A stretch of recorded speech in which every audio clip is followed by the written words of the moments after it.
برنامه سیاسی و تحلیلی دیدگاه.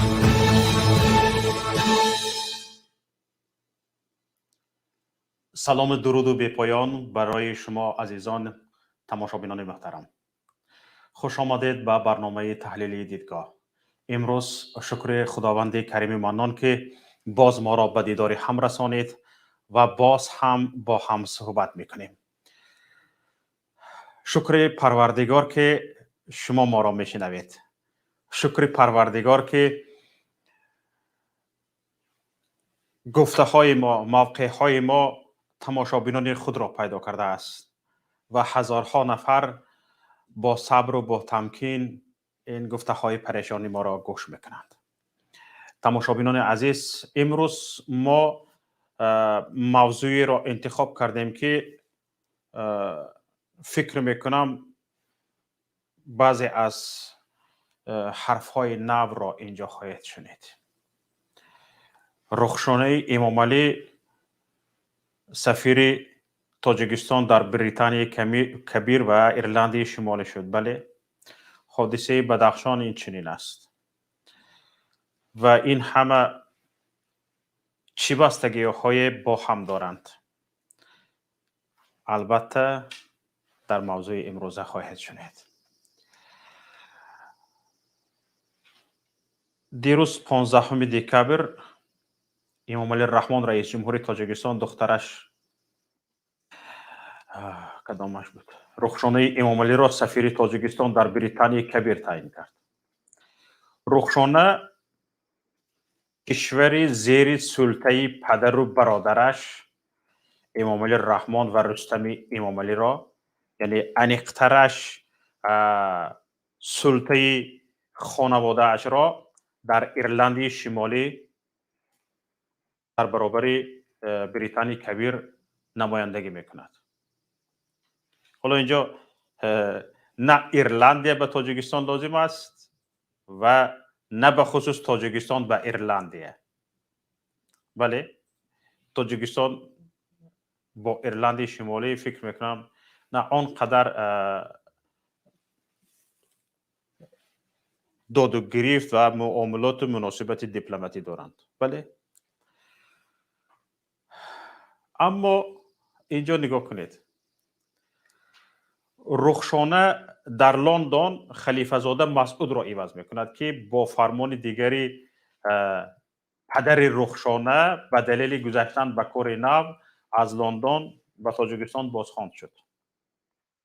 کی بودن و به چی کار گذشتن خلیفه زاده هم دیگر مهم نیست، چون که نه تنها سفیران مختار بلکه هیچ وزیری در تاجیکستان کمترین مختاریت یا اختیار به خود ندارد.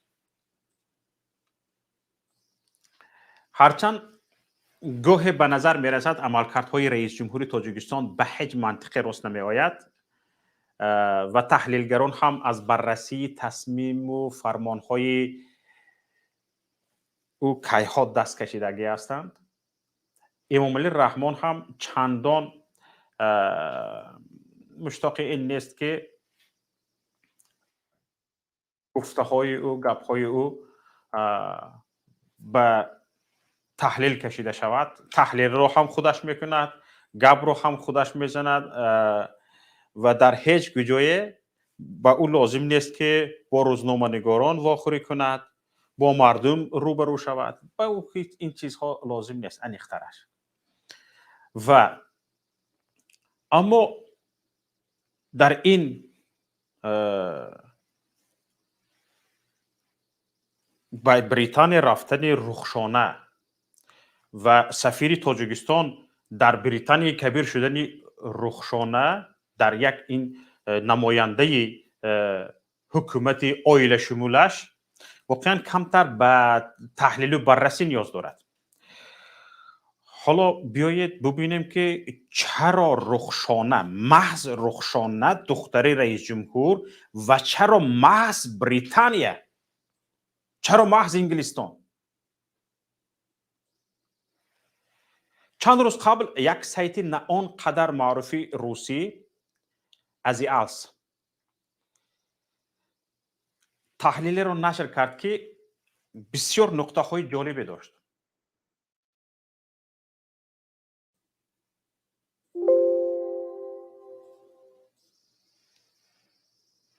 بسیار نقطه های جالب داشت و فرضی نوی را در حادثه های بدخشان و موقع فرق کننده از کلی همسایه های حکومت تاجیکستان در قبال طالبان را به بحث میکشید.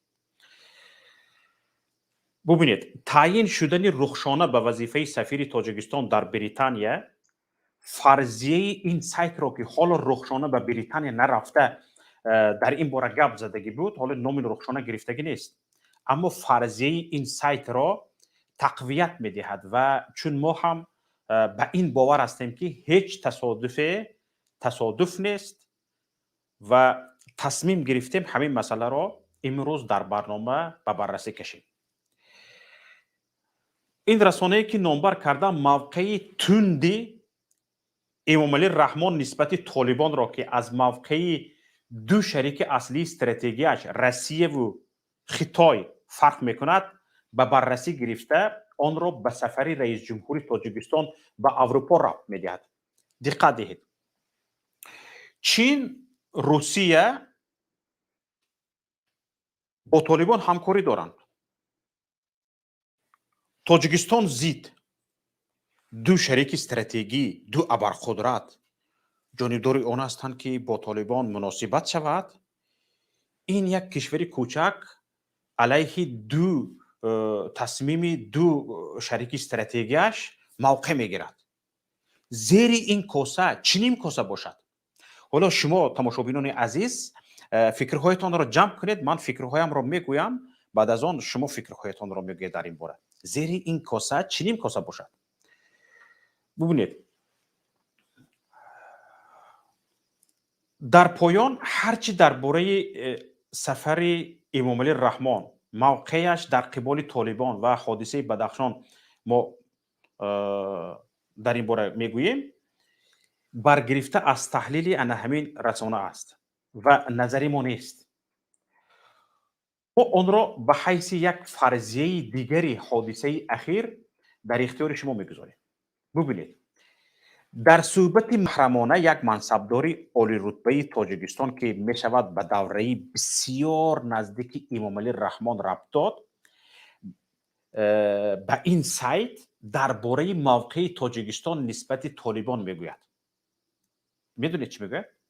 رئیس جمهوری ما حتی اگر خواست نمیتواند این موقعش را تغییر دهد. انا همین موقع حاضرنگی ضد طالبان هست که علاج این موقعش را تغییر دادن نیست. نمیتواند. حتی اگر چین و روسیه خواهد هم در یک حالت ناچار بسیار سخت امامعلی رحمان ماندگی است. حالا این تصمیم گرفتگی امامعلی رحمان را بعضی از جانبدارانش موقع بسیار قهرمانانه میگویند، اما موقع یک چی میگوید؟ موقع یک دزد. موقع یک دزد است. موقع یک شخص است که مثل یک دزدی به دست افتاده است. حالا من در دوام برنامه به این چیزها اشاره میکنم، میگویمتون. نگاه کنید.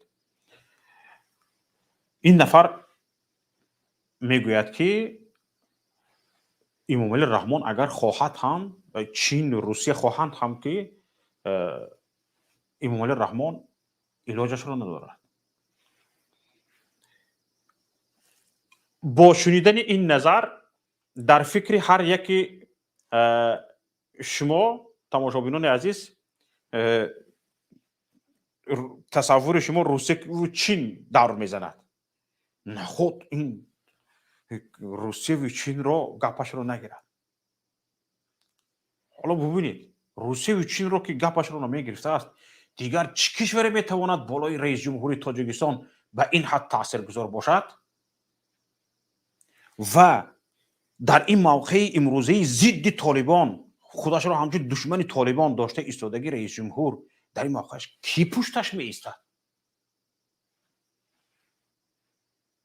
حالا موقع این دو ابرقدرت نسبت طالبان روشن است.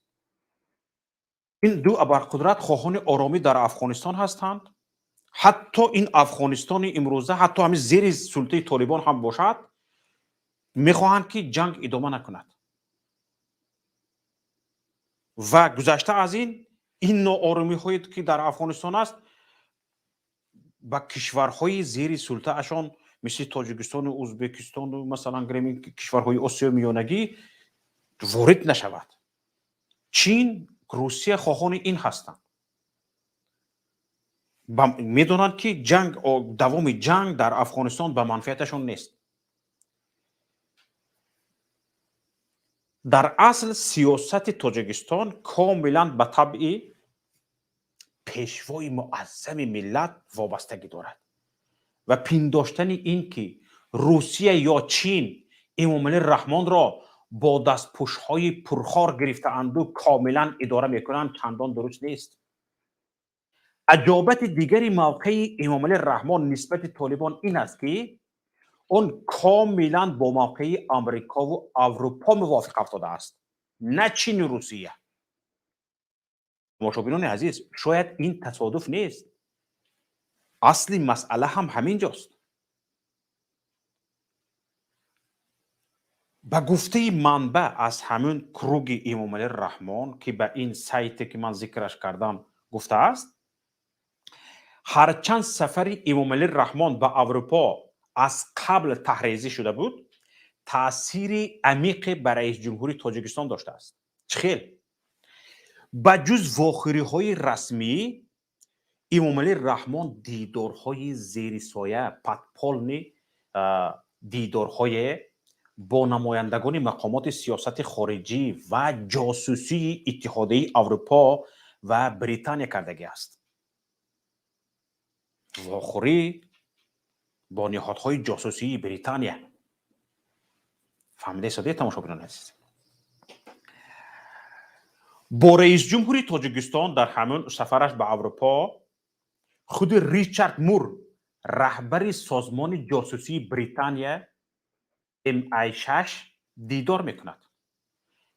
به پیشوای تاجیکان جهان، به پیشوای معظم ملت امامعلی رحمان دستور داده می شود که موقعش را نسبت طالبان به هیچ وجه، انمی موقعش را که داشت، عوض نکند و به ثروت‌هایش در حساب‌های آفشاری در اروپا و امریکا اشاره می شود که در صورت سرکشی می توانند زیر خطر قرار گیرند.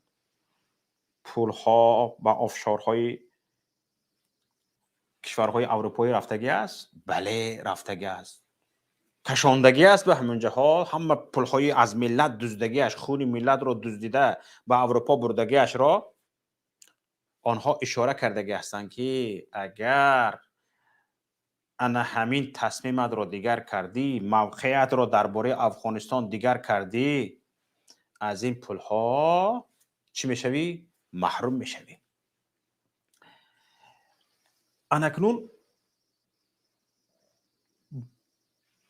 چون برای رحمان هیچ چیز ارزشمندتر از دارایی‌هایش، مال ملک جمع کردگیش در خارج نیست، مجبور می شود شرط را بپذیرد. اولین کوشش امامعلی رحمان برای کم ملایمتر کردن موقعگیریش در قبال طالبان در بدخشان که موقع جاسوسی بریتانیا توسط آقاخان خیلی قوی است، عکسی صدا داد. چه خیلی یادگار فایزوف به استعفا رفت. به استعفا فرستادن یادگار فایزوف که با گمان غالب تحت فشار همین نهاد جاسوسی بریتانیا به این مسند رسیدگی بود، به بریتانیایی ها پسند نمی آید. برکناری یادگار فایزوف و زیر نظارت کامل رژیم قرار گرفتن بدخشان موقع بریتانیا در منطقه را ضعیف و برعکس موقع چین را قوی تر می کند. بله، بریتانیا اناکنون اینجا منفیت دار است که وضعیت در افغانستان پرتنش باقی ماند و شمار هرچی بیشتری جنگجویان به دره و خانه افغانستان وارد شوند تا خاطر چین را همیشه مشغول داشته باشند. فهمده ایستاده تماشابینان عزیز؟ اینجا با همین خلاصه تحلیلی پایگاه این رسانه را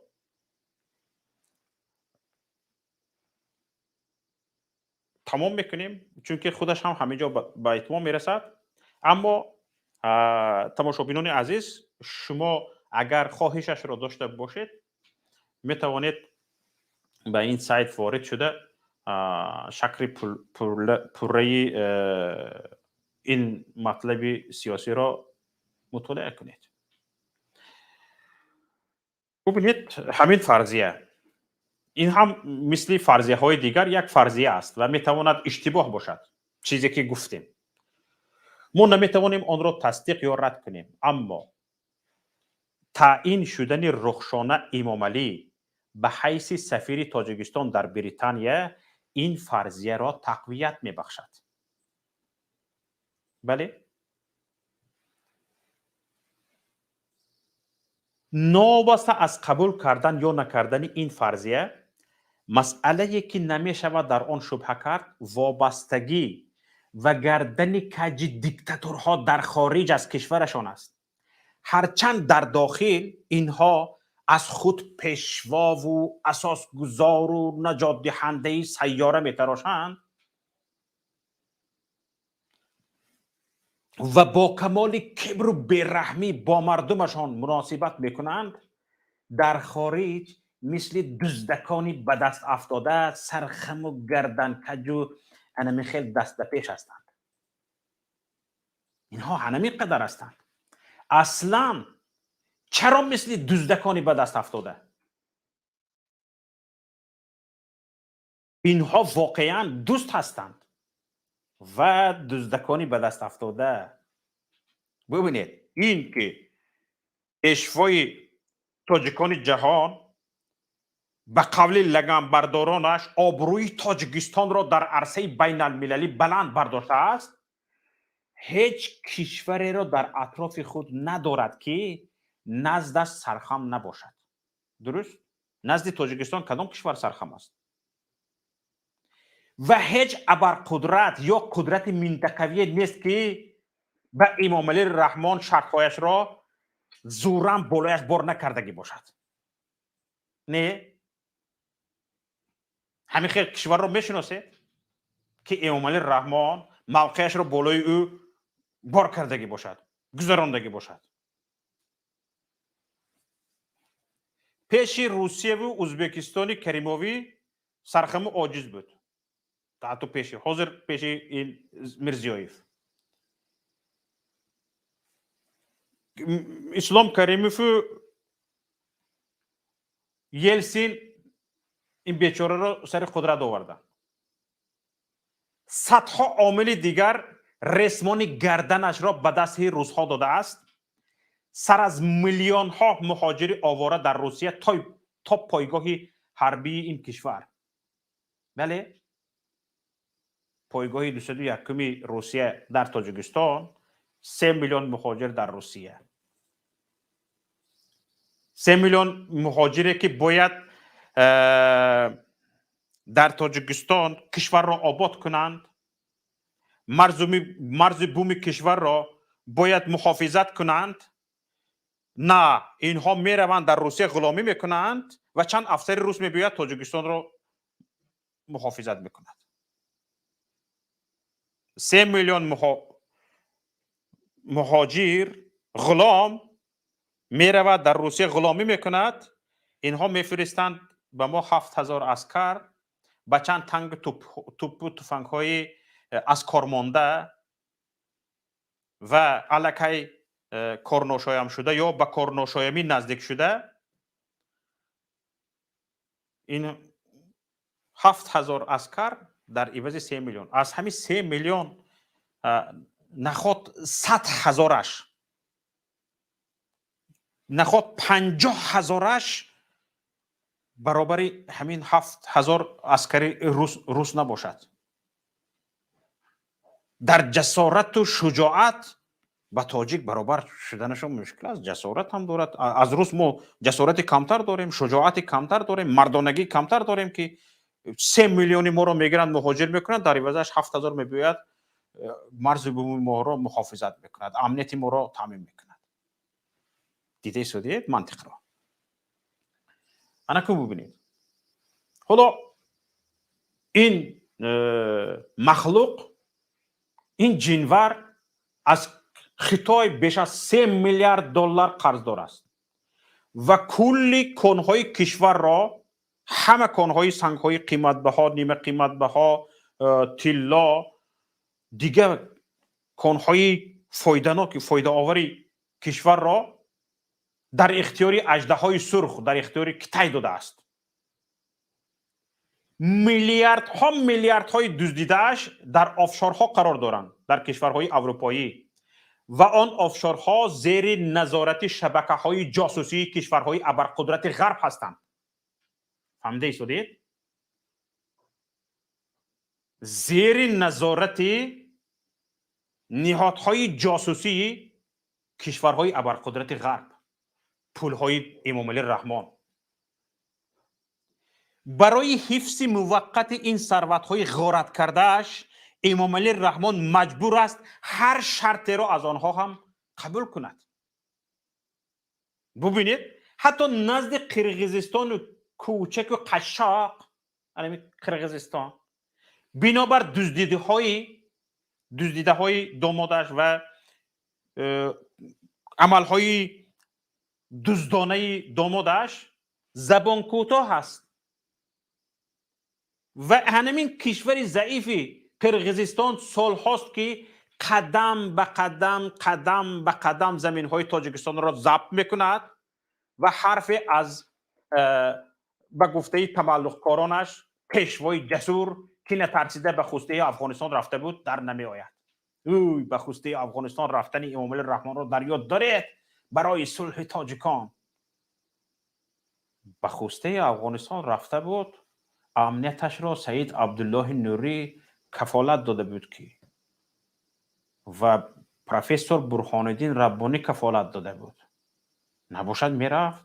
اوی سال گذشته، سال 2019 در یادتون هست؟ به فکرم همین سال گذشته وقتی که کرونا ویروس اعلان شد، همین کرونا ویروس اعلان شد، با بونکر در آمد 2 هفته گم شد. حالا همین جا ببینید این عادی نیست این مسئله. نظری هر یک نفری شما رو میخواهم اینجا بشنوم. حالا ببینید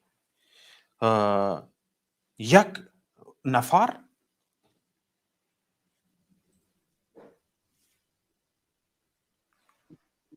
چگونه از این زبان کوتاه، از اون زبان کوتاه، از این قرضدار، از وی قرضدار، از این خروزدار شرمنده به این گرفتار، و این است که ملت در نتیجه سرخم و زبان کوتاه شده است.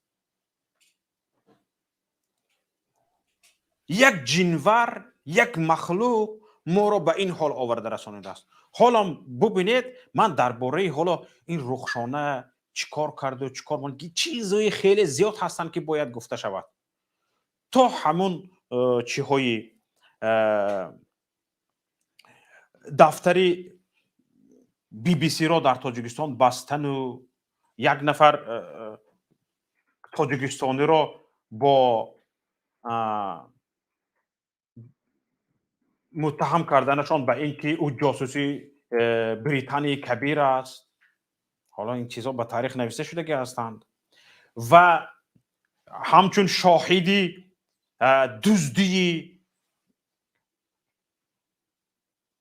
رهبریت تلکا، بحثی اقتصادی در شرکت تلکا به بریتانیای کبیر کشیده شدنش و امامعلی رحمان همچون شاهد به سود به مرافعه سعودی دعوت شدنش و این مرافعه سعودی را بای دادنش و کسانی که میخواست آنها را در پایگرد قرار دهد و بیارد به کنج زندان بزند، به آنها پول پرداخت کردنشو، آنها را کی خواهد به تاجیکستان آمدن گرید گفتنش و وابستگی های این همه دارند ندارند. حالا درباره این چیزها گپ نزدیم تماشابینان عزیز. تنها همین قدرش که این رو ببینید، پولی در اروپا برده جو کردگیش به ملت تماما ربط ندارد، فقط به خودش ربط دارد. کسی میداند که در بانک های شویتساریا تاجیکستان، حکومت تاجیکستان یا دولت تاجیکستان، کشور تاجیکستان یگان تیم پول دارد؟ نه، نداره. یگان کس دلیل دارد؟ من یک دلیل دارم، به یادم نامده ایستاده است که یک مال دزدی اینا دزدیده بردگی هستند، در اونجا محکم شدگی است و در همون در یکی از بانک های اروپا ماندگی است. حالا در یادم نیست تا اینکه این چیز پر نشود گفتن نمیتوانم. همین قدر دیگه وجود ندارد. کسی میدوند در این باره؟ مرحمت. یک تا شما را گوش میکنیم. مهاجر بفرمایید. السلام علیکم اکای شفقت. السلام علیکم تمام بینندگان شما. اکا درباره رحمانوف گفته، من یک چی خیلی که در بریتانیا داره، در کجا داره و پول داره، یگانه من فکر میکنم که اصلا همین مواد مخدر بسیار دامادهاش می آورد. امروز حکومت نو آمده در همسایه کشور ما افغانستان، این بیزنس کلونی، ای همه کلون ترین بیزنس رحمانوف یعنی مرد. رحمانوف میگه که حکومت همه شمول. من رحمانوف همینجا میگم وای خوش نمیبره، وای کنسرت تماشا میکنه، همه چی تماشا میکنه، همه را تماشا داره.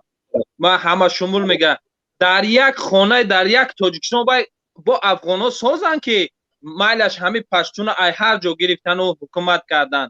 در تاجیکستان ما فقط یک اویله، یک دنگره نه، فقط یک اویله. یکم، دویمش، سومش این که اکا رحمانوف خودش بزرگ نشان میده، رنگ همون روبایی که در درون یک چقری درآمدگی ایو همین نگاه میکنه که خلق کم تاچه همون چقری دم میدره، ای چقری برای میدونن که میخرنش، همین در همون درون چقری کارش برده است. این همین خودش اگه بزرگ، اگه رحمانوف پیش نیست گویم رحمانوف پولی بسیار داره و خلق با این پولش میکشن، نه، رحمانوف همه پولش در همون بریتانیا میگه، در دیگه خارج هیچی نداره. گویم رحمانوف ارتش داره، رحمانوف ارتش نداره، ارتشش همین ملت مویم. این همین ملت مویم. یگان به خدا قسم یگان همین سالدت میره و کدام میره و باید در دلش یک نسبت ان همین نسبت حکومت نسبت رحمانوف و اویله رحمانوف یک در دلش یک کم تگای که همین اولاد بذارن. رحمانوف خودش بزرگ نشان میتیه، گویا که وای KGB داره، MVD همه اکا وقت استودنت میره در استودنتی داخل میشه وای اینمی میبرویم برآمدا میکنن، با خدا مجبور میکنن در طور سرشون پیشکی میگن شما برای ما با جناب اگه همو مردکا من قطعی هوایا بدم میگم من ای افتش بذارم ای نمودش بذارم در کارش ندارم. دیا معلومه تو برا جناب اولی بگو، یک کسی خیر میکنه در اول تو جناب اولی بگو.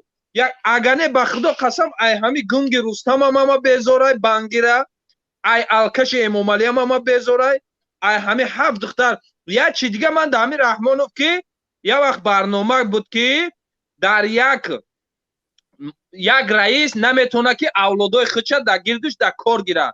من همین رحمانوف همین خری کلان میگن، خرچ خیلی شید آدما هم خیلی، مقصد همون گرد اطرافش همون خری هم خیلی میشون. همین رحمانوف من گفتنیم که چوه که تو همین تشکیل کردی که مثال یا رئیس در یک کارخانه مثال یا در یک چی اولاد خودش در گرد این دخل نداره برای تو ای آسمان چکیدگی اومدگی در زمین زدگی یا که یگان تخمی طاووسی یگان تخمی صغری پدن الله داخل من نمیفهمم بخشیش اکا چی شید. نکم با خدا قسم اکا رحمانوف نه سواد داره نه ملت دوسته. رحمانوف شما بازی گفته که ای قرقیزستان یا ای خطای، رحمانوف ای شخص اولی متهمه ولی ای دولت اوسو بسته. رحمانوف ای شخص متهمه. بعد حکومت افغانستان گفته اکا ببینه که در افغانستان در همون کشور همسایه ما به او زندگی کردن نمیتونیم، او همدینی ماه همچی ماه او ما به همسایه نمیتونیم. همین شخص ببینده یا نمک در کار میشه یا چی در کار میشه یا قاشق البته میره به همسایه، همسایه به تو نکیم ببینه که در همون همسایه کشوری جنگ زده میبرویه حقوق خودش زن میگه، مرد میگه، همه چیزی که هست در روی حکومتش میگه، ملا میگه، مولوی میگه، فرق نداره. اما ببینه فرق بین رحمانه که یک ملا یا یک شخص یا یک یتیم یا یک گویم همین کسلی دردمند بروی اگر چی خودش گاو زنه با میبرن دو مشت دیگهش میزنن میمره تمام. این همیه فرق بین رحمان و فرق بین حکومت امروزه همسایه ما. بله، تشکر زیاد برادر عزیز. نفری بعدی عبدالواحد بفرمایید. سلام علیکم و رحمت الله و برکاته. رحمت الله و برکاته. دوست عزیز حضرتم یک دهن گپ میگم برای مهاجران، دهن گپ میگم میبرم که من نفهمم نشناسم. سلام مرا به همه مهاجران محترم برسان و کارکنای خودم برسان. برادر این حیوان ما، این بی‌سواد ما جوره برای چی با طالبان چپه؟ برای که طالبان و ما دوستان تاجیک داریم در اونجا، همه تو داریم. اگر چپ نباشه پوتین گفتگی که مگی گفتگی که تو دوستی کنم من چپ باید باشم که اگر چپ نباشم تو دوستی نکنی، من اگر یاردم نکنی ای طرف اوسم و طالبان گوارید نکنی اسپاکوید نکنی، من اگر بخیزم بزنم خلق ما اسم نمیزنه. برای نمی گپ میگم، یک گپی سکرت نمیتونم میگم. برای که من آدم کلون کار کردم، من دیگه گپ نمیزنم. سلام من به همه برسون. بگوشو که قطعی شما غم نخورم. من زدگیم امامعلی تا زدگیم یتیم تنی زدگیم دیگه تنی زدگی ها. سلام علیکم و رحمت الله و برکاته. السلام و رحمت الله و برکاته. یعنی برادر میگن که در داخل اینها کار میکنند. واقعا بسیار شدن نفرانی که همین شب و روزها میگن که ما در داخل همین نفران کار میکنیم و به ما معلومات های میفرستند و میگن که حالا شرایط نیست، حالا بعضی چیزهای گفتن نمیتوانم، بعضیش رو بدتر میگم.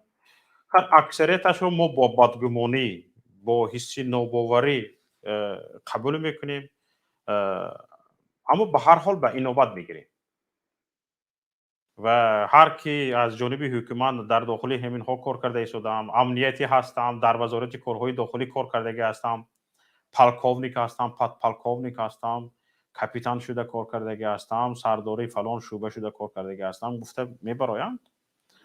بعضیشون اول یک ماه دو ماه حقارت میکنن، دختر تا حقارت میکنن، زن تا حقارت میکنن، همه خیلی کرده رفتن میگیرند و بعد از اون وقتی میبینن که مناسبت ها دیگر خیلتر است، کمتر جدیتر مناسبت میکنی و به او میفهمونی، یکی دوست شده میروند، دوست شده میروند و بعضی سیرهای در اختیارت میگذارند. اکنون خیلی دانسته نمیشود اینها. یک زنگ از واتساپ قبول کنی. الو، لیکن ببینید چقدر با شجاعت گپ میزند. تاجیکستان بفرمایید. رقم تاجیکستان است. الو، برآمدند. بسیار عجیب. حالا این نفری که از واتساپ زنگ زدن خارج شدن، رقم تاجیکستان بود. ببینید حالا این برادر با شجاعت میبراید، میگوید من رحمان فهمین خیل، یتیم فهمین خیل و هاکذاها. اما این رو ببینید که یک نفرهای امنیتی روز از روز با مخالفین تماسشان زیاد شده ایستاده است.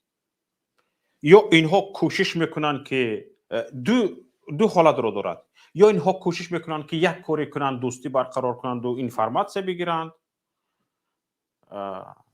و فکر اندیشه های ما رو دیگر کنند، یا اینکه در واقع به جانشان سیر شدگی هستند و میخواهند که هرچی تیزتر، هرچی زودتر مخالفین قدرت گیرند و به سر قدرت بیایند و جان اینها از همین رژیم خلاص شود. این احتمال هم وجود دارد، اما ما در یک شرایطی هستیم که نمیتوانیم با یک باوری کامل با اینها مناسبت کنیم. نهایت با احتیاط کار میگیریم. مسلم بفرمایید.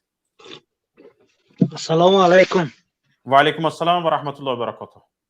امیدوارم خوب هستین اکای محمد.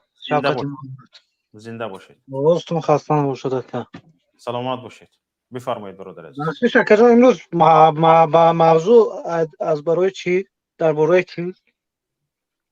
امروز موضوع سفیر بریتانی کبیر شدنی رخشانه امامعلی دختر امامعلی رحمان است. چرا رخشانه و چرا بریتانیا؟ آره یک فهمیدگی بودم که همون دامادش کدامش همون سفیر بود در همونجا. حاضر دامادش کار میکرد در همونجا. چی؟ و یک دامادش حاضر در ترکیه سفیر است. گولف، اشرف گولف. حالا دختر در سفیری بریتانیا شده است. اینها دامادها و دامادهای دخترها اگر همشون رفت کردستان همه جوره تقریبا دیگه نمایندگی هم از خودشون است، حکومتداری هم از خودشون است. این اگوی اکای محمد همون اکای شوکت همون چی دا آمده هستیم دوره همون فیودالیزم بود که روزی تاجیکستان و همون فیودالیزم یگان مایده چی نداره کم بودی همون با یک بزیبیش همین است که همین رنگ سیورنی کره کردستان حوزه همین تاجیکستان نه سیورنی کره گذاشتیم به فکرم یا همون بازی اونجا هم همینطوری یک قانون برآوردن که همون سیورنی کره که اگر همون پراتیفی دولت گاو زدی قطعی چند پکلینی سیمه استوی تو همون زندان باید شود حاضر این اگر همین کمتر دیگه همین خلق خاموش استاد همون زکانای همون سیورنی کره میگیرن کره شمالی هم میبیرن با همین میزنن که حاضر اوژه همین تنی های که مثال یگان پراتیفی همین به معرفت ها گاب میزنیم به پدر محلت ها بگم به پراتیفی همین آیله گاب میزنین زنده میکند و نمیمونن که همون خیشاوندان همون آدم نمیمونن نزدیک شدن به همونجا برای همون دیدن نمیمونن ممکن نیست است میگن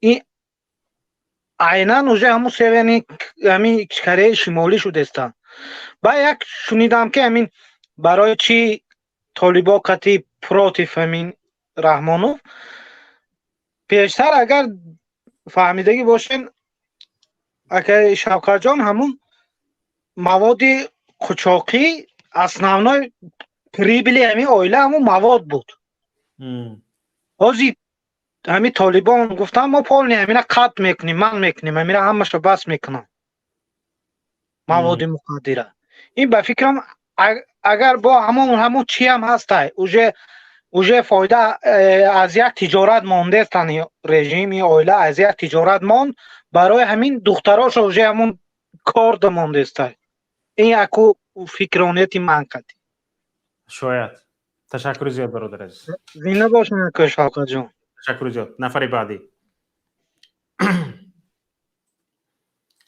بعدی بفرمایید عبدالله السلام علیکم و رحمت الله و برکاته شوکت جان و تمام برادران گرفتم مسئولیت علولک بلولک اکا مونده بخدا برای یک جدایشام تا قدر بگوینم همه آیا اویلان همه تاجیکستان خورده استن همه با علولک بلولک دارن بخشونه تلخش اومکفا چیکار فوریتشان کده است پدنالت ایشا گرفته است رئیسی جمع مونده است ایشا گرفته است سفارت در لندن مونده است همه مردم میگو مردم این شهر بیرون 5 کیلومترش شهر بیرون سوئد نداره سوئد تا لیمیت ادینا برنامه استاد محمد اقبال ده گفت باید برنامه بیتخوین چیه او خیلی کسا ای رستمی نرکمانی رستمی حرامزاد رنگ پدرش خون حرام و برای او یک گله سوئد در کار ده بر در کار ده که او برنامه را مقصد با کار درویا سوئد بیشو میگرفته برای پول خچ جمع کردن همون برنامه را کرده است، همون برنامه را جاری کرده است برای پول خچ جمع کردن. اوجا فهمیده است که مردم بدار شده است. این خبر کاکو برای پول خچ کردن برنامه دا صرف میکنن. یا با اقلا یا نویا شهر کن تا برنده برق نمیتونی حرامزاده. اقلا یا نویا که گریه نکنه. همین روز خانه زنگ زدم تو بگره دم سوئد نبوده حرام میشم که با ما شهر را زندگی میکنیم. پدن حالتا با شهر را سرکار جان کشتن سوئدا. شما چی مقصد دارید؟ همین مردنی به خدا هم تاجیک مردم به مردنش به همین زندگی دا کردن همین تاجیک بودن همین آزادی گفتن آزادی داره آخه آزادی اون رحمان فاعلش داره جانش میفروش میره و کسی را میفروش میزنه میکشه میزنه رئیس تندرستی را وزیر تندرستی را زد بینیش شکست پدنالد آچتا جانش بود چی خداوند وقت ساعت چه اومد مرد آچتا پدنالد چی میزنی او را آخه تو خداوند او را جانش گیری اون بیچاره چی گناه داره اون بیچاره گناهش هم که پول داد وظیفه را خرید سوا نداشت گناه هم بابا تخچه تقوی تخچه که با پول گرفت به سواد گرفت سر وظیفه اما با به سواد گرفت یک گله به سواد گشه پولش واستنوید کرد نه خیلیش در هفته است آخه هم دانشگاه را میگونده پس قشلاق ها میان نویا دوردست میاد در شهر یا در همون در شهرهای خودتون زندگی میکنه در خوابگاه زندگی میکنه والله یگان دانشگاه نیستم حالت خوابگاه ها بگیره ایشان بوده یگان چی نیسته که حالت خوابگاه ها بگیره ایشان بوده ویدیو کنه رایب کنه ای رسیه در بدتر به خدا قسم اما حالت خوابگاه اینمو دانشگاه ای رسیه در بدتر هم مدرسات چرکاش ای رسیه در بدتر با پول میتی و یکم تر آدمایی که زندگیش تازه با میگیره کوارتیر سینما میکنه در هم نزدیکی های دانشگاه. تشکر عبدالله برادر زنده باشید. حالا یک زنگ از واتساپ از تاجیکستان زنگ زده شدن خانم گوش میکنیم شما را. سلام علیکم. و علیکم السلام و رحمت الله و برکاته. خوش آمدید. سلامت باشین. چه مشکلی دارین شما؟ مشکل ما زیاد است. از کجا سر کنیم مشکلی را؟ از کجا مونده سر کنیم؟ شما مشکل ندارید؟ همه مشکلی دارد. برای چی میپرسید نباشد چی مشکل دارید؟ مشکل حساب کرده نمیشه. نه شما مقصدی انمی برنامه شما در چی از چی عبارت است؟ خیلی با مقصدهای خیلی زیاد است. از کدامش سر کنم؟ از کدامش که با شما پسند است از همش سر کنم. اولینش برقراری عدالت در تاجیکستان. چرا شما همینقدر جانان گام میزنید با دل گرده گام میزنید؟ در عمرتان یگان بار صدای رخشانه امامعلی را شنیده بودید؟ سفیر تاجیکستان در بریتانیا شده است. انا ملت تقریبا انا کمش حالا اگر یکمین مرتبه گام زده ایستاده باشید حالا 1700 نفر عضو ملت صدای شما را شنید. شما از رخشانه پیش میایستید. رخشانه را 17 نفر صدایش را نشنیده است. رخساره‌اش در یگان جای اینترنت در یگان جای تاجیکستان نیست. حتی در یک بار درباره‌اش یک کلمه گپ ملت نمیدوند. یک اقلا حسب حالش چی است ملت نمیدوند. صورتش چی است ملت نمیدوند. سفیر تاجیکستان در بریتانیا شده است. مشکل همین است. برای چی شما سفیر نمیشدید؟ از وی برتریت دارید. الکی 1700 نفر صدای شما را شنید. او بی صدا و نیمگونگ سفیر تاجیکستان در بریتانیا شده است. فقط فرقش همین که شما دختر پرزیدنت نیستید و دختر پرزیدنت است یا همسر پرزیدنت نیستید و همسر پرزیدنت است. انا مشکل این مشکل نیست. برای چی گوش کنید اکو گوش میکنم. ما در او خود آلمان در او گرمانیا از منبر بلند شیشته پریمو اشیر میکنه دقتی گفتن سال 1700 تا سایلی 17,000 نفر و دقتی همه را جلب میکنه. شما باید کار کنه که شما باید که مشکلی مردم حل کنید. پیش از همه مشکلی مردم حل نمی شود. با این گپ ها مشکلی مردم حل نمی شود. یک دقیقه سوال دادید جوابش رو گیرید. من باز خواهر عزیز یا اپای عزیز خواهش میکنم خواهر عزیز یک بار صداشون خواهر عزیز یا اپای عزیز بیاید یکدیگر رو گوش کردن رو یاد گیرید. شما سوال دادید من جواب میدم باز شما دوام میدید. یکدیگر رو گوش میکنید. گپ یکدیگر رو نمیبرید. شما نگاه کنید ما از اینجا منبری بلند گپ میزنیم و فکر میکنیم که همین با همین گپ مشکل حل میشود. ها با گپ که مشکل حل نمیشده است. چرا مدت 30 سال باز این حکومت فقط وعده هایش در روی کاغذ میماند؟ مدت 30 سال باز همین برق گپ میزند، میگوید که از سال 2011 به بعد برق به افسانه تبدیل می‌یابد، از سال 2009 به بعد برق به افسانه تبدیل می‌یابد، از سال 2016 به بعد برق به افسانه لیمیت برق به افسانه تبدیل می‌یابد، 2018 به بعد لیمیت برق به افسانه تبدیل می‌یابد. تا همین روز به گپ کتی دونستید حل نمیشه. برای چی همین گپ رو به حکومت تاجیکستان گفته نمیتونید که هوی گپ بس برق ته؟ برای چی گفته نمیتونید؟ بلند کن. شما میبرید بالان شیستن گویا مشکلی مردم شما فهمیدید. ببینید به همین گپ از منبر بلند فقط امامعلی رحمان گپ میزنه. این منبر ما منبر نیست. اون منبر امامعلی رحمان رو دیدگی هستید؟ او از منبر بلند ایستاده گپ میزند، میگوید که مثلا برق 30 سال باز وعده میدید. برای چی نمیگه که از منبر بلند ایستاده وعده میدی وعده اجرا نمیشه؟ برای کی منبر بلند زیر دورده منبر بلند شیستن فهمیدی مرا؟ چی فهمیدم؟ از منبر بلند شیشتن بس زیر دوره بر میزه بعد منبر بلند بشینم. دلخواه اکتورها هم برده مونید میزه بعد همین منبر. منبر بلند میشینی مشکلی مردم هم میکنی. مردم حالا ببینید دلخواه اکتور برده مونید، دلخواه اکتور یا که همون ستاره های صنعت برده مونید. حالا ستاره های صنعت اکتورها همچون پرزیدنت شده به نقش بازی میکنن، به نقش کینو بازی میکنن، پریمیر منیستر شده بازی میکنن، میزیبند. اما اونها پریمیر منیستر هم نیستن، پرزیدنت هم نیستن. زیبندگی چیزی دیگر است، کار چیزی دیگر است. تو تاجیکی؟ نفهمیدی؟ با کدام زبان گپ زده شدم؟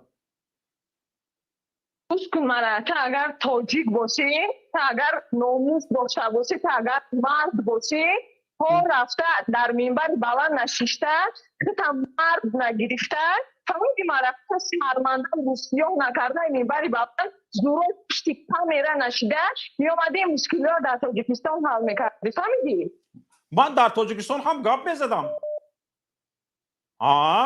در تاجیکستان هم بله، در تاجیکستان هم گپ میزدم، به مشکل ها اشاره میکردم، تهدیدها رو میشنیدم، میگفتم برده ترمه میکنیم. من در ادیناشگاه ها هم خورفتگی هستم، 3 روز 5 روز 10 روز 15 روز در ادیناشگاه ها، در میمون ابیزیانکه ها خورفتگی هستم. به خاطر همین گپ های حقیقت و واقعیت گفتنم، به خاطر عدالت خواهی. و شب و روز انتظار بودم که یا امروز یا فردا یا پگاه مرا از جایگاه هم میگیرن میبرن زندان هم میکنن. مردم چی میگن شما گوش کنید. فهمیدی مرا؟ مردم چی همینجا بدار، همینجا بدار، همینجا دار خواهرمه، خواهر عزیز. من پسش کن گوش کنید. خواهر عزیز، شما گفتید که مردم چی میگوید گوش کن، بیایید فقط من نه، هر دومان گوش میکنیم. همینجا ایستن همه خواهر، یک 23 نفر رو سر دیم گپ زنن. بسم الله، آرامی گپ زنید. سلام علیکم. و علیکم السلام و رحمت الله. چه کورو سلامتی؟ الحمدلله. بفرمایید. همین یک چیز فهمیده نیم ده. مقصد شما چی؟ این درباره پرزیدنت نفهمیدید مقصد ما چی بوده نشه؟ اما خیلی مقصد وجود داره. حالا پرزیدنت به شما چه کرد؟ پرزیدنت به ما خیانت کرد، به ملت خیانت کرد، به کشور خیانت کرد. به ملت خیانت نکرد. چی خیانت کرد؟ ملت تاجیکستان آباد کرد است.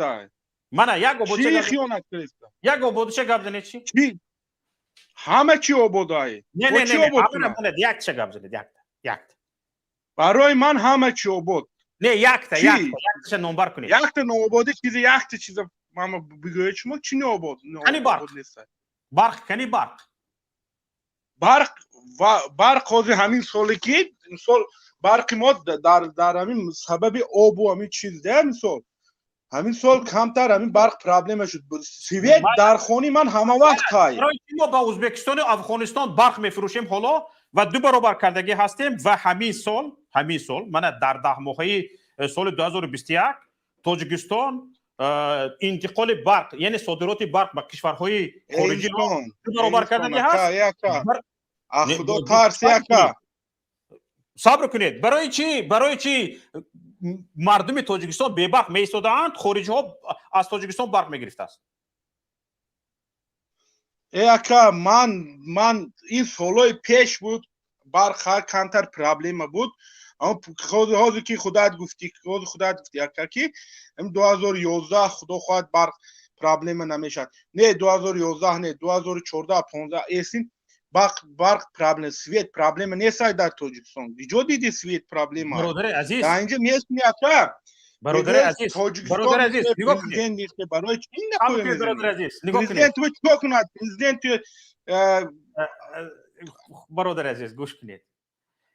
70% اهالی کشور روستانشینند، در دهات زندگی میکنند. همگی 30% اهالی کشور در شهر و مرکزهای معمولی زندگی میکنند. یعنی حالا در دهات برق وجود ندارد، برق لیمیت است. این نشانگری چی است؟ 70% اهالی کشور به برق تامین نیستند. برق هست، این گپ از کجا؟ 70% اهالی کشور برق را با لیمیت میگیرند. در عصر 21 در تاجیکستان اینترنت سرعتش پسترین سرعت در کشورهای اتحاد شوروی پسترین است. در اقتصاد تاجیکستان عقب‌ترین است، حتی از قرقیزستان پایین است. شما چی گفته ایستادید؟ یک بار آمارها را ببینید برادر عزیز، بعد گپ زنید. آمارها را ببینید. ما در بین کشورهای سابق اتحاد شوروی قشاق‌ترین کشور حساب بشیم. قشاق‌ترین. تاجیکستان در 30 گانه کشورهای قشاق و 10 گانه کشورهای قشاق‌ترین جایگیر است. طلا داریم، نقره داریم، الومین داریم، انگشت داریم، سنگ‌های قیمت‌بها، لعل بدخشان داریم. همه را داریم. آب داریم. همه چیز داریم. برق نداریم، قشاق هستیم، کارخانه نداریم. پخته تاجیکستان که یکی از بایگری‌های اساسی تاجیکستان حساب می شود، همگی 20%ش در تاجیکستان کار کرد می شود. یعنی این نشانه آن است که در تاجیکستان کارخانه پخته وجود ندارد. در 30 سال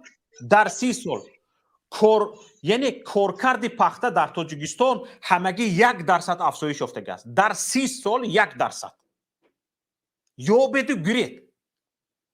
همینه وای واهمه های تلویزیون مونه. شما واقعیت بینید که چی گپ است.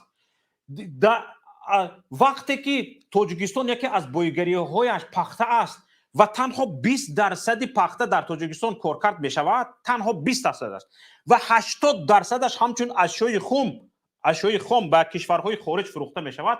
این نشانگری آن است که در تاجیکستان کارخانه وجود ندارد. ما پخته داریم، سر لباسمون کتایسکی است، سینتتیکی خطای. ها برادر، انصاف جوش بمی گپ زنید. الو بفرمایید.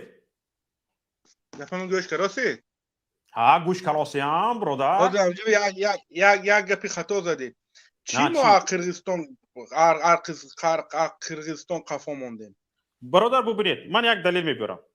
به نزدیکی سازمان ملل متحد رویخط قشاق‌ترین کشورهای جهان و همون کشورهایی که حق دارند همچون کشوری قشاق قرض بی بازگشت یا گرانت بگیرند، قرقیزستان را شامل نکرد. برای چی؟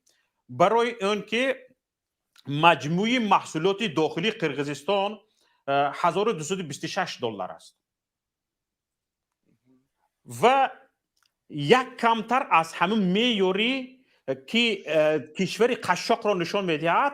مجموعی محصولات داخلی قرغیزستان به هر سری اهالی بلندتر بوده است و به کشورهای قشاق داخل نمی شود. اما از تاجیکستان $850 است مجموع محصولات داخلش به سری اهالی کشور و تاجیکستان به کشورهای قشاق داخل می شود و تاجیکستان حقدار بوده است. فهمیده اید؟ یعنی قرغیزستان به کشورهای قشاق طبق پرینسیپ های یعنی طلبات های معین کرده سازمان ملل متحد به کشور قشاق شامل نمی شود. همچون گرانتی قرض بی بازگشت گرانده تاجیکستان وارد می شود. همین گپو اگجو میگیره شما؟ ها آخر خونید ده برادر مطالعه کنید.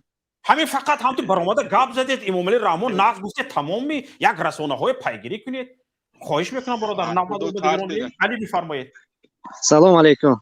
و علیکم السلام و رحمت الله و برکاته. اگه ما درباره همین نهضت یک تحقیقات گذرانیم اگر اجازه دهید امیره یا برآمد میکردیم 2 دقیقه. بفرمایید. ما 13 دکبری این همین 2 روز پیش تحقیقات گذرانیم درباره چی بود شده چی بود نهضت. در اینجا از حساب از روی یوتیوب حساب کردیم 5 کانال شماره. کانال افق، کانال اصلاح تیوی، کانال پیام تیوی، کانال پیمان ملی و کانال استاد محیدین کبیری حساب کردیم. در اینجا با قید گرفته شده است افق تیوی 19 ایون 2020 اعضا دارد 97600 اعضا یعنی پادپیسچی. ویدیو اش را تماشا کردن 41,784,839 نفر و یا 39 همین قدر شخص تماشا کردن. انا از اصلاح تیوی 7 ایون 2018 به قید گرفته شده است 150,000 نفر پادپیسچی دارد تماشا کردن ویدیو اش را 77 میلیون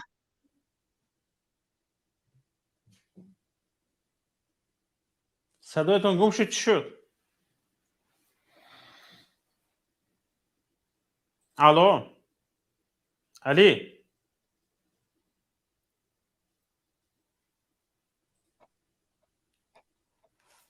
بی گپ زنید. السلام علیکم و رحمت الله و برکاته. و علیکم السلام و رحمت الله. بفرمایید. با امید تنسیتی همگان اشتراکچیان این برنامه زنده باشد. بفرمایید. با اجازت شما ما با اصل موضوع برگردیم. بله برگشتیم. نسبت تعیین شدن خانم نو به همچون سفیر خودمختار تاجیکستان در بریتانیای کبیر و ایرلند شمالی نسبت این حالت من همین را قید کردنی هستم که البته حکومت حاضره موقعش را در اروپا مستحکم کردنی می باشد و به شخصان خودی این وظیفه را واگذار کردنی است. یعنی ملت خودی نیست، فقط همین دختر بچه‌هاش خودی هستن. اکنون مرا شما چه که میفهمید به فکرم ملت با امامعلی رحمان بیگانه است، فقط همین بچه گچش خودی است. یعنی شما بر حق درست تاکید کردید. اصلی موضوع برمیگردیم با اصلی موضوع طالبان، مناسبت تاجیکستان با طالبان، مناسبت بدبینانه نسبت طالبان. بیایید موضوع رو چند دورتر میبریم تا که موقعی نه تنها حکومت بلکه عموما خلق تاجیک رو در اینجا به نظر گیره. با اجازت شما بفرمایید. فقط دور دراز نام نتید. دور دراز می شود برای که به همگان فهمو باشد.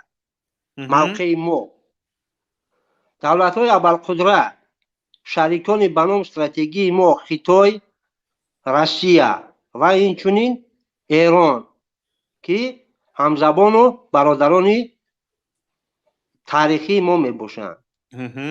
با چنین دولت ها، با چنین ابرقدرت ها و از آن جمله اینچنین ایران فرق ندارد که در افغانستان کی باشد. به قول روزها خود دیاول نی امریکا.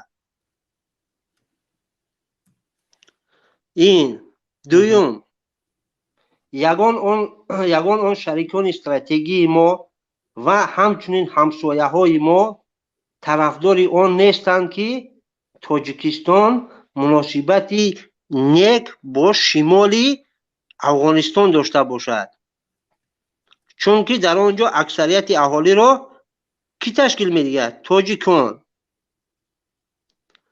اگر مناسبت ما با جمهوری اسلامی افغانستان، حاضر گویم امارت اسلامی افغانستان، مناسبت دوستانه که داشته باشیم، آهسته آهسته آهسته موقع ما در جمهوری افغانستان مستحکم می شود و همزمان قدرت تاجیکستان نسبتا زیادتر شدنش ممکن است و یگان کس در دنیا یگان کس طرفدار این نیست که تاجیکان با تاجیکان آن طرف ساحل دریا مناسبت های نزدیک داشته باشند و عاقبت آن را میدانند که آنها با آب اگر صد پاره گردد باز با هم آشناست. همه آن تحلیلگران سیاسی آن دولت های ابوالقدرت همچنین همسایه های ما این را درست تحلیل نموده. آنها به مانند دولت تاجیکستان نیستند، آنها عاقبت پیشروی زمانه و ترقیات را تا 10 سال پرسپکتیو تحلیل میکنند که آینده تخمینا چی شدنش ممکن است و این به واسطه پرقوت شوی تاجیکستان را در مد نظر دارند که آنها شاید که تاجیکان ساحلی اون طرف دریای پنج، دریای آمو با هم بپیوندند و یک دولت نسبتا از حاضره دیده با قوتتر در خریطه سیاسی جهان پیدا شود. بسیار خوب، انشاءالله. بعدی واتساپ رو گوش میکنیم. زنگ از واتساپ. الو. سلام علیکم. و علیکم السلام و رحمت الله.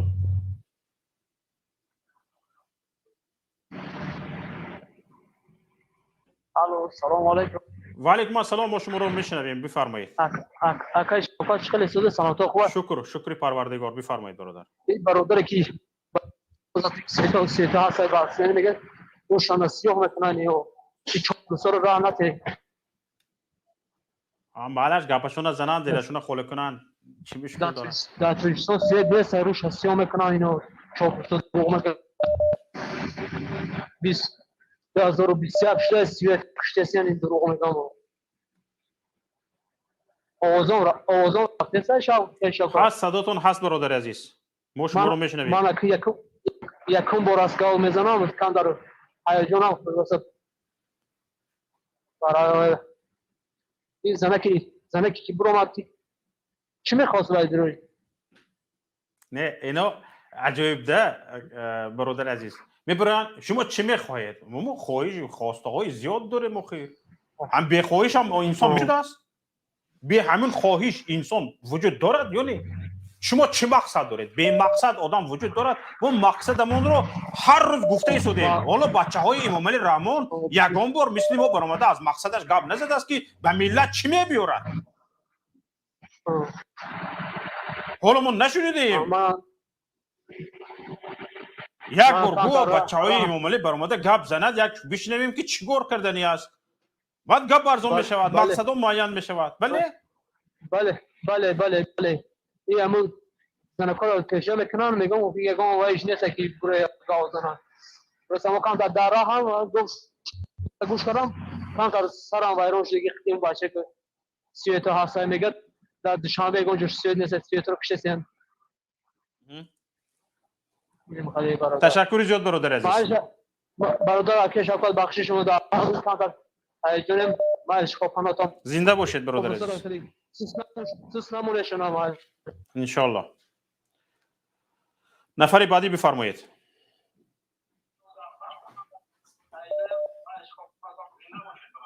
الو.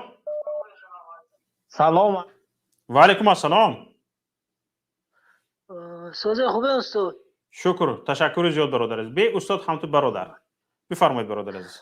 من یک چاپلوس که از هم جوار اومد کرد گفت که سویت هسته خیلی سویت پرابلمش گفت آوای چیه گفت همون لعنتی را بگو که کدام روز هم تاجیکستان تا او میشوه بگو چخیل او پرابلم های در دیگر در افغانستان و در دیگر دولت ها سویت افروختند از برق بوده در تاجیکستان نبوده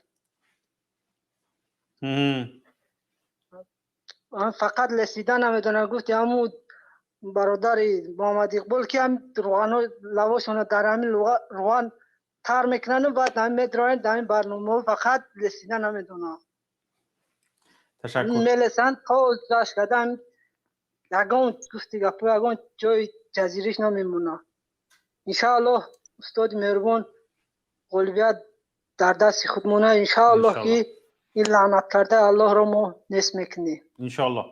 نفری بعدی سلامت باشید برادر عزیز. امانوئل رحمانوف بفرمایید. السلام علیکم برادر شوکت محمدی. و علیکم السلام و رحمت الله.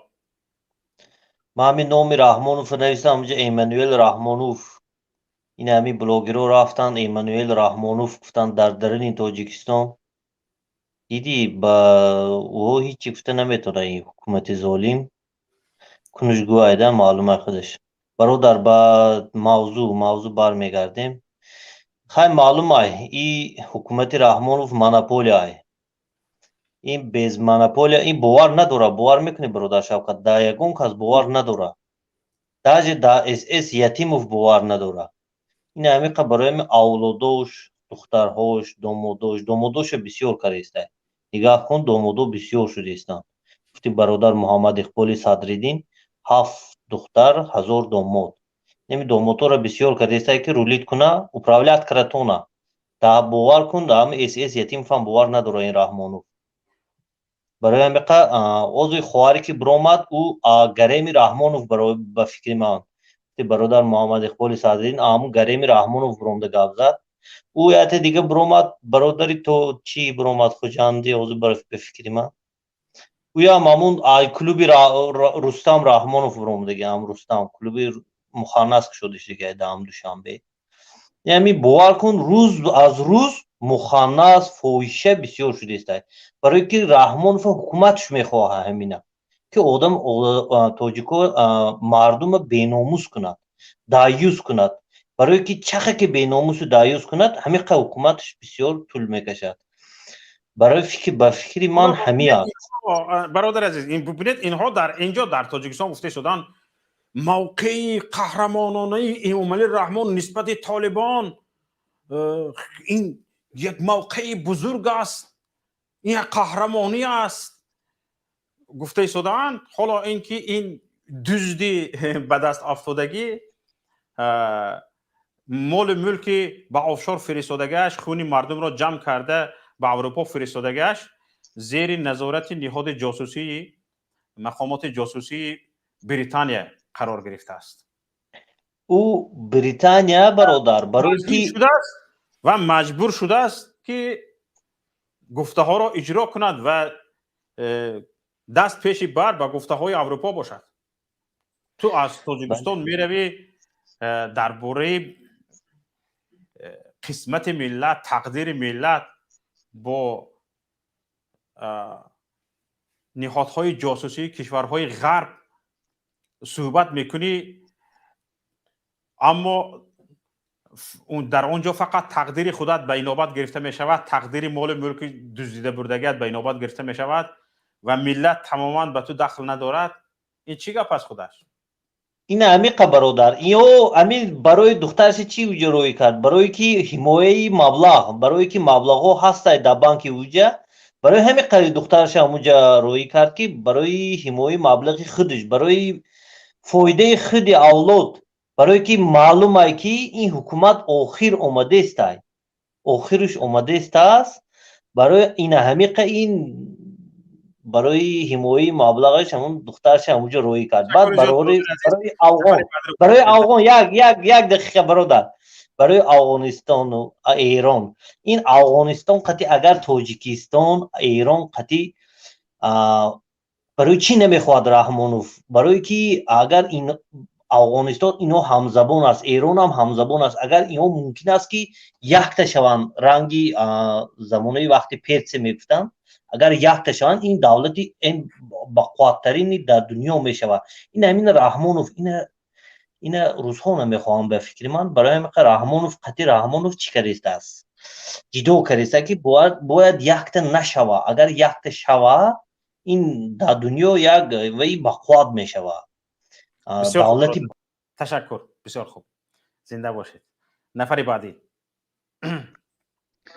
سلام علیکم شوکت برادر زنده باشید بفرمایید ما چی گفتنیم برادر همین آدمای همین شغالایی که میبرند در همینجا ای طرف حکومت طرفداری میکنن التماس همه را یا مانن چهرهشون کشوده ما قطعیشون صحبت کنیم یا که واپس قبولش نکنیم من میخوام که همه دو شغالی که برآمد برادر عزیز در یک برآمده من به یک برادر عزیز فهموندم بسیار معقولشون شد برادر عزیز همه نماز جماعت مسجد رفتگی هستید گپ زنید بسیار خوب همین نماز جماعت در مسجد در شریعت اسلامی یک قاعده هست یعنی صف نمازگزاران چگونه باید باشد قاعده وجود دارد و کیها اول میسند بعد از کیها میسند بعد از کیها میسند یک قاعده هست اول مردها میسند کلانسالها به پیش بعد خردسالان به پیش همه خردسال هم از خونساها پیش میسد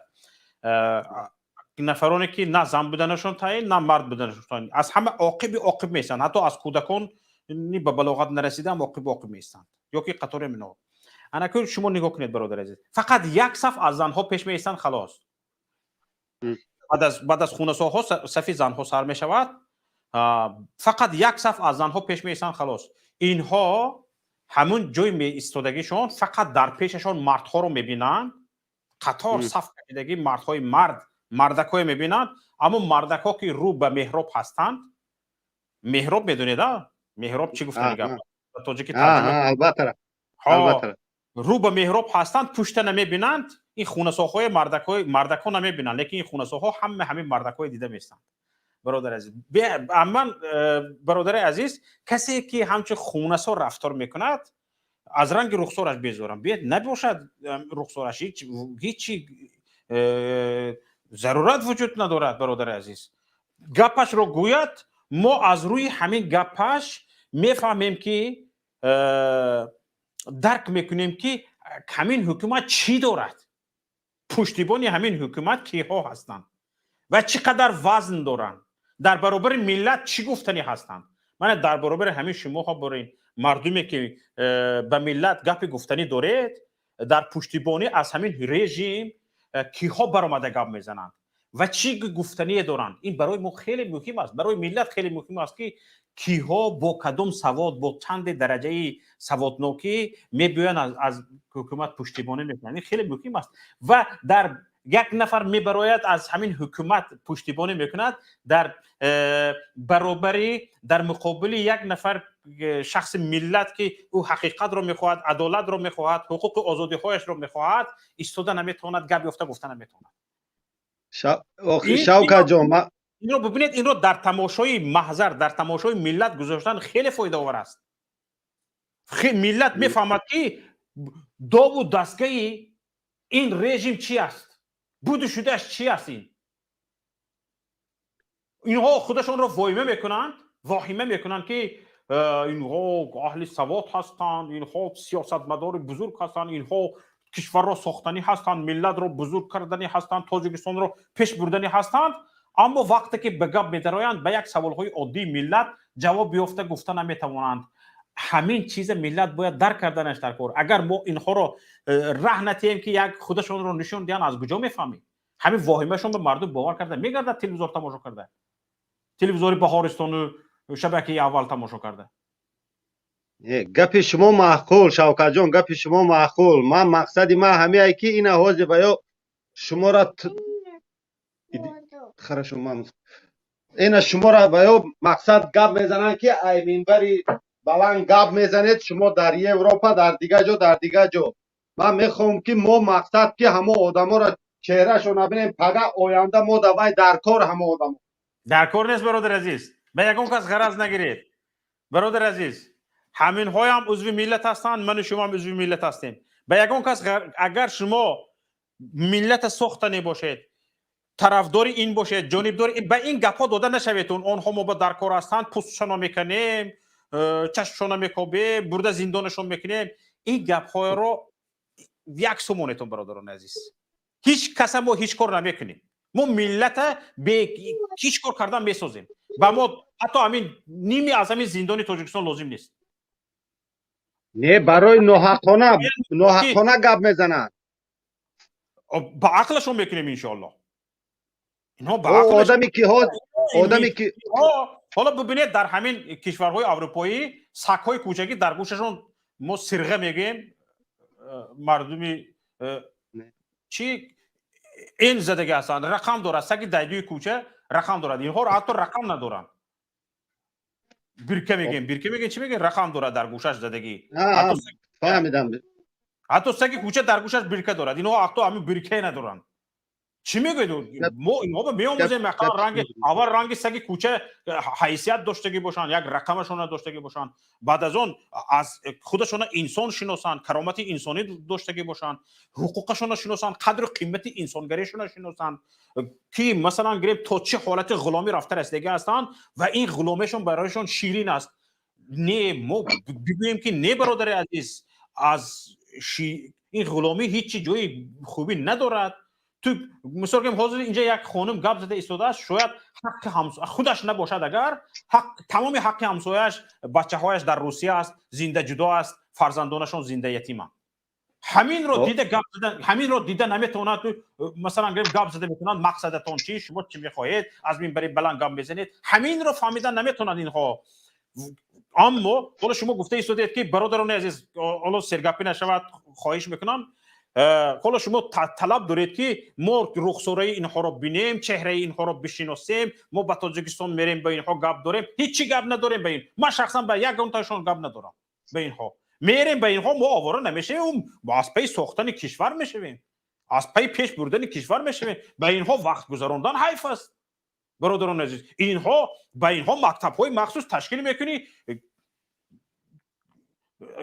مکتب‌های کسبی آموزشی تکنیکی تشکیل میکنی همش برای پیشرفت کشور رفته درس میخوند آواره شده میرود دیگه به این چیها وقتش نمیموند. حاضر اینها هستند که بیکار خوجه اینها بیکار خوجه 90% کشور بیکار خوجه کرده همین ربات کرده موندگی است. در اون وقتی که برای پیشرفت ملت علاقه کوشش میشود به این چیها به قصدگیری به اینها آواره شدن وقت نمیموند برادران عزیز. نه برادر ما مقصد قصدگیری نه مقصد بیسوادم وقتی مفکوره پس داره میبره گپ میزنه حرمت و احترام نداره گپ زنی همو ایال زنک گوش کردید که چخلی گپ میزنه همین است برادر عزیز. سیموشون حالا در مرکزی اسلام شناسی یا در مرکزی تحقیقات استراتژی پرزیدنتی کار میکند گپ زنیش میبینی با بعضی ها هست که اونها رو هم یک سوادناک کلان تحلیلگری بزرگ میشناسن در هر یک کلمهش از اسلام گام میزنه در هر یک کلمهش در خطای اسلامی دارد. گوش کرده شیشتیم ما گپتون معقول شوکت جان همین زنکی که برآمد کرد اما مقصد سخنای همرا گوش کردین چی نمود خطی گپ میزنه حرمت و احترام گپ زنی زنک گوش کرده چه گپ زد گوش کردم برادر عزیز اما آنها مربی من نیستن آنها تربیتگری من نیستن وای فوشان هم کامل میگم برادر عزیز آنها تربیتگری من نیستن من تربیتگرم کسی دیگر است و الحمدلله که من از کی تربیت میگیرم باید بدونم و اینقدر کودک هم نیستم که ندونم که باید کی به من عبرت باشد. وای لعنت به همخ مادر لعنت به همخ زن برادر عزیز من پسته بیمغز لب واکند رسوا شود اینها همین پسته بیمغز هستند تمام دیگر وقتی که میگوی تو مردم شنیده ایستاده است رخشونه میشناسی نمیشناسد سیمایش را دیده ندیده است نماینده یک ملت در یک کشور اروپایی فقط چی برتریت دارد دختر پرزیدنت بوده است دختر رئیس جمهور بوده است دختر پیشوای ملت یگام جانگیر نیست کو جز ای خداوند هیچ که جان نمیگیرد کو بله یگو چیز دیگر گفتنی هست برادر نه درمون خدا باشه دوستان درمون خدا باشه نفر بعدی بفرمایید. سلام علیکم اکای شوکت. سلام رحمت الله و برکاته. چه خیلی که اوزم برادر گفت که و یا یک فوشان و یا یک بیعقل. من قشنگ میدونم که آدم بیعقل دفاع نمیکنه. همین آدمی که دفاع میکنه حکومت حاضره و یک روزانه یا دزده یا یگان پارخور رواخوره یا یگان بیرهای آدمی سالم من هم قشنگ دیدم آدم سالم هیچ وقت حکومت حاضره دفاع نمیکنه. و یا من هم میبینم که و یا یگان فوشان یا روزانه یا که یگان حق خوری مردمان. این خیلی آدمو حکومت حاضره دفاع میکنن. برای چی؟ برای اون که حکومتی که امروز رهبر دولت امامعلی رحمان در سر قدرت هست و همون رهبری میکند، همون اوله همون چخیل است. چخیلی که همون اوله هست هم خیلی آدمو دفاع میکنن. تصور کنین فرزندای همون رحمان چخیلی هم همون دخترای رحمان رو با همون شفیراشون همخوابگی میکنن. شوهر دارن همخوابگی با شفیراشون میکنن. برای کی؟ یا خیلی ایمانای مستحکم ندارن. برادر عزیز بیاید همین میف که تکرار نکنیم. خواهش میکنم. همین خیلی گپا هست که با اطراف شفیرانی دختر رئیس جمهور همین با 100 مترش رفتن امری محال است. این گپا از کجا میبراید؟ این گپا میف است برادر. نه اوخی اکای شوکت همین گپ من زدم که راست همین یک زرینه امامعلی است که قدی شفیرش شوهر داشت. بیاید همین گپای واقعی که دلیلش ناپذیر است پر است. چی در کار همین درونی ایزاری مردم رفته؟ من واقعا شما روز میشم لیکن این اوله هست. حکومتی که عیب نقصانی همین حکومتی که همین رژیمی که امروز هست و گفتن تمام نمیشود و ده ها صدها مثال های وجود دارد که باید این حکومت به استعفا رود و دیگه حقی در حکومت بودن ندارد. طور است ما میگوییم به درونی ایزاری مردم دست میزنیم. چی در کار است برادران عزیز؟ لازم نیست. من به این طرفدار نیستم. خواهش میکنم برادران. من طرفدار که مثلا گریم هول وایت اینو چهرهش نشون میدن ما با اینها گپ داریم ما با اینها با گپ رفت نداریم. با پیش رفتن ما در کار برای سازش برای پیشرفت تکنیکی اینواسیونی ما کار میکنیم. با اینها وقت بیهوده صرف میکنیم. با احمق سر به سر شده میشینی وقت صرف میشود.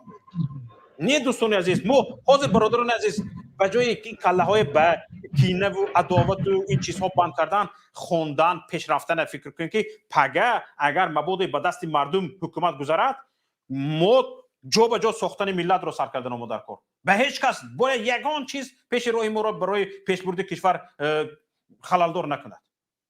یگان چیز یگان کس یگان نفر یگان خصومت ما یگان نفر رو بعد میبینیم با آواره شدن به او یگان چیز ما در حال حاضر ما برای پیشرفت کشور کوشش کرده ایستادیم. حال حاضر ما همین 100 خویش اگر شوکت من 100 خویش باور دارم که همین مخالف برد میکند حتما. برای چی؟ برای اون که من دیده شدم که مخالف علاقه بسیار شده استودیم بسیار در داخل تاجیکستان هم بسیار است. با چی با اون قدر امکانیت ندارن که با ما تماس شوند لیکن با درون اونها به طرف ما مخالفان. برای آن حلقه سلامت باشین. مخالفان با پیش زنده باشید. نفری بعدی از واتساپ. الو سلام علیکم. و علیکم السلام و رحمت الله و برکاته. برادر خوب بینتین؟ تشکر زیاد به شما. بفرمایید. همین یک سوال دارم. همین تا وقتی داریم غریبی گردیم دور از پدر و مادر فرزند و دیار این چی گپه باید همه مردم پی زد؟ من راستی نفهمیدم شما رو برادر. یک دقیقه. اون کس فکری مهاجرا رو نمیکند. من تماما شما رو درک نکردم برادر. یک بار گپتون رو تکرار کنید خواهش میکنم. میگم در همین مهاجری گشتیم در چهره مسافرت. بله. بغیر از همین میگوی مردم میگوت میخیزه میشکل نمیخیزه. آخه یکون بهبودی نیست برای خیزه. میشود انشالله برادر. همت بلند کنید. میشود انشالله. همین گپی که بدهان آمد انشالله حتما برای در عمل تطبیق کردنش کوشش کنید، بهبودی میشود انشالله. همین برادران عزیز تماشابینان محترم، به همین گپ زده ایستاده ایم، نشده ایستاده از گپ های پسیمیستی به معنی سرتان راه ندید. همین هر نفری که هر یک مردی که در دستش پولت تلویزیون بر روزش در پشت تلویزیون میشینه و از این فیلم به وای فیلم، از این سریال به وای سریال رنگ کامپرکا میگذارد و باز میگوید که همین زندگی پیش نرفته ایستاده است، این خیلی نشده ایستاده است، کار نیست، پول نیست گفته ایستاده است. مثل همین است برادران عزیز. مردک باید یک بار اخونه برآمده یک درختای دیدنش در کار، گرد اطراف دیدنش در کار، دائم در مشغولیت بودنش لازم است. و ما تاجیکستان را ساختنیم مثل یک حکومت، یعنی دولت مثل یک عائله بزرگ است. دولت داری از عائله داری سر می شود. همین در عائله داری چی خیلی می جومی، سحر می خیزی 150 کیلومتر شهر می روی، ساعت 5 ساعت می روی، بار می بری، در بازار می فروشی، بازار باران نمیگویی، برف نمیگویی و هاکذاها. برای همین جنبشمونه با یک سطح بزرگترش ما در عمل تطبیق کردن ما در کار. همین جنبشی که برای یک عائلت میکنی، تو مثلا اگر یک پرزیدنت یک حکومت اداره کرده ایستاده است، همون هم انسان است، تو هم انسان هستی، هیچ نه امکانیتی نسبی همون رو کردن رو تو داری، فقط خودت به یک همین فکرهای محدود کردگی هستی. برادر عزیز، هم چی را یعنی نقشه را بلند به بلندی های بلند برآمدن رو بگیر، اقلا به نصفش رفته میرسی. برادران عزیز. نشده ایستاده است به این گپ زدن ها کی میره مونت. برادران عزیز، قله بلند ملت چی است؟ حکومت مردمی ساختن و از پای افتادن این رژیم خونخوار، این رژیم ظالم. بله همین قله بلند اقلا به نصفش رفته میرسید انشالله. به نصفش که رفته رسیدی، از تو در سبقت بودگی ها، از تو داناترها به همه قله رفته میرسند انشالله. سلام علیکم. تو میروی آنها رو اداره میکنی، آنهایی که به قدرت رسیدن، حکومت مردمی شود. نفری بعدی تشکر زیاد به شما برادر. سلام علیکم و رحمت الله و برکاته. برادر شاکر جان، مطمئنم صحت و سلامت هستید. تشکر به شما برادر. من یک گفتنی داشتم، کم وقتم بسیار کمتر است. من در یک کار حیران هستم که آدم‌هایی که از طرف رژیم برآمده گپ میزنن که سوئد هست، اینوای هست، همه کنج است، آدم کم ترک روشن بینه، کم ترک بینه که همین رژیم آهسته عاقبت به چی آورده رسان. واسه خودش آهسته هیچ کرده جا کوفته رفته شده است. از تاجیکستان گریختنی است 100%. اینا همه آشکار میدانند. با از پس حیوان و آدمی نغز است و یک چوپرسی کرده میگردن. یک دیمش تو حوزه فقط پرابلم سوئد هست. اوکی، همین سوئد از سال 93 تا این جانب سوئد رژیم است، گو هست گو نیست. همینم میبینه. در من ای نهایه رشتم، یعنی که ای نهایه غرم. ما در 5 ساعت 6 ساعت هست، 4 ساعت 3 ساعت نیست. آدم کم ترک منطقاً کم ترک گپ زنن. دیدن که دخترش در لندن سفیر شد. برای چی شد؟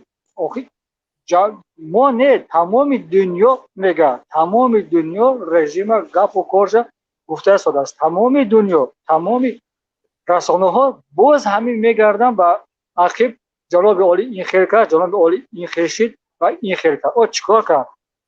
یک آبی که از پشت خانه میریزد در یک حوض، چرخه را تو میتید سوئد، نه کلان در کار نه کو در کار. همین هم نیست. انگیش از پشت خانه ما کنده با ما میفروشد 2 برابر قیمت. یا انگیش باید به پول باشد مادر. همین کوههای کوهستان همش انگیش. مادر بر اگر خطا نکنم با 3-4 پشت ما بسنده است. بازم میگردم این است روز تا روز نرخ بلند، ارد بلند، گاز بلند، بنزین بلند، روغن کو بلند، شکر بلند. او کجای همین نقض است؟ از برای اول این مردم های چاپلوس نه، این برادرهای ما التماس با چشم سرده، با چشم دل بینید، با چشم دل خطیب بینید. تشکر زیاد برادر. بیجایش میره کروپسیا، بیجایش میره. یک زنگ دیگر از واتساپ قبول میکنیم، بعد از اون باز صحبت رو ادامه میدیم. یک زنگ دیگر از الو سلام علیکم. الو سلام علیکم. و علیکم السلام و رحمت الله. صدات نقدسته. تشکر زیاد به شما. همین شما در سوال که همین وقتی که میبروین همین مقصد اساسی شما چیه؟ برادر عزیز، تقریبا یک زیاده از 1000 تا برنامه کرده هستیم در شبکه یوتیوبی پیام تیوی. 5 تماشا کنید، مقصدمون رو میفهمید، وقتی مو نگیرید. خواهش میکنم. نفری بعدی.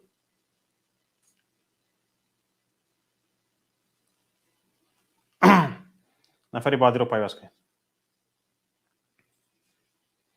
اسماعیل زاده بفرمایید.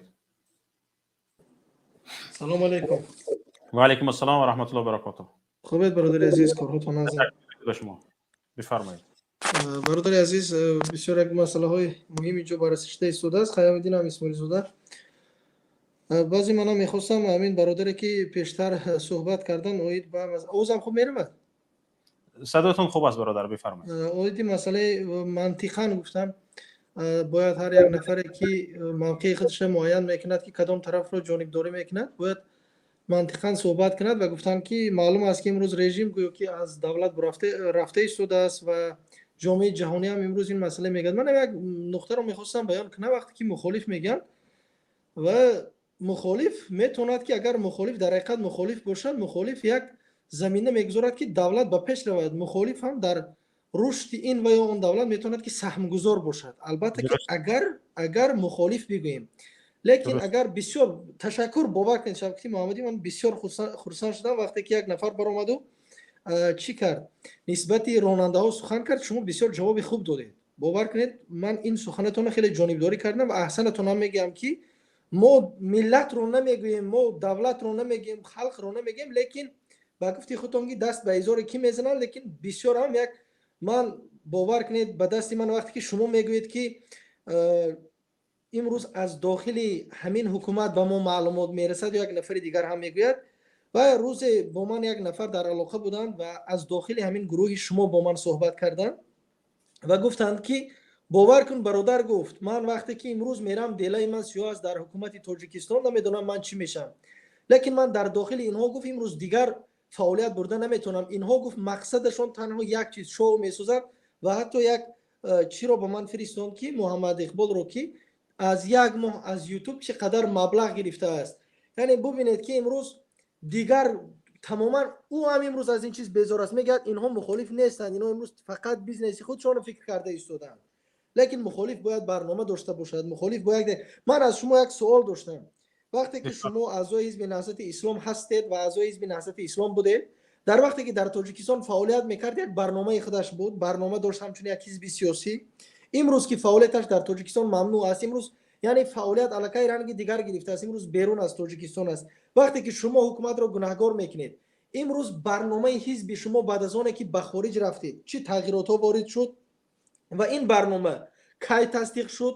آیا با امضای رئیس حزب نهضت اسلام میتواند که یعنی خودش را امروز ما اکستریمیست نمیگد، ما تروریست نمیگد، شما امروز به بیننده نشان داده میتواند که این امضا است، این مهر است، این تصدیق است، این برنامه حزب هست یا اینکه پیمان ملی است؟ همین رو میتونید به تماشابین نشان داده باشید.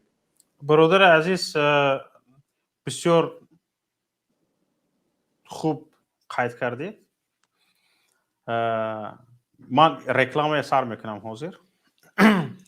تماشابینان عزیز، هر کسی که میخواهد به برنامه‌های حزب نهضت اسلامی تاجیکستان شناس شود، به سایت رسمی حزب نهضت اسلامی تاجیکستان nahzat.tg.org وارد شود در آنجا درباره شخصیت‌های حزب نهضت اسلامی تاجیکستان و کارنامه‌های حزب نهضت اسلامی تاجیکستان، برنامه‌های حزب نهضت اسلامی تاجیکستان، برنامه رسمی در دوران به طور رسمی فعالیت می‌کردگی حزب نهضت اسلامی تاجیکستان و از آرمان‌ها و برنامه‌های دیگری حزب نهضت اسلامی تاجیکستان در آنجا گفته شده است و در عصر 21 کسی که می‌خواهد از فعالیت و از برنامه و از حرکت یک حزب یا گروه آگاه شود، حتما سایت او را جستجو میکند، از او معلومات پیدا میکند. اکاش ما گیرد نشانش دیدیم.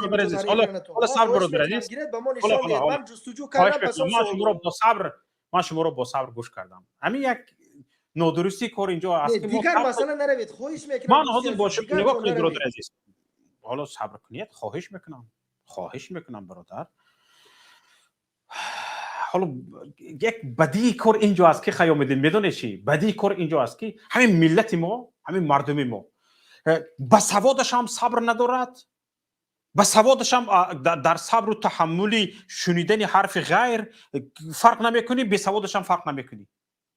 یک بیماری است برادر عزیز، میفهمید؟ و حالا از من پرسیده هستید من چی؟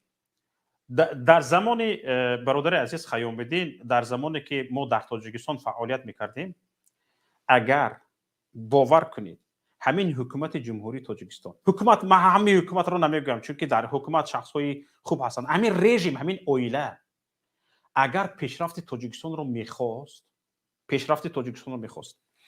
برای معتدل نگه داشتن اندیشه های دینی مردم، عقیده های دینی مردم، از این حزب نهضت اسلامی تاجیکستان استفاده میکرد.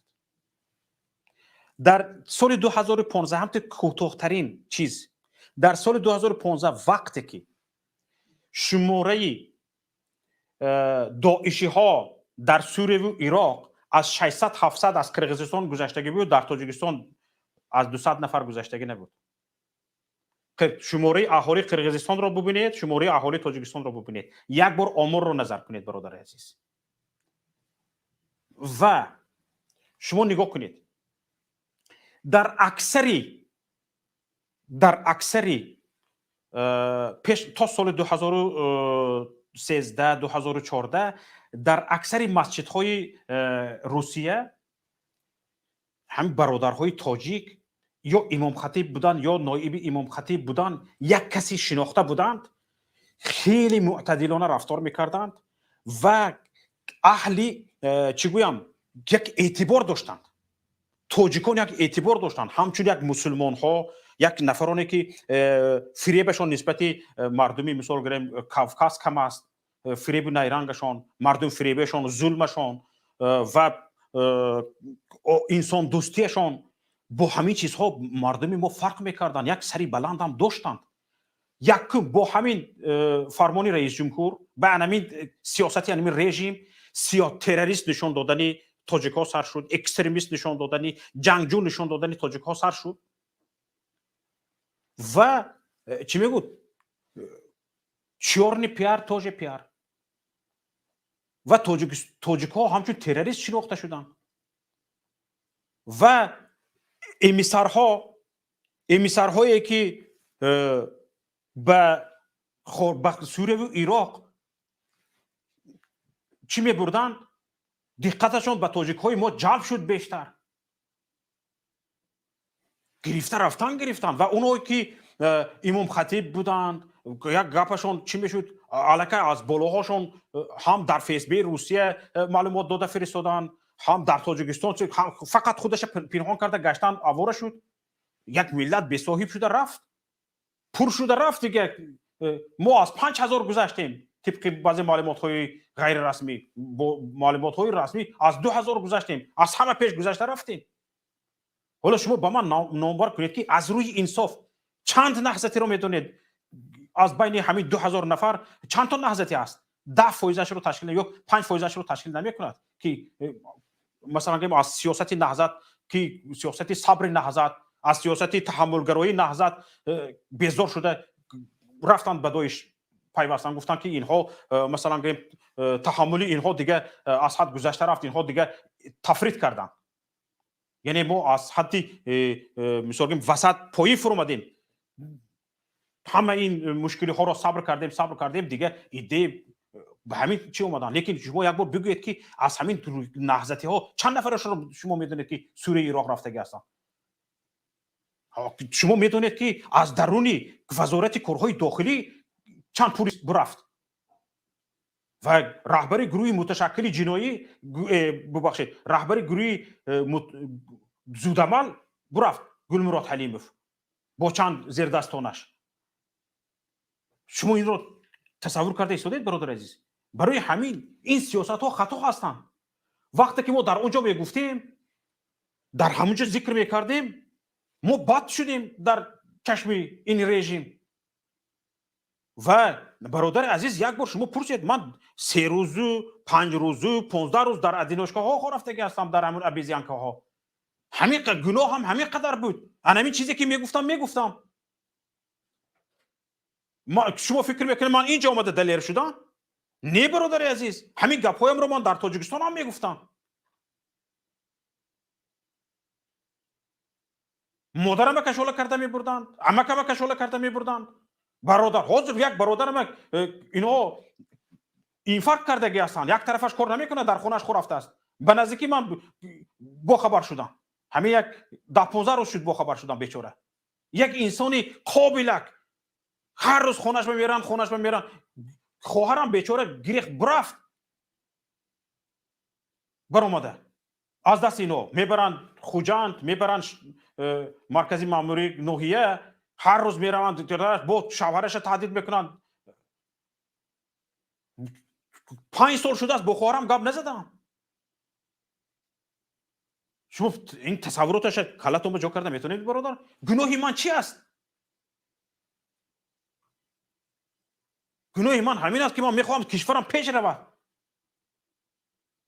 و یک شهروند یک کشور حق ندارد که عیب نقصانی این حکومت را بگوید، صاف دلانه صادقانه، و بگوید که مولت رسید بس کن. 30 سال بیزار کرد یک کودک نو تولد شدگی 30 ساله شد. 30 سال حالی هم تومی، حالی از تو خلاص شدن راهش جوشجو کرده شدیم، تو بچه‌ها آورد جو کرده شدی. همچنین یک شخص صاحب علم، شخصی که از دموکرات با خبر هستید، از حقوق بنیادی با خبر هستید، همین گجوی دموکرات به همین رفتاری همین رژیم اویله رئیس جمهور جو کرده میشه. برادر عزیز،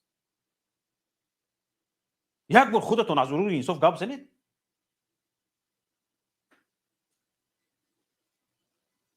مرحمت خیام بدین. صدا میرود؟ ها صداتون.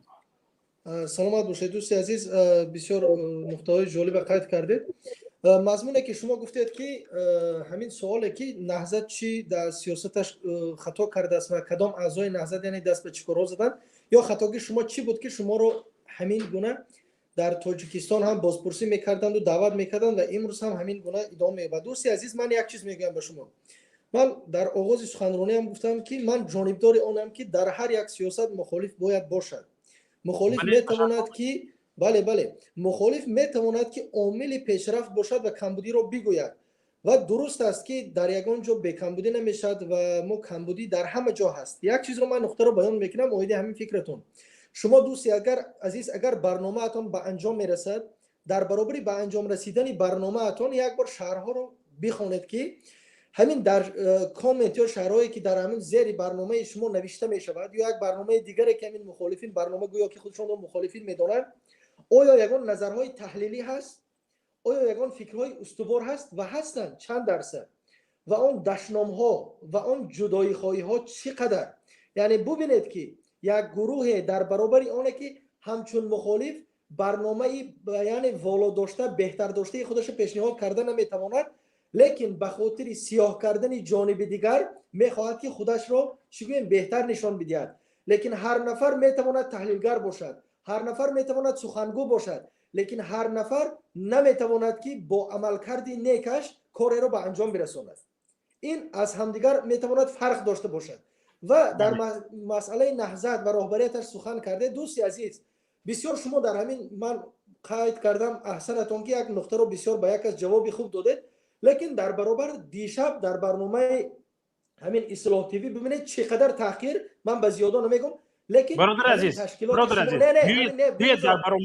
بیایید در برنامه دیدگاه با شوکت محمد گپ زنیم. خب شوکت محمدی، ببینید شما راهبر دارید، تشکیلات شما راهبر دارد، چرا فعالیت شما و همین اعضاهای شما نتیجه برداری نمی شود و دستوراتی ضروری نمی شود که امروز شما چقدر توانسته ایستادید ملت رو و همین شما و برنامه‌های شما بین ها در دیگر شبکه ها مردم رو به جدایی برده ایستادن. چرا این مسئله یک بار شما بحث نمیکنید؟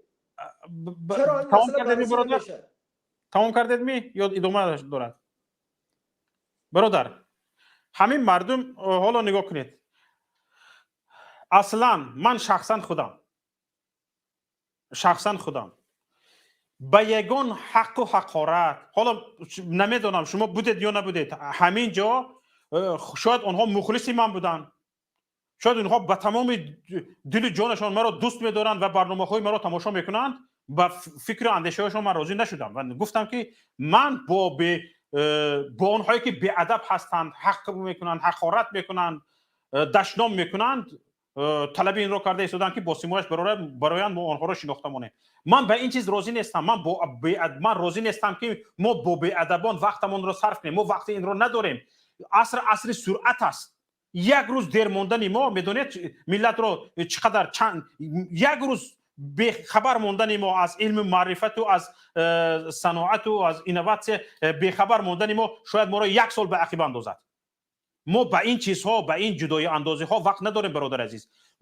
شما نگاه کنید، جدای اندازی همین ملت و رژیم، حالا ببینید آدم یک نفر برآمده گفت که آدم خودش برده ماند. نگاه کنید همین گپ شما هم مثل گپ همون است. یعنی برای این رژیم خودش یک همین ملت بزرگ است، یک همین اویله و این ملت تمام بیگانه است برای این رژیم.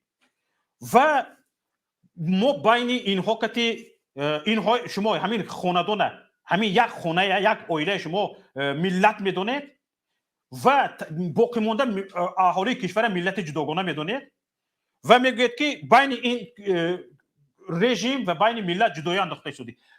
درست است برادر عزیز، من مقصدم همین است. مردم فهمد دو از این ملت کنارگیری کنه، از این رژیم. ملت فهمد این رژیم بشناسد، از این جدایی کند و عاقبت خودش سر قدرت بیاید و یک حکومت مردمی به میان بیاید.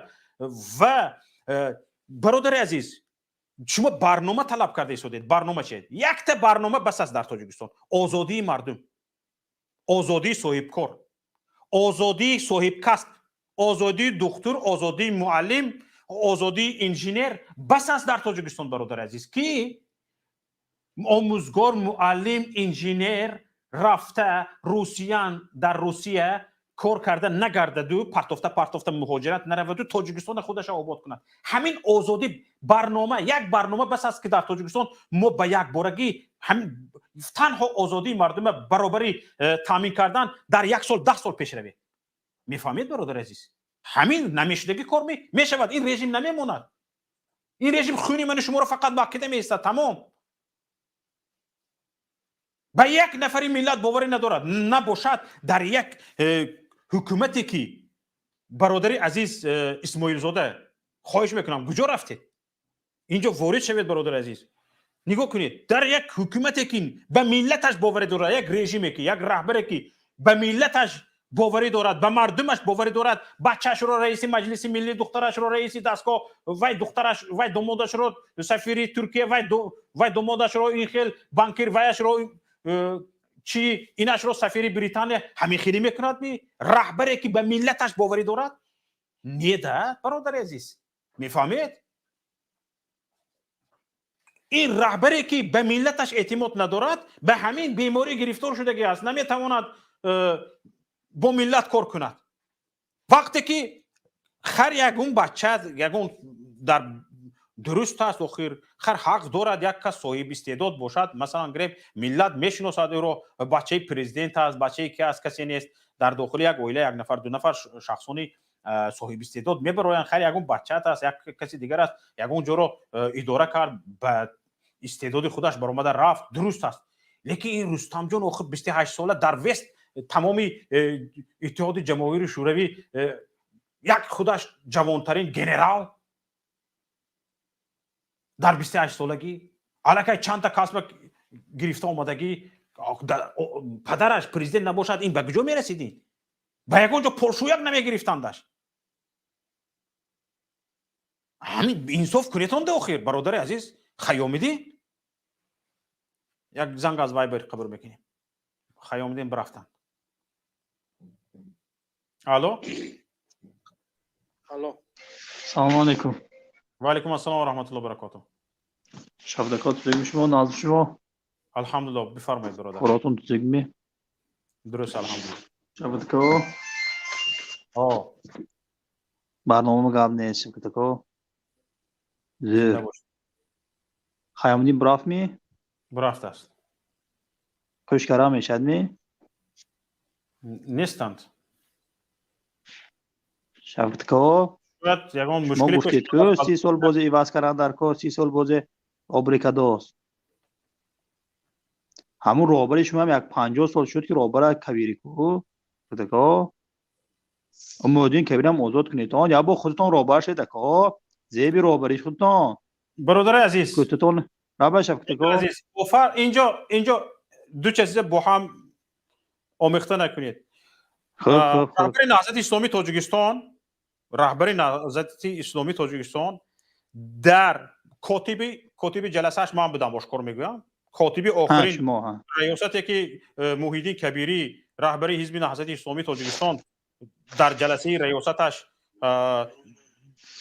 در رهبری ما کاتبش من بودم برادر عزیز ریاست طلب کردگی است که تا در دوره رهبری تو همین مسئله سرسانی نهضت به میان آمد مردم جشن برده میمونید مردم جشن برده ماند یک ساعت نمیستد در رهبری حزب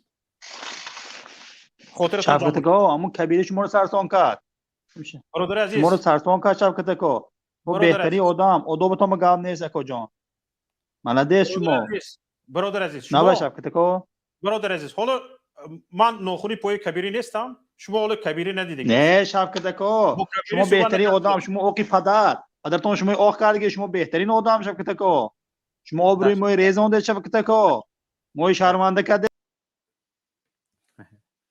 مسخره باز نفری بعدی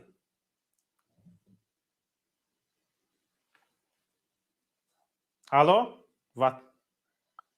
سلام علیکم و علیکم السلام و رحمت الله و برکاته چیکاری برادر نازی سلامتی خوبه الحمدلله بفرمایید ما این سخنان رو خیلی گوش کردیم این چی ای طرفی مخالفین چی ای طرفی مثال حکومت خیلی جالب سخناشون ولی همین اسماعیل زاده آخرانی که رفت خیلی دانا گرفتو نه در حقیقت دانا است نه دانا ایو از صحبت گرفت آخی شاید نگرفته باشد بیاد بدگمانی نکنیم شاید نگرفته باشد یگان تاجیکستان اینترنت میدونه بچه در تاجیکستان است منظور گرفتن نه ما بدگمانی نیستیم من راستش اصلا انسانی بدگمان نیستم لیکن باید میستاد خیلی تا آخر حالا اشکال مثال برمیگردیم به مسئله موضوع امروزه امروز اکو این مرده کمی منظور رحمانوف هم میگم است قبلا رئیس کلخوز بود زوفرماش هم که تقسیم میکرد حاضر حکومت که به دست گرفته حکومت هم فکر میکنه که حکومت هم مثل هم کلخوز خچای کلخوز دنغره بود دیگه هر جاده هم زوفرماش تقسیم کرده مولی خچا مونده است بله آواز من میره صدایتون هست بله یعنی با مانند مثال بچه‌ش ایجادمون دخترش رئیس دستگاهمون او دخترش نمیدونم سفیری انگلیمون این دومودش سفیری ترکیه است یا دومود دیگهش مثال در بانک ملی آخه نخواه که ملت ما 9 میلیون ملت ما یگان نفری نباشه که همین مثال مقامو را همین مقامو را مثال ارزش داشته باشن به غرض او اولاد پایلو چون نمیدونم سر دیگه کسی نیست. آخه نخواه گشنگی تا این حد با مردمی با همونجا هستن نفر دو میبرند گپ میزنن که شما چی میخواهی ما هیچی نمیخواهیم ما همه مردم نخواه که ما همه 30 سالی خود یک سخن خوب گفته که 30 ساله شدم حالم تو آخه دیگه تا کی باشن بله کی مردم میخواد عوض بکنه کورا. تشکر زیاد برادر عزیز. مالی برادر سلام ما همه که سخن گفتن دیگه گفتن زنده باشید. تشکر زیاد. نفر بعدی معروف بفرمایید. علیکم.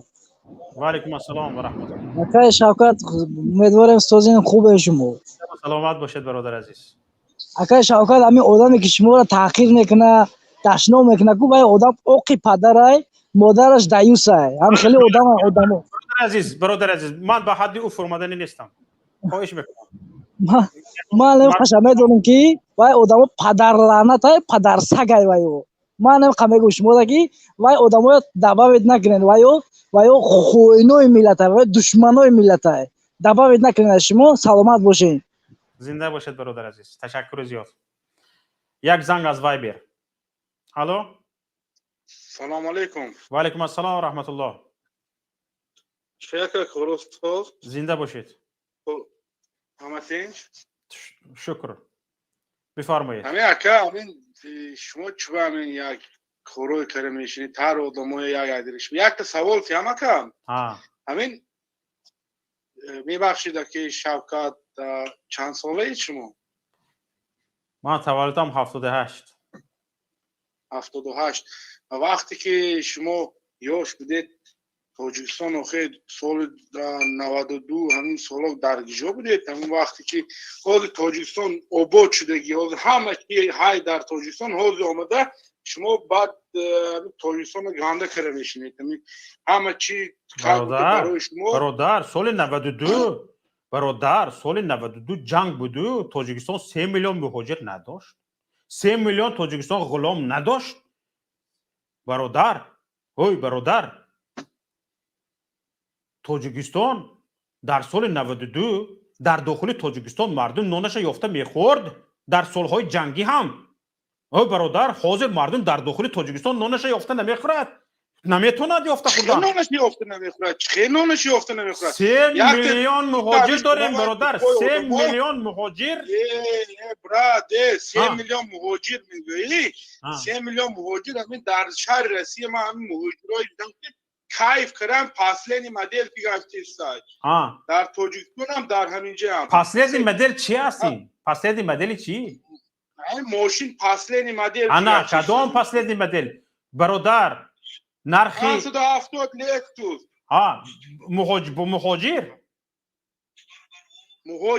ما خودم برادر در رسیت برادر نرخش کتورکیو برادر نرخش کتورکیو گیپس کردن غشتنی رو میدونید می چند سال برای لکسوس کار کردنش در کار یک مهاجر بیا دم گیرید برادر دم گیرید برادر نفری بعدی همینم گپ شد یک مهاجر بیچاره چند سال برای یک لکسوس کار کردنش لازم اشکمش سیر کنند مهاجر اشکمش علی شیر بفرمایید.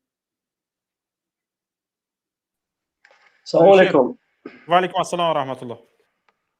نازنین کارتون خوب شما زنده باشید بفرمایید. راست پیوست شدین نمیدونم همین کامنتارهای خونده ایستادم فقط کامنتارها از دو جانب مردمی که یگان نفر میبرد شما دستگیری نمیکند دولت دستگیری میکند یا که یگان فکر دیگر میگوید که فکری که شما معقول نیست در اونجا آدمایی که کامنتار میکنن برزیدش راز یک گپای میزنن که من نمیدونم از کدام حساب باشد یا که آدمی که دیگر عموما نمیشناسند یک دیگر رو نمیدونن این کی است چی گفته سودا است اونجا بدبینی نسبت یک دیگر پیدا شده است.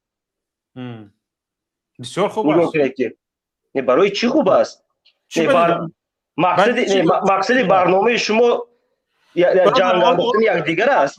نگاه کنید برادر شما یک چیز بینوبت گرید برادر عزیز. همین فکر شما که همین دست پیشی بر کلش خم باشد، همین کلش لط کنی هم هیچی نگوید.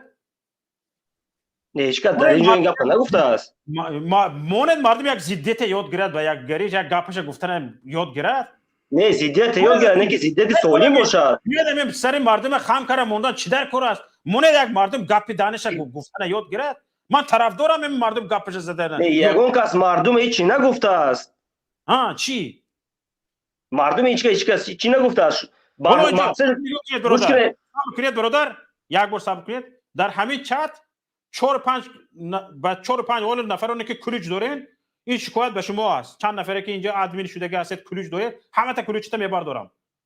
اگر به همین حق و حقوق و دشنام ها نظارت نکنید، من با 4-5 نفر اینجا کلیج داده هستم از بین همین ها که نظارت کنید، حتی یگان تاشون نمیشناسم.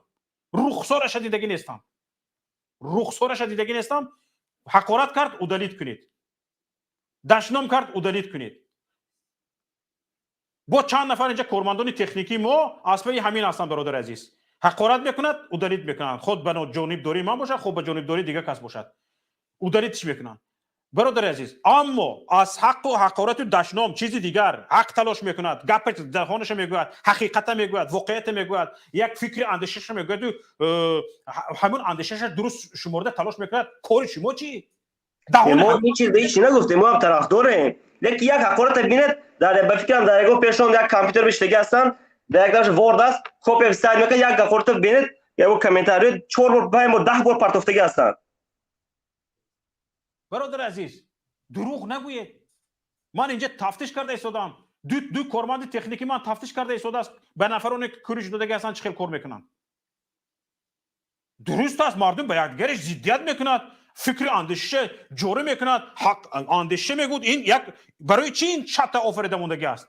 همین که همه جا گورستان مثل قبرستان برید آرام باشد نه، بیدار باشد مردم، به یکدیگرش فکر اندیشه گوید، ضدیت نشون دهد. این چی است؟ این با یک مردم بدبینی این فکر اندیشه هایی که با کلی شما جا کردگی هستن، این فکر اندیشه های غلام سازی است برادر عزیز. یعنی فقط دست پیش بر باشی، کلت خم باشد، گپ دهانت نگویی.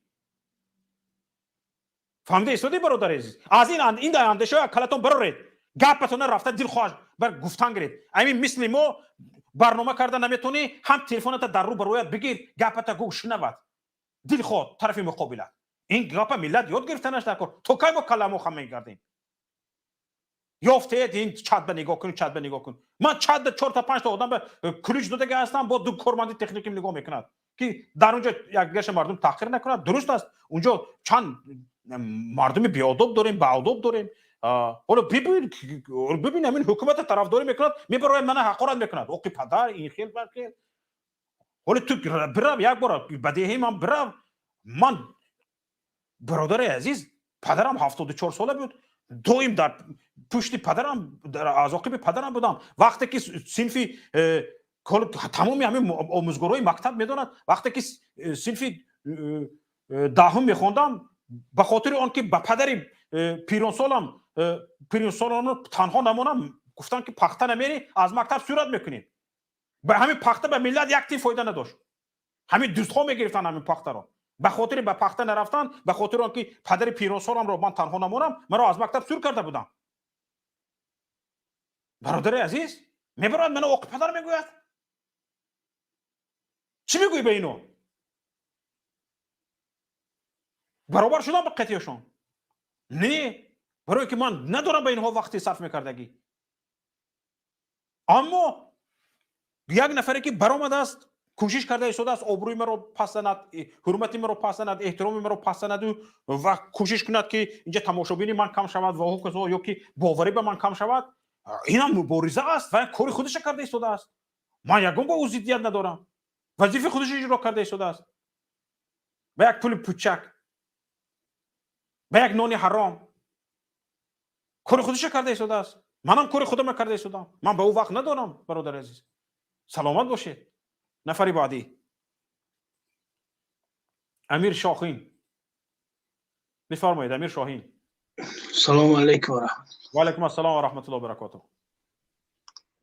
کوی شوکت اینو همو آدمایی هستن که نمی میدرن وقتی برنامه‌های شما رو باید بگیرن. همو آدم‌ها یا چی گفتنیم اینو برای چی میبرامدن اینو دشنام میکردن روا بوده یا وقتی که مردم بر ضد رژیم یک گپ میزده باید هیچ کی چی نگو همه خواب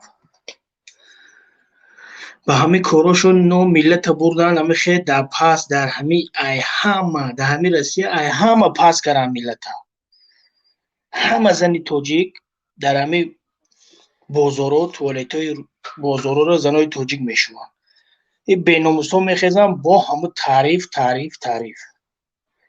یا بار بیای حالی مردم بینید ایجا برای 25,000 در بین مردک های نمی مردک راستا اما تورات شکسته سر زن توجیک میگره پول میشه اینا هم اشکشونو به ناموس بگیرن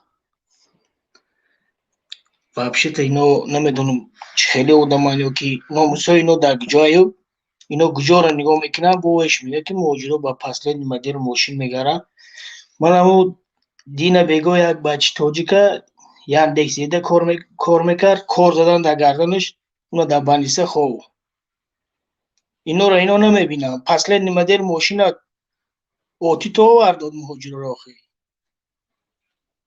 بله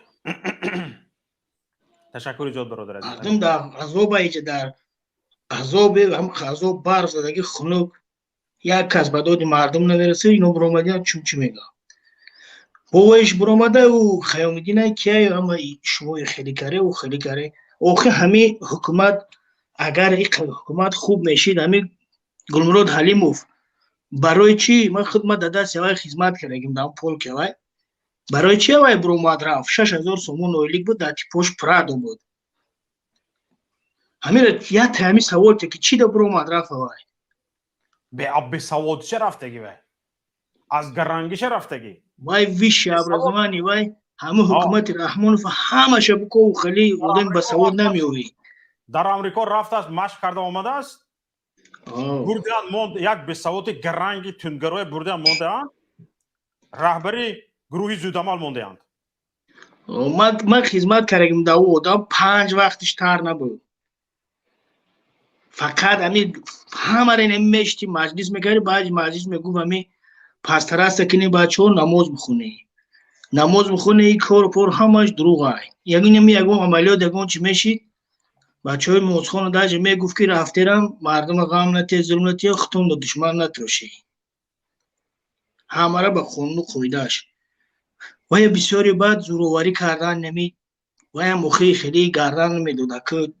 نمیدونم مایروی چی بود ایسش کردن اوف کردن بود دودارش ازیاد کردن دیگه ما که اوجه خدمت میکردم سالات دیم با ما اومدیم دیگه اینا اینجا اومدیم خیسونمو ادام رفت ما یه پیج دیگه میشناسم همه خیلی بسواد با همه خیلی گاب میزد به خدا میشینی میگی گوش کرده بشینو خیلی اودم خوندگی خودش معلوم همی یه سخنش یک کماد اودم اوجه ایروهای بعد میگرم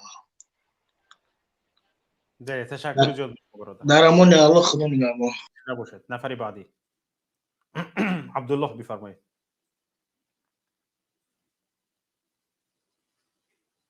میکروفونتون فعال نیست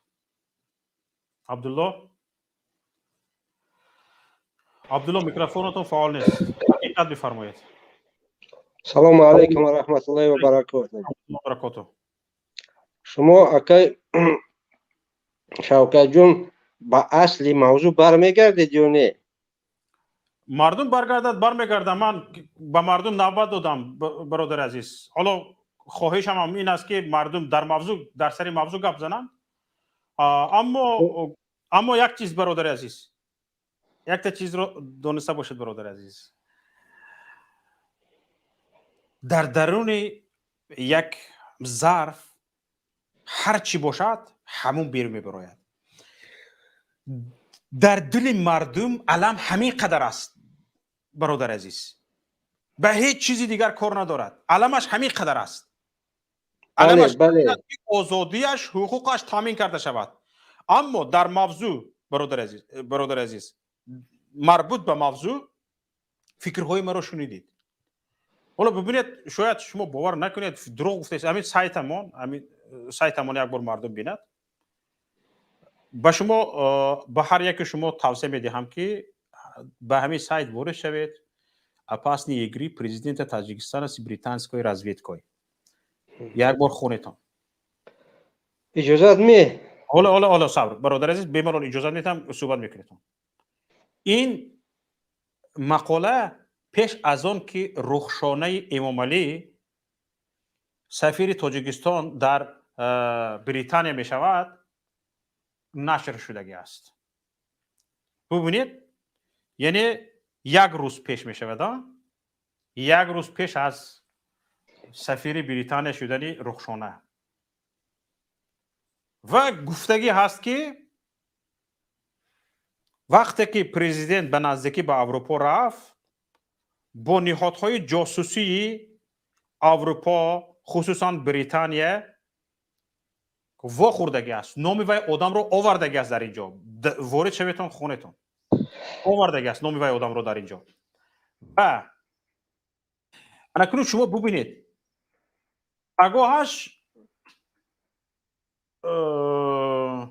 رخشانه امامعلی می رود سفیر تاجیکستان در بریتانیا می شود. این رو ببینید در اونجا این جاسوس های بریتانیا رهبریت نهاد جاسوسی بریتانیا از امامعلی رحمان چی طلب کرده است؟ طلب کرده است که اگر مبادای موقع تو نسبت طالبان مثل موقع روسیه و چین شود از پولهایی که از تاجیکستان دزدیده آوردگی به اروپا محروم میشوی. با شما بحث نه صحبت کردن ممکن در این موضوع؟ ماله صحبت کنید برادر عزیز. با اجازت شما. بحث باشد هم یگان مشکل ندارد، یک دیگر رو گوش میکنیم برادر بفرمایید. رحمت ببینید در حالت حاضره موقع تاجیکستان حکومت تاجیکستان نسبت طالبان بر ضد عقیده و موقع شریکان استراتژی او و کشور هم دوست ما برادر ما ایران است. همچنین درست یک دو قطبی مقابل یکدیگر. ببینید اگر به اصل موضوع گذاریم همه میگویند که ایالات متحده امریکا جنگ رو با طالبان باخت. این ریشه های چقور دارد ولی ما بالایش رو میگیریم. مگر امریکا با طالبان میتواند جنگ رو بای دهد؟ چیزی عادی ترین. البته هیچگاه نه. این فقط یک داد و گرفتی پرده‌پوش بود. یک داد و گرفتی. برادر عزیز حالا به شما سوال، با یگان کشور دیگر جنگ روبرو رو آمریکا دیده است در تاریخش؟ جنگ روبرو رو با آمریکا در تاریخش البته دیده است. یکم جنگ شهروندی بین خود. چی؟ یکم آمریکا با یگان کشور جنگ روبرو کردگی است؟ جنگ روبرو البته کرده است. جنگ روبرو با گرمانیای فشتی فرانت دوم را کشادن با همراهی انگلیس و امریکا. جنگ روبرو این پروپاگاندای دیگر دولت ها است که امریکا با کسی جنگ در اونجا آمریکا یعنی روبروی مستقیم نبود. در جنگ دوم جهان هم بازینگر بود، درست. در همه جا هم بازینگر است. جنگ امریکا در همه جا بازینگر است. در نوبت اول برای چی اون بازینگر است؟ برای اون که اون اصول جنگ رو میداند با کم بای دادن، با تلفات کمترین به نتیجه نهایی رسیدن. از شعور بلند اونها این دلالت میکند. شاید چون ببینه من یک مثال عادی بر شما بیارم. مثال عادی در افغانستان یا در عراق که 5 سال آخر خصوصا جنگ شده ایستاده است یا 20 سال آخر در افغانستان بود تلفات کم داده باشد آمریکا. ببینید برادر شوکت جان، ما گرمانیای فاشیستی رو مغلوب کردیم. همونطوری گرمانیای فاشیستی تلفات آماری هست 9 میلیون زیادتر. همونطوری تلفات آماری ما 20 میلیون. ولی حاضر تاریخ‌شناسان حاضران میگن که این 20 میلیون 30 میلیون است. از نقطه نظر تاکتیکی استراتژی کی غلبه کردگی؟ این جبهه‌های گوناگونی دارد که با یک دو دقیقه جواب دادن غیر امکان است. برادر عزیز نگاه کنید، شما گفتید از موضوع صحبت کنیم، برآمده رفتید آمریکا. نه موضوع آمریکا است. موضوع آمریکا است و چی؟ انگلوساکسی، پرابلم انگلوساکسی، سیاست روسیه، چین و انگلوساکس. در حالتی که شما بریتانیای کبیر رو سفیر نو تعیین شده که با بریتانیای کبیر و ایرلند شمالی تعیین شد، این گروه انگلوساکس همه وقت در رقابت با ابرقدرت‌های دیگر چین و روسیه می باشند. تمام همین گپ ما پیشونده میشنیم. یک بار دیگه موضوع ما گوش کنید، تمام ده برادر. یک بار دیگه شما موضوع رو از اولش گوش کنید، تمام. شما همین گپ ما رو تکرار کرده شدید. نوبت دیگه بله خواهش میکنم برادر عزیز، موضوع رو از اولش گوش کنید، تمام. سلیمان بفرمایید. السلام علیکم و رحمت الله و برکاته. سوزی امیدوارم که خوب هستین اکا. شما خوب و صحت و سلامت باشید برادر، بفرمایید. اکا جون، همین آدمایی که همین طرفداری امامعلی رحمان میکنند، همین با چهره اشکار قبول کنید. همین یا مردک برآمد گفت که پدر شما رو اوق کرده، بیا بیان روی اشکار شما رو همین گپ گاو زنن. برادر ببخشید، همین زنکی که چهرهش میپوشد، شما دست زورو نکنید برای چهره یک شدن. نباشد گپ نتید و چی سرش خودتون نگران کرده میسته. این همین بچه اوجس سیوم برای همون برنامه شما را میدراید، گپ میزند که پدرتون شما رو اوق کرده میگه. همون بچه پسند گوش میکنه. همین فکرهای حکومت در کلاتون جا نکنید. این اگر مخالف میگوید با درست میگوید. همین فکری که شما گفته شدیتون اگر از یگان بلاگر مخالف یا از یگان برنده مخالف یا که از یگان رهبر مخالف شنیدید، نادرست گفته است، من با این گپش طرفدار نیستم. همین بچه سیاست دارد، یعنی مردم شنیدن نمیخواهد. نه همون بچه‌ای که شما نه من این گپ میکنم، یک گپی ضد خودش برآمد شنیدن نمیخواهد. این خیلی نشده است برادر. ما با این خیلی ملت ساخته نمیتونیم. حاضر ببینید انا خیام‌الدین برآمد، من تا آخر گپش رو گوش کردم، به سوالهایش جواب دادم. برآمد وقتی که چی شد برآمد رفت، یا اینکه اینترنتش کنده شد. و هر نفری که آداب رو رعایت میکند، اخلاق رو رعایت میکند، به همین فکر اندیشه های من ضد است یا به فکر اندیشه های شما ضد است، برایت گپ زند. بیایید فکر اندیشه یکدیگر رو که او به اندیشه ما راضی نیست، شنیدن رو یاد گیریم. همین رو نتونیم ما چی گفته به همین حکومت ضدیت میکنیم؟ همین حکومت نقض بوده است. از این میبراید که همین حکومت همین کار رو کرده ایستاده است، یعنی مردم رو گوش نمیکند، ملت رو گوش نمیکند. نه همون بچه را ما پسیان گوش میکنن، چیزی شما دا میبراید پدر شما اوق کردگی، پدر شما رو اوق کرده، یک گپ تکرار کردن میگیره. برای همین گفتادن. بیگزار ما برادر پیغمبر صلی الله علیه و سلام رو این خواستگی بودن جنون بگویند، از عقل بیگانه بگویند و چیزی که به فکرشون میزد گفتن میخواستن، اما به مراد و مقصدشون نرسیدن. لیکن پیامبر صلی الله علیه و سلام حالا در روی زمین 1,700,000,000 پیرو دارد. هر جایی که محمدی هست اونجا ابو جهلی وجود دارد برادر عزیز. زنی ابی لهب چیکار میکرد؟ هر سحر میخیست به پیش پای پیامبر صلی الله علیه و سلام خور میچوشید. یعنی خورای چوشیدگی، خورای پوشیدگی زنی ابی لهب پیش روح پیامبر صلی الله علیه و سلام رو از رفتن به راه حقیقت باز داشت؟ نه. حقارت دشنام‌های ابو جهل، دندان‌های شکسته پیغمبر صلی الله علیه و سلام از وقتی که به طایف رفتن، سنگسار شدن هاشون، به طایف وقتی که هجرت کردن سنگسار شدن، از پشت دیوانه بچه‌ها اومده زدن، با سنگ بارانش کردن، پیش روحش را داشت؟ نه. اون سانکسور کرده ها دیگر این نام و نشانشون وجود ندارد. ابو جهل و ابو لهب فقط نامشون به بدی یاد می شود، به لعنت یاد می شود. پیامبر صلی الله علیه و سلم رحمت للعالمین یاد می شود. ما الگو داریم، با کی چگونه رفتار کردن ما رو میدونیم برادران عزیز.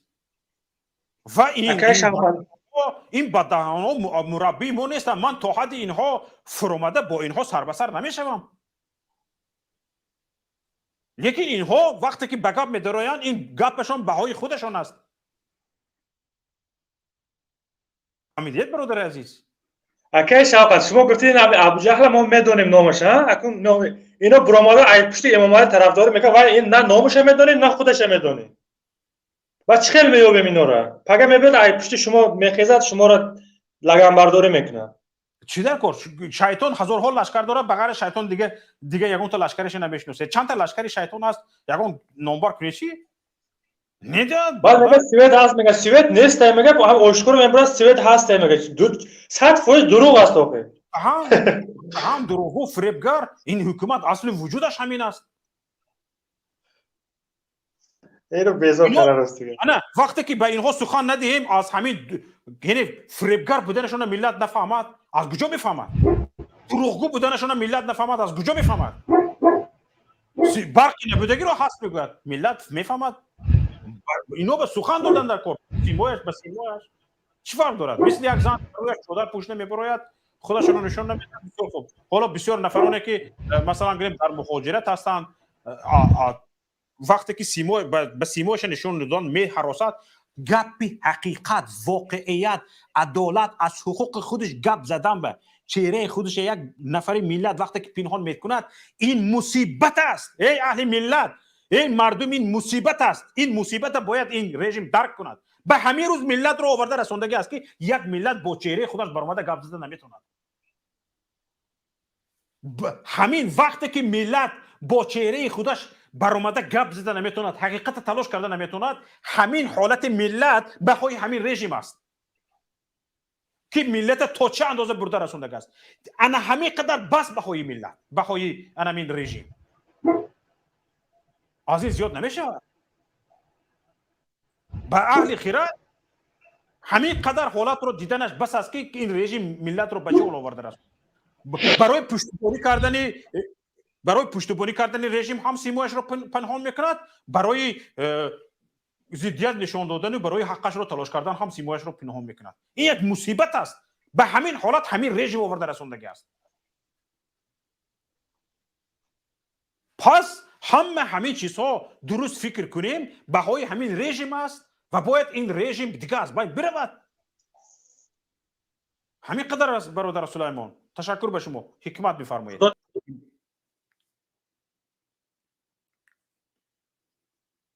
حکمت بفرمایید. حکمت میکروفونتون فعال نیست. سلام علیکم. صدای مرا میشنوید؟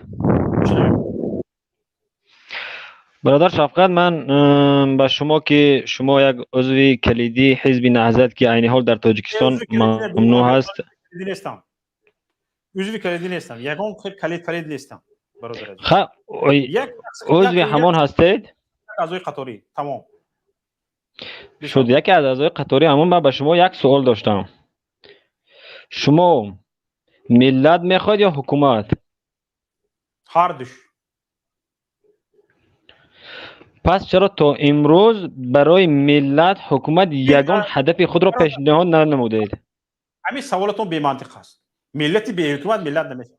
همین جواب شما بی منطق است. چرا تا امروز برای ملت برادر عزیز این کدام احمقی به سواد این سوال به شما کالتون به جو کردگی است؟ شما صبر برادر، ملت بی حکومت ملت بوده نمیتونه. چقدر ملت های وجود دارند که حکومت ندارند. تمام هیچ در دستشون پاسپورت یک کشوری هستن که در بالای سرشون است. دویم سوالی من این که ملت بودن نمیخوام برادر عزیز. شما رفته رسیده ایستادیم به همین حالت. رفته رسیده ایستادیم. حالا ببینید برادر عزیز، به همین 3 میلیون اهالی تاجیکستان در روسیه است. این تقریبا چقدر می شود؟ تقریبا 30% اهالی می شود. 30% اهالی تاجیکستان تقریبا 3 میلیون میفهمید برادر عزیز. 60% این مهاجر در تمام دنیا هست. شهروندان قابل مهنت تاجیکستان در روسیه است. 60%. اگه شما نگاه کنید خوش با یک چیزی دیگر برادر عزیز، حالا من هر دو رو میخوام، من شرم میدیم سوال داده در جایتون بیستید بعد موضوع رو ادامه میدیم، برای اینکه شما هم سوال رو میدید و از اخوان شر داده بشینید. نه، اول جواب بگیرید.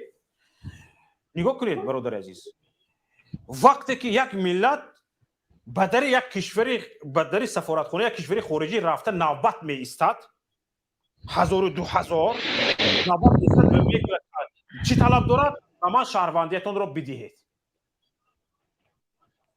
همین حالت به آورده رساندگی حکومت شما قبول دارید؟ همین حالت به برده میرساندگی بدر یک سفارت کشور خارجی مردم نوبت میستد، شب به خانهش نمی رود، نوبت میستد، طلبش چی است؟ برای همچون شهروند کشورتون قبول کنید. حالا این یک دردی بدرک بود برادر عزیز. حالا گرین کارت امریکا خونخوری شده ایستاده از گرین کارت امریکا. این یک در ناحیه اصفره در سرحد در دهه‌های نزد مرزی نیمی از اهالی کشور شناسنامه قرقیزی دارند.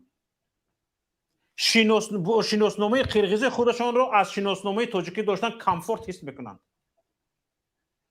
برادر عزیز، این نشانگری اون است که این حکومت باید نباشد.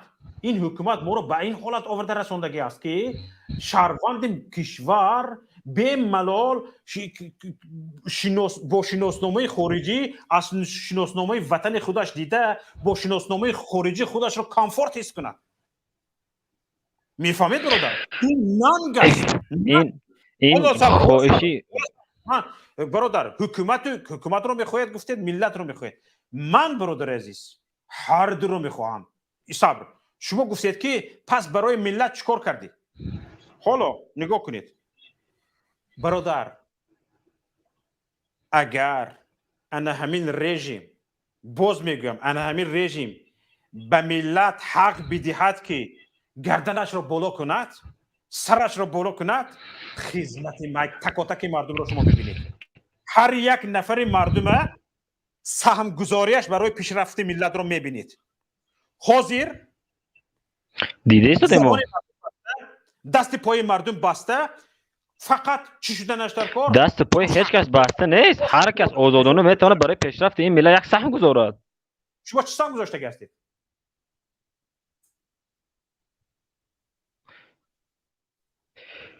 من عین حال مثال یک دانشجوی هستم که مثال حال در عین آموزش هستم. وقتی که آموزشم رو خود تمام کردم، حالا برادر عزیز، حالا هم من دانشجو هستم. نه،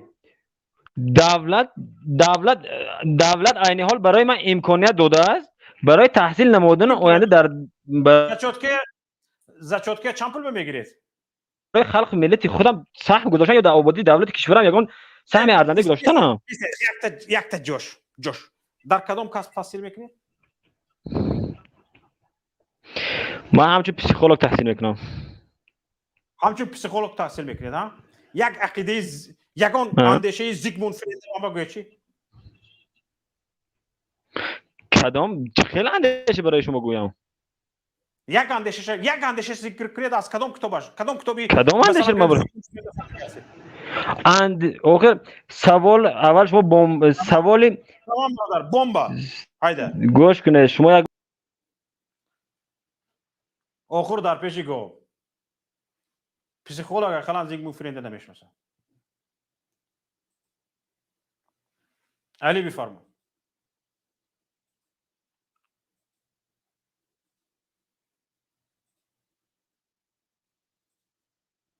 علی میکروفونتون فعال نیست.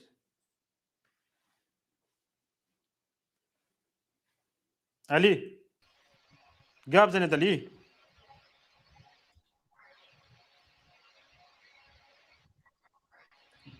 علی برو مدرسه فکر سلام علیکم و رحمت الله و برکاته. عمری ماسوی بفرمایید. السلام علیکم و رحمت الله و برکاته. و علیکم السلام و رحمت الله و برکاته. پسیخولوگ یک کلمه از زیگموند فرید نمیداند؟ شاید اولین بار شنیده شده است. توبه کردم. بفرمایید. ماسچوهی.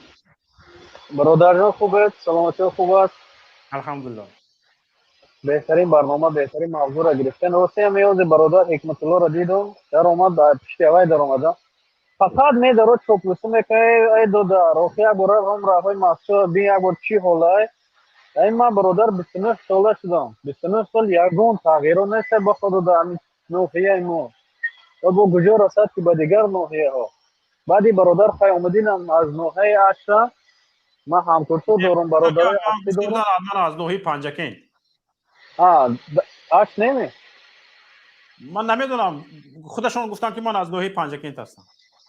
نه یه برادر دیگه بود اشیا معلم دیگه بود بخشش ما غلط کردم. به نهایت عبودی نیست در یگون تو یگون که پیشروی نیست. حالا ما نپرسیم که در ماسکو سوئد نیست در ماسکو سوئد. ولی برنامه پیش ما پیش گرفتن بهترین برنامه میگه که به خدمت به ملت چه خدمت کردن. یه ویدیو گذاشته تا دیدم استاد محمد علی حید صحبت کرده. ما نمیشناختیم خیلی شخصیت در درون وطن. با خود فقط نحستی گفته فقط تنقید تو میکردم فقط سیوم تو میکردم. الحمدلله ما از فهمیده برون بدیم ما مثل گل زدن نمیتونیم دیگه ما رو جدا کنیم با مذهب و با قوم پرستی. ما انشالله همه تو فهمیدگی ما میدونیم چی در حق چی در باطل. برادر حکمت الله ما برای کلمه که او بروی مستر نریزم ما خیلی ملت خیلی خلق نبودیم نیستیم خیلی نکن.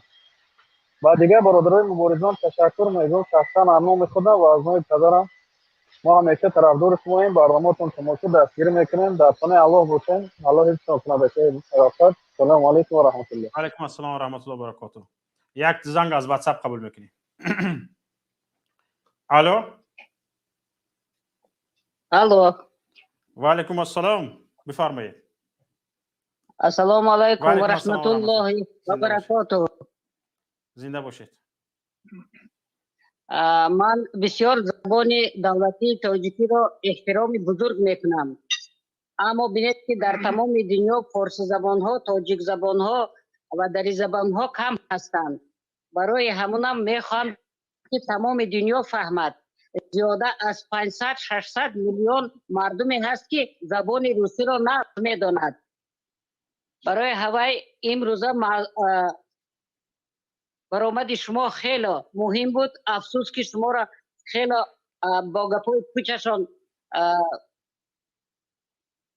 گپای ناجورشان خیلی وقتتان گرفتند. در حقیقت وقت بسیار کم ماندگی است. Майрамби Шариф Зода, независимый политический деятель. Я хочу все, что сказали до этого, и все, что в этой программе находится, очень коротко, ясно перевести на русский язык.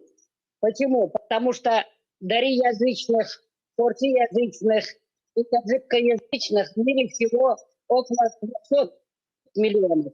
Но мировым языком также является с 69-68 года русский язык. Слушателей русским языком где-то 600 миллионов. Поэтому хочу, чтобы весь мир узнал все, что творится в Таджикистане. Первое. Вопрос гуманитарного геноцида, гуманитарной блокады в интернете в Бадахшоне. Только сотни тысяч людей в горном Бадахшоне, горно-бадахшанской автономной области Таджикистана лишены связи с интернетом. Сотни тысяч людей не могут получить денежные переводы, чтобы обеспечивать свою семью первым необходимым для существования. Питание, лекарства. даже первое лицо Горно-Бадахшанской автономной области, которое является выходом из горного Бадахшана, обманывает свой народ, обманывает весь мир. Почему интернет до сих пор не включен? Вот почему предпринимательница женщина обратилась к нему. И какой был ответ? Не могу, не можем. А этот министр связи Бек Сабуров несколько лет тому назад, когда ему задавали вопрос, почему интернет включает Татарстан, он сказал: пуля попала в провод. Это как можно, чтобы в интернете пуля попала в провод? Поэтому сейчас Европейский союз по правам человека обязан немедленно заступиться за Горно-Бадахшанскую автономную область, чтобы обеспечить включение интернета, чтобы люди от голода, от холода в труднодоступной горной местности, находясь без денежных средств, без переводов из-за границы, особенно трудовых мигрантов из России, просто умирают. У них нет денег, чтобы купить лекарства, у них нет денег, чтобы купить первые необходимые питания, чтобы одежду, обувь купить. Вот этот вопрос надо поднимать. Это вот первый вопрос. Немедленно соединить интернет со всем миром, чтобы люди снять, чтобы вот эту гуманитарную блокаду. Гитлер, фашист, сделал блокаду во время Великой Отечественной войны Ленинграду, а сейчас Гитлер, фашист номер один, Эмомалӣ Шарипович Рахмонов, первый террорист и первый преступник в мире, сделал вот такую блокаду для горного Бадахшана. Это стыд и позор. Второе. Неоднократно представители КНБ Таджикистана, министра обороны, самого Эмомалӣ Рахмона посещали в последний год Афганистан и Пакистан. Также принимал он представителей Пакистана у себя в Таджикистане. Речь вот о чем идет. В связи с выводом войск Америки и НАТО из Афганистана, Америка, НАТО и Англия ищут платформу для своей военной базы. Поэтому в течение многих лет идут переговоры, и этот бандит со своей семьей, который находится везде, боится вступать в Евразиатский экономический союз. Почему он дочку свою отправил послом в Англию и Ирландию? Только потому, чтобы в любое время... Вот смотрите, дело в том, что 150 лет, 130 лет тому назад война шла за Бадахшан, за Таджикистан. Единственной в этом Средней Азии форсоязычными является, вы знаете, Таджикистан. Вот поэтому он хочет молча убежать от долгов со всей своей коррумпированной семьей, преступной семьей, от долгов, которые должен он Китаю, от долгов, которые должен России, вот именно дать плацдарм для военного полигона именно Бадахшан и Таджикистан. Чтобы все люди это знали. Люди, которые предупреждены об этом, миллионами собирают свои вещи, уезжают из Таджикистана. А он хочет со своим авангардом, со своими внуками просто за бесценок, за оплату проезда в самолете, чтобы оставили они их жилье, чтобы повторить вот этот ужас, исход 90-х годов. У него это ничего не выйдет, у него это не получится. Третий вопрос у вас. Народ устал от нищеты, от катастрофического обмана, от безысходности. Это абсолютная безысходность у людей. Рабочих мест нет, достойной зарплаты нет, все покупается, продается даже, извините, должности дворника, должности, которые туалеты чистят, и то продают. Коррупция везде, коррупционная система полностью съела. Коррозия получилась этой коррупционной системой в системе государственного управления Таджикистана. Поэтому единственный выход для того, чтобы остался Таджикистан как самостоятельный, который имеет свой суверенитет, свой язык, свой народ, что сделать? Немедленно заставить уйти в отставку, свергнуть этого людоеда, этого террориста номер 1 со всей его преступной, коррумпированной, созданной, организованной преступностью государственной системы в Таджикистане. Народ должен прийти к власти, национализировать абсолютно все заводы, фабрики, все, что есть в Таджикистане, чтобы оно принадлежало народу, принадлежало всем нам с вами, нашим детям, нашим внукам. Что я еще хочу сказать? Заставить надо его, чтобы он немедленно подал в отставку. Тем самым он хочет свою дочку отправить туда, он уже отправил ее, в случае чего переворот сделает. Утром встанем, и вдруг окажется, что все войска НАТО и Америки находятся в Таджикистане. Почему? Потому что Таджикистан – это центр Центральной и Средней Азии. Как раз-таки Америка – враг номер 1 и Индии, и Китаю, и России. Вот что он хочет. Вот почему он свою дочку отправил послом Англии. Вот чтобы все знали, разгадка секрета немедленной отправки дочки президента Таджикистана в качестве посла в Англию заключается в этом. Почему? Потому что он хочет в действительности опередить ситуацию. Почему за эту территорию 150-130 лет боролась царская Россия, борется Россия, он хочет просто отдать вот именно Англии, войскам НАТО и Америки.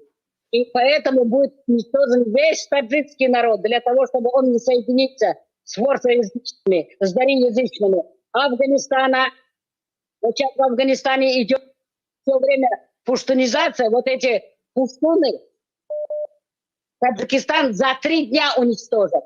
Привезут сотни тысяч, миллионы пуштунов, как сейчас в Афганистане они нападают на население с таджикским народом, с другими народами, хазарейцами, другими уничтожают, такое будет и в Таджикистане. Теперь вопрос того, что его зять Сохибов вместе с семьей Эмомалӣ Рахмона миллиарды долларов должны талибам, должны афганцам.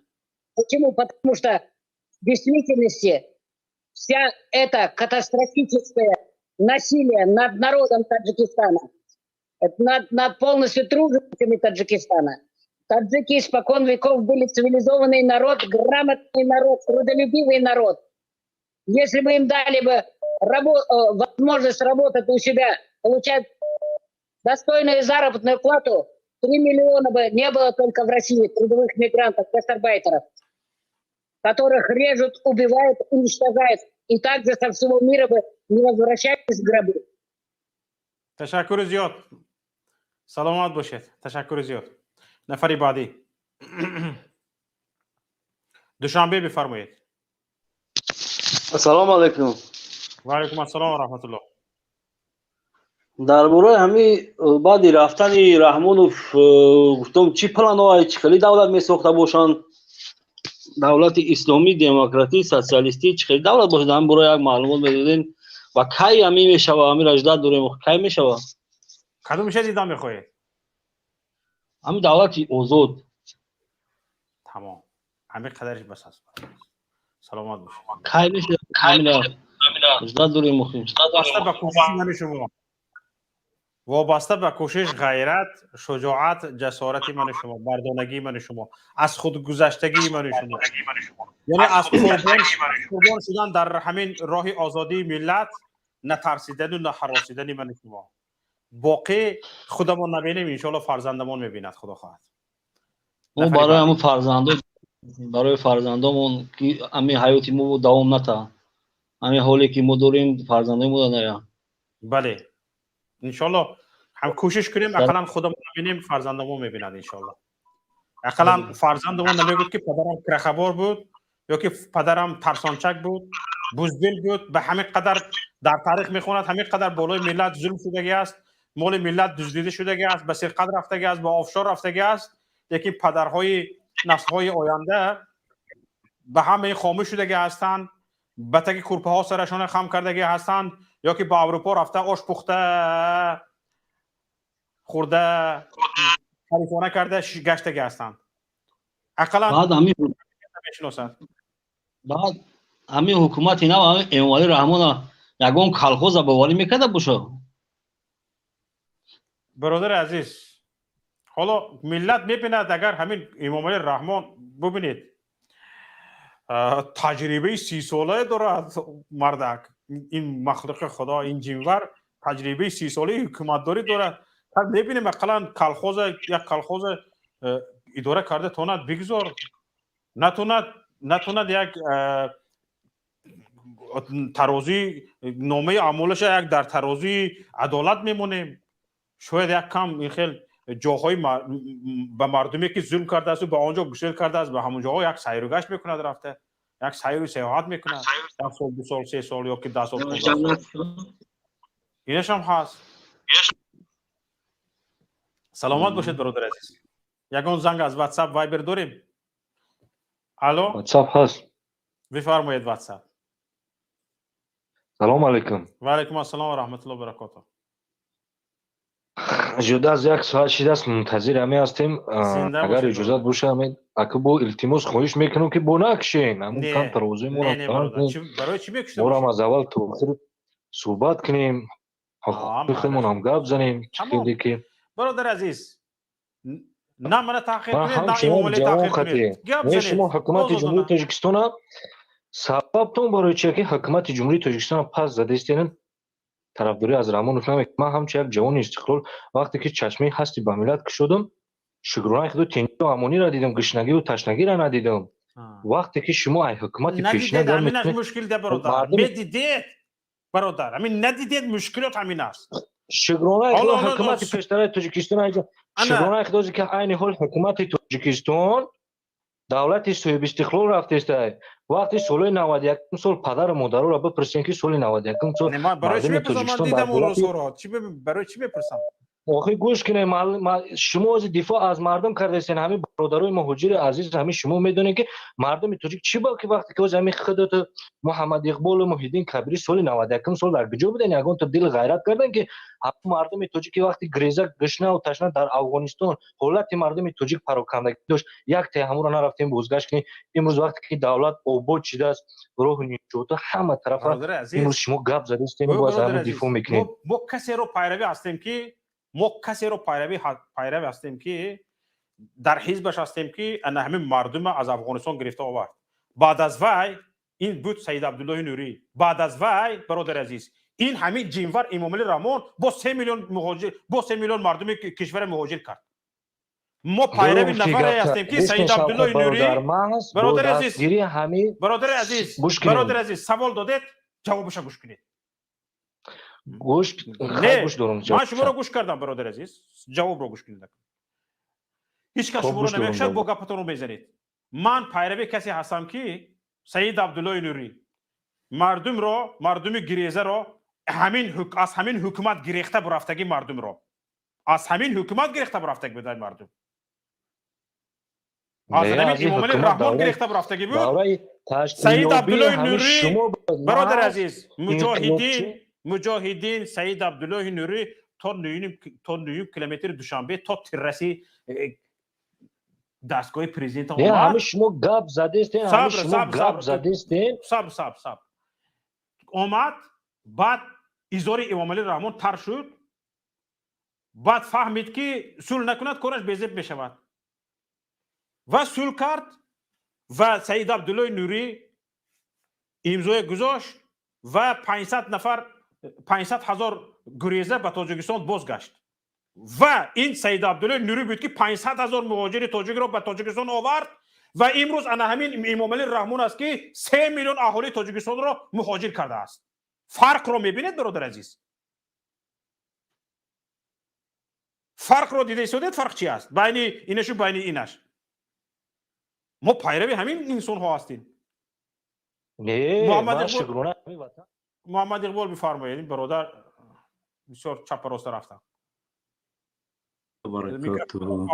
امیدوارم که خدا خواه بیننده‌های گرامی میفهمند. و سید عبدالله نوری الله رحمتش کنه استاد واقعا هم خدمت بزرگ کرد و صلحی که کرد اون به خاطر ملت بود، به خاطر باوری کردنش به انا همین رحمانوفی رزیل بود، ولی الله رحمتش کند خطا کرد. میگم من گاه میشینم چون میبودم همراه استاد بودم و خوب میدیدم زحمتاشه و خوب میدیدم اون کارهای انجام میدادن به خاطر این ملت، به خاطر این وطن. ولی افسوس که رحمانوف خیانت کرد به اون. رحمانوف به صلح کردش خیانت کرد، رحمانوف به دستی دادش خیانت کرد، رحمانوف به همه اون چیزایی که انجام داد یعنی که واقعا هم نامردی کرد.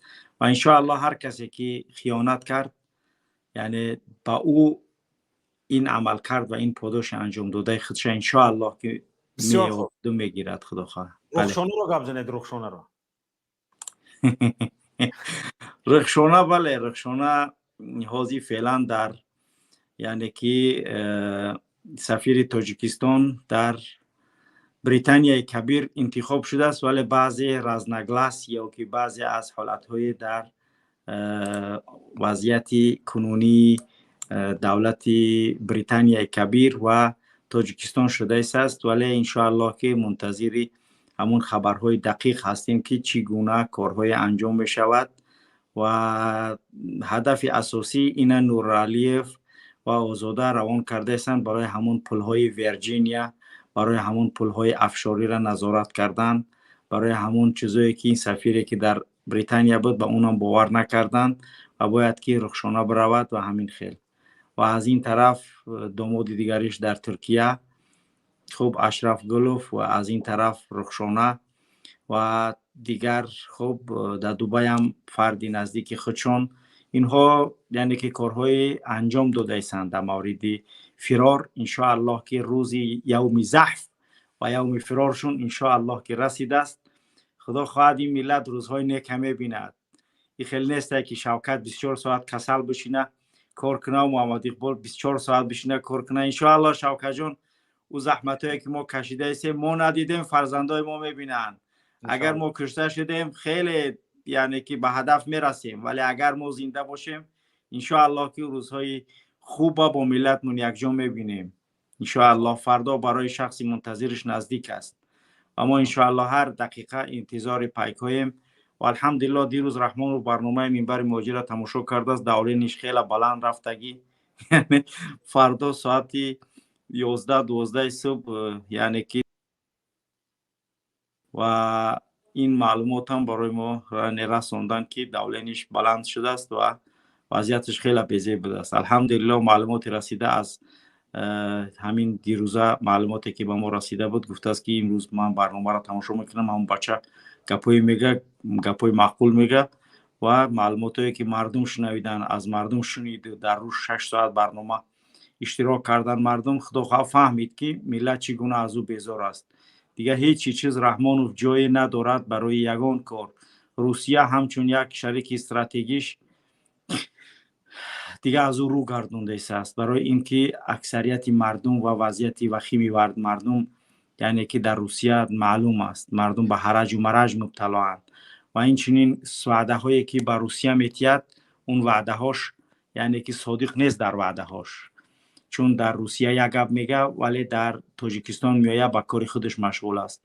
ولی وضعیت بدخشان بدتر شده است. وضعیت بدخشان از اون کرده بدتر شده است و بازی های اس یتیم فی لعنت کرده الله با رمضان رحیمزاده البته در اینجا کلوچه‌های کلیدی و شخصی که واقعا هم یعنی واقعا رحمانوف به یک حالت خیلی بزرگ آورده است، رسانده است. یتیموف است، ولی باید رحمانوف دیگه خودش پای ببرد که اینا همش برای بقای کرسی خود یتیموف در قدرت هست.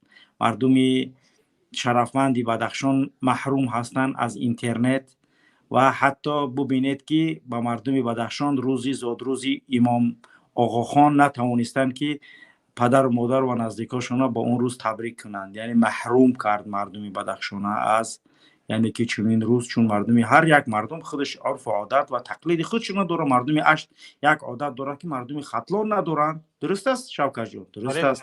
مردمی سوخت یعنی که خودش یک اعتقادات و عادات داره. مردمی سوخت مثلا روز چهارشنبه بود، هیچ کس حمام نمیدرومد. برای چی؟ برای یک ایرم دوران. بچه‌ها میرفتیم یک خوجند میگفتن که همین روز هم ایرم دوران کی نمیروند. روزی والله عالمی چهارشنبه بود یا دوشنبه، یعنی میرفتیم همون روز میدرومادیم. برای چی؟ مردمی سوق نمیرفتن همون روز، هم عادت داشتن که یک ایرم داشتن نمیرفتن. با همون خاطر مردم بدخشان عادتای خودشون دارن، ولی اینها متاسفانه ملت به یک حالتی وزمین آوردن قرار دادن. ولی مردم بدخشان روز به روز بیشتر به ما یعنی که فهمیده ایستند که ما یگان گپ دروغشون نگفتیم. اگر شما برنامه کردید برای بدخشان، ما برنامه کردیم برای بدخشان و مردم از خطورت وضعیت بدخشان خبر کردیم که آقای مردم بدخشان ما از همون منطقه هستیم.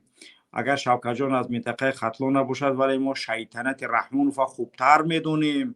ما آنچه کارهایی که با ما کرد ما یعنی که بهتر و خوبتر رحمانوف میشناسیم. پس شما بفهمید که این چی میخواهد. ولی باز هم در اول مردم بدخشان فکر میکردن که نه ما یعنی یگان غرض داریم یا یگان چیزای شخصی، ولی نه، ما آن چیزی که برای تمام مردم تاجیکستان تا امروز گفتیم برای مردم بدخشان هم همون رساندیم. در آغاز بعضی فتنه ها اگر چند که سالی گذشته یعنی بعضی پروژه های رحمانوف داشت قبل از اینکه طالبان به قدرت بیایند، هجومی را میخواست تشکیل کنه از طرف افغانستان با تاجیکستان تا اینکه مردم به یک شکل به گونه جنگی گفته نگاه دارد و وضعیت در حالت جنگی قرار بدهد. ولی الحمدلله از خبرهایی که ما نشر کردیم که هواپیما مثلا یا اینکه خلبان ها هستند در فلان منطقه و فلان منطقه میخوان بعضی کارا را انجام بدهند، رحمان و یتیم این تیرشان خاک خورد. ولی باز هم دیدید که الحمدلله تونستیم که هم کارهایی که بر ضد ملت مردم انجام می شود همون کارها را خبر کردیم مردم، چون که در امنیتی کشور در وزارت کارهای داخلی مقامات امنیتی کشور همیشه دشمن نیستند. در اونجا اونها فرزندان همین ملت هستند، اونها پدر دارن، برادر دارن، نزدیک دارن. اونها غلام رحمان و عائله اون نیستند که یعنی فقط در خدمت این باشن. بچه‌های امنیتی زنگ میزنن میگن به خدا قسم شب تا صبح کار میکنیم، برنامه شوکت می نویسیم که شوکت انا این نقطه را گفت، محمد اقبال انا این یعنی که شوکت این نقطه را گفت، محمد اقبال این نقطه را گفت.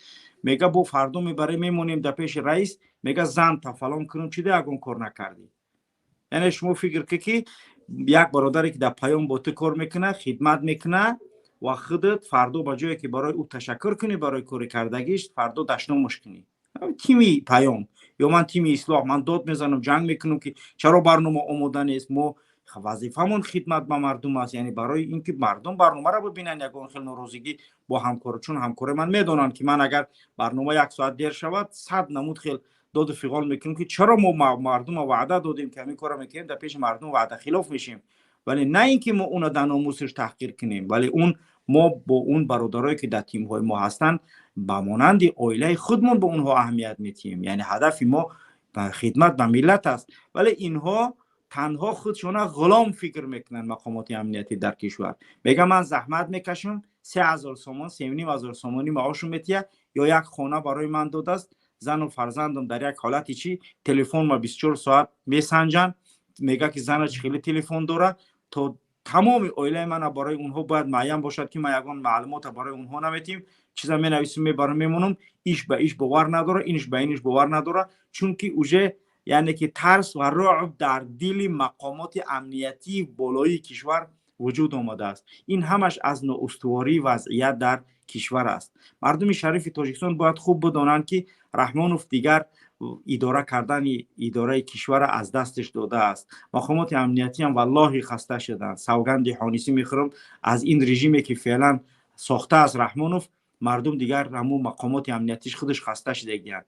غیر از همون افرادی که بر اینها حاکم هستند و آنها محکوم هستند با یک شکل اکراه با اینها کار میکنند. تا امروز آیا کاری که میکنیم ما در کارهای گروهیمون یگان تحقیر از ریاست به تو شده است؟ خود تحقیر بکنی بعضی وقت میشه میگویی که رئیس فلان کار چرا نمیکنه، فلان کار نمیکنه چرا، ولی ما را کسی تحقیر نکرده است که برای چی؟ برای ما آزادیم، برای ما را هیچ کس فشار نمیارد که ما یگان خیلی کار کنیم. من اگر یک هفته بکشم کامپیوتر ما برام خورم کسی من میگه یگان گپ 2 هفته کسل بودی یا 1 هفته کار نکردی یگان کس گفت که شوکت چرا کار نمیکنه.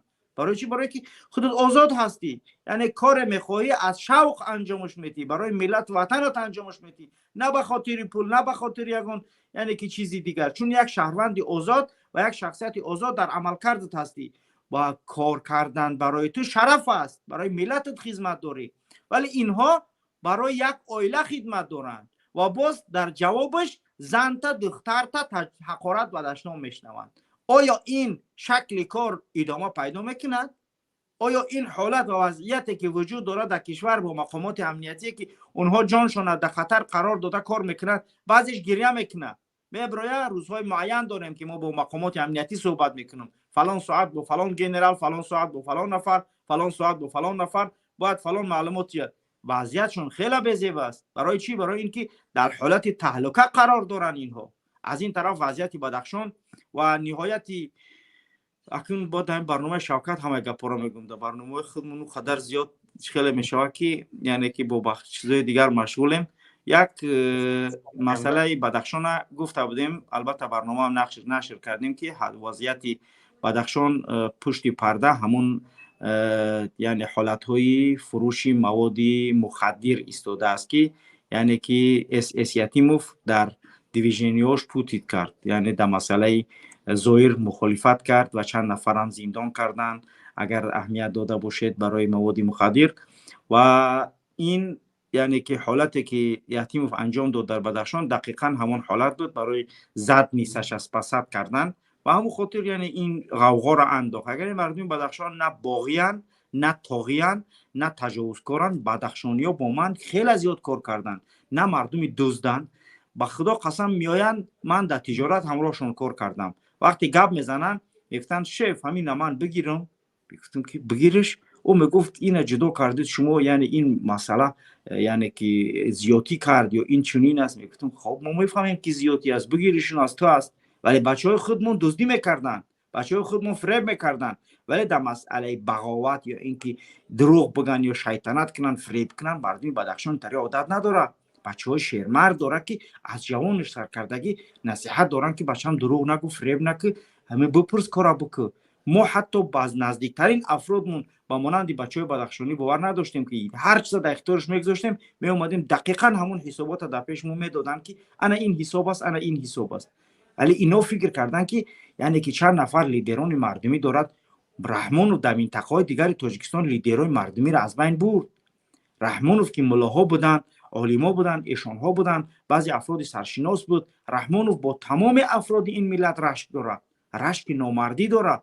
یک نفر در اشت وقتی شوکت جان احترام کنه، من محمد اقبال خطلانی برم در اشت بگم چرا شما شوکت احترام دارید؟ شوکت باید احترام نشود. آیا این مردانگی است؟ آیا این رأی یک شخصی که من از خطلان بیام در اشت برم من باید زوری کنم که شوکت احترام نشود؟ این کجاست مردانگی؟ یا من برم بالای مردم اشت تحمیل کنم که چرا شما شوکت احترام دارید؟ نه، شوکت از مردم اشت است. شوکت در میان مردم اشت احترام داره. شوکت میان مردم اشت یعنی که جایگاه خاصی خودش داره. باید من برای همچون اگر رهبر باشم برای شوکت جان باز هم مقام بیشتر بودیم تا که مردم در اطراف اون جمع شوند. و شوکت باید از سیاست دولت راضی باشه تا اینکه بتونه مردم به طرف سیاست دولت سوق کنه ببره. اگر من شوکت که بکشم یا که از بین ببرم یا جایگاهش پس برم یا برای یک یعنی که پلی برق ندادن اونا سودی میبوتیم تا اینکه اگه جایگاه نداشته باشه در نزد مردم شرمندهش کنم تا اینکه همچون لیدری مردمی نباشه بعد برای من جایگاه پیدا میشه. رحمانوف از یک رئیس جماعت میترسه. یک رئیس جماعت اگر بفهمه که رحمانوف که فلان جایگاه داره، امر میکند که بره شاچی که خونش بسنجه، قرضدارش کنه، سودی میست برای او بتیه، تا اینکه نرود در دپوتات نشود و بالا نرود، تا اینکه نیاید به بالا برسد و مردم اون احترام داشته باشد. ولی یگان رسانه نمیگه میگپا، یگان رسانه اهمیت نمیده که رحمانوف نه اینکه یعنی که فقط به مردمی بدخشان اونها را لیدرای مردمی میگن. مردمی تاجیکستان از قدیم الایام یعنی لیدران مردمی خودش داشت. لیدری مردمی داشتن یگان جای جنایت نیست. افراد سرشناسی منطقه داشتن این یگان جای جنایت نیست که مردم یک نفر 20 سال میشناسن، 30 سال میشناسنش. پدر من در قرغان تپه از 16 سالگیش کلان شده است، از 17 سالگیش کلان شده است. تمام مردم ازبک ارگوتی و تمام مردم منطقه احترامش داشت. یک احترامی که همون مردک همیش نختنش از گذشته. هر گپی که میگفت مردم گپ شگوش میکردن. بعد باید که پدر من از بین ببرید تا اینکه جایگاه رحمانوف بالا شود. این همین بزمک فکی بدخشانی‌ها را زده کشته است گلبدین در پیشونیش یک گفتی همون که قاب قوسین او ادنا در چشمش یک تیر زد که این پوچر که دقیقاً همون بزمک فای همین پدر ملت کردگیه. یعنی من این نه اینکه بدخشانی‌ها را زده است، نه اینکه پدری من از زده است من اتهامش کنم. سالی خوفکش در وزارت کارهای داخله همچون کیلر معروف است. یعنی این شخصی نیست که من کاملا تاریخی این آدم دارم بزمکفا چگونه از دنگره آمد، چگونه رحمانوف میرود در بچگیش خوب میکنه، رحمانوف یه بار اشاق میگیره شب بزمک و پگا میخیزه میگه بچه تا زن بتی، بعد میخیزه میرود در قبودیان چه رئیس اوشاسکوی عادی میشه و رحمانوف میرود در شرطوس قبودیان میبینش میگه قرغان تپه بگذرونش، از اونجا بعد چخیل میگذروننش یعنی که دوشنبه، با از دوشنبه میگذروننش یعنی که خاتلون، از همونجا بعد وزارت با MVD دوباره و بعد بدخشان. یعنی ما کاملا تاریخ این افرادی که رحمانوف مقامشان میتیم ما اینا رو میشناسیم. ما حتی عروسی بدخشانی داشتنش هم میدونیم. ما حتی میدونیم که اون زنی که امروز هستش کی است اون زنی بزمکوف. یعنی ما این معلومات رو از پیش خود ما نمیگیم. هر چیزی که میشود معلومات اپراتیوی امنیتی است که با ما میرسد. یعنی مردم خستن مقامات امنیتی هم از همین افراد خشین رحمانوف. با همون خاطر یعنی کارهای در بدخشان میگذرد، نه اینکه در دیگر منطقه تاجیکستان نگذشته است. محو لیدرانی مردمی در تمام کشور از آغاز سال 2011-12 به این طرف محو فیزیکی لیدران دیگر منطقه تا اینکه یک لیدر باشه همچون رحمانوف ادامه پیدا کرد. یک بار خودت شوکت جان فکر که داعش بازی چند تا لیدر داره، همین را خودت فکر که میتونی فهمیده که یعنی که آیا محمد اقبال گپش درست است یا غلط است در مورد اینکه رحمانوف محو تمام لیدران در تمام مناطق محو کرد، اینکه یک لیدر باقی بمانه پیشوای معظم ملت، در حالی که پیشوای معظم ملت اصلا در فکر او یعنی که ملت و مردم نیست و نبود و تا امروز نیست. با همون خاطر وقتی که لیدران بدخشانی میگه شاخ نبره یگان کسی که چی در مرد لیدران بدخشانی لیدران مردمی، ما مردمون هممون لیدر داشتیم، ما مردم هممون افراد داشتیم که رئیسای قوم بودن یا که مردم احترام داشتن اونها را. ولی رحمانوف اون جایگاه اونها را کمرنگ کرد. چقدر که شوروی اومد تمام مردم مسلمان دنیا عربا و دیگرها یعنی قبیله هست. این قبیله یگان خیلی چیزی مشکل نیست. مثلا من فرزندی مثلا حاجی قلندر فرزند صدرالدین فرزند امیرشاه فرزند فلانی میره و همین خیلی تو بالا و ما قبیله کسی هستیم. قبیله همچون میآیه و اویله ما هر چقدر که کلان است همون قبیله همونه. روسیه اون از بین برد، روسیه برد این از بین قبیله سولاری را و حالا هم عربا تا 5 پدرش در پاسپورتش می نویسه مثلا محمد ابن احمد فرزند فلانی بعد از قبیله شامسی، از قبیله مثلا عامری، از قبیله فلانی. ولی روسیه اومد قبیله را از بین برد. قبیله که هر یک شخص میشناسه که از کدام قبیله است، نسبش به کدام قبیله برمیگرده. چون رحمانوف خودش به قبیله است، به پدر است، با همون خاطر ایش زورا اصلا اهمیت نمیده. این اومد کاملا یعنی که قضیه لیدرها را از بین بردن کرد. یعنی که قضیه لیدرها را از بین بردن. این وضعیت خیلی وضعیت بی‌زیب است.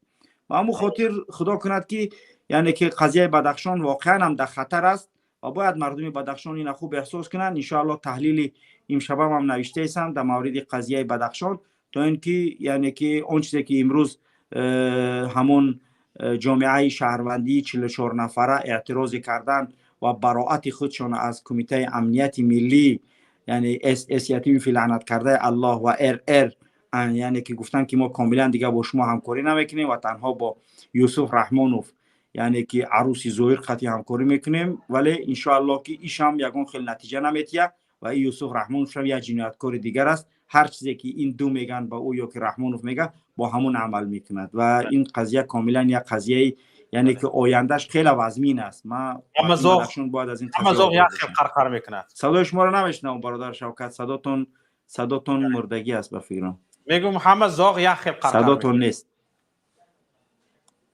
الو صدای شما رو نمیشنوم، من نمیدونم. خب خلاص انشالله امیدوارم که صدا را من نمیشنوم و اونچه بفیرم که صدای شما مشکل دارد. خب مهم همین بود. خدا کنه که نهایت خوب برای مردم انشالله خداوند عنایت فرمایه و نفرانی که ما رو یک چیزهای خوب برای این ملت آورده رساند. سلام علیکم و رحمت الله و برکاته. تشکر. بخشش زیاد یا مشکل دمن است یا مشکل در صدای تو است. کسانی که ما رو میشنوید خواهش میکنم نویسید که صدای ما رو میشنوید یا نه.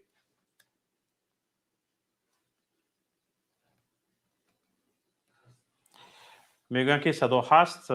عمر بفرمایید. معذرت میخوام که مشکلی تکنیکی آمد یا چی. من محمد اقبال رو گفته نتوانستم که شما به نوبت دیگران ظلم کرده ایستادید. برای من از یکایی که شما معذرت میخوام تماشابینان عزیز. حالا پمیر بفرمایید. سلام علیکم شوکت جان. بسیار صحبت‌های محمد اقبال هم گوش کردیم. خب درباره قضیه بدخشان و درباره ماوی لیدرها که حاضر محمد اقبال نقل کرد، آخر نه اینکه لیدرها را محو کردن تمامی همین 30 سال. خودتون ببینید که همون که میگفتن گلهای سر سبدی تاجیکان، پروفسور و دکترها و پروفسور غلاموف، پروفسور نظرشویف، اوتاخان لطیفی، محیدین اولیمپور، تمامی زیب و زینت تاجیکستان تاجیکا را همه اینا را کشتن. اینا یگان کس را نماندن.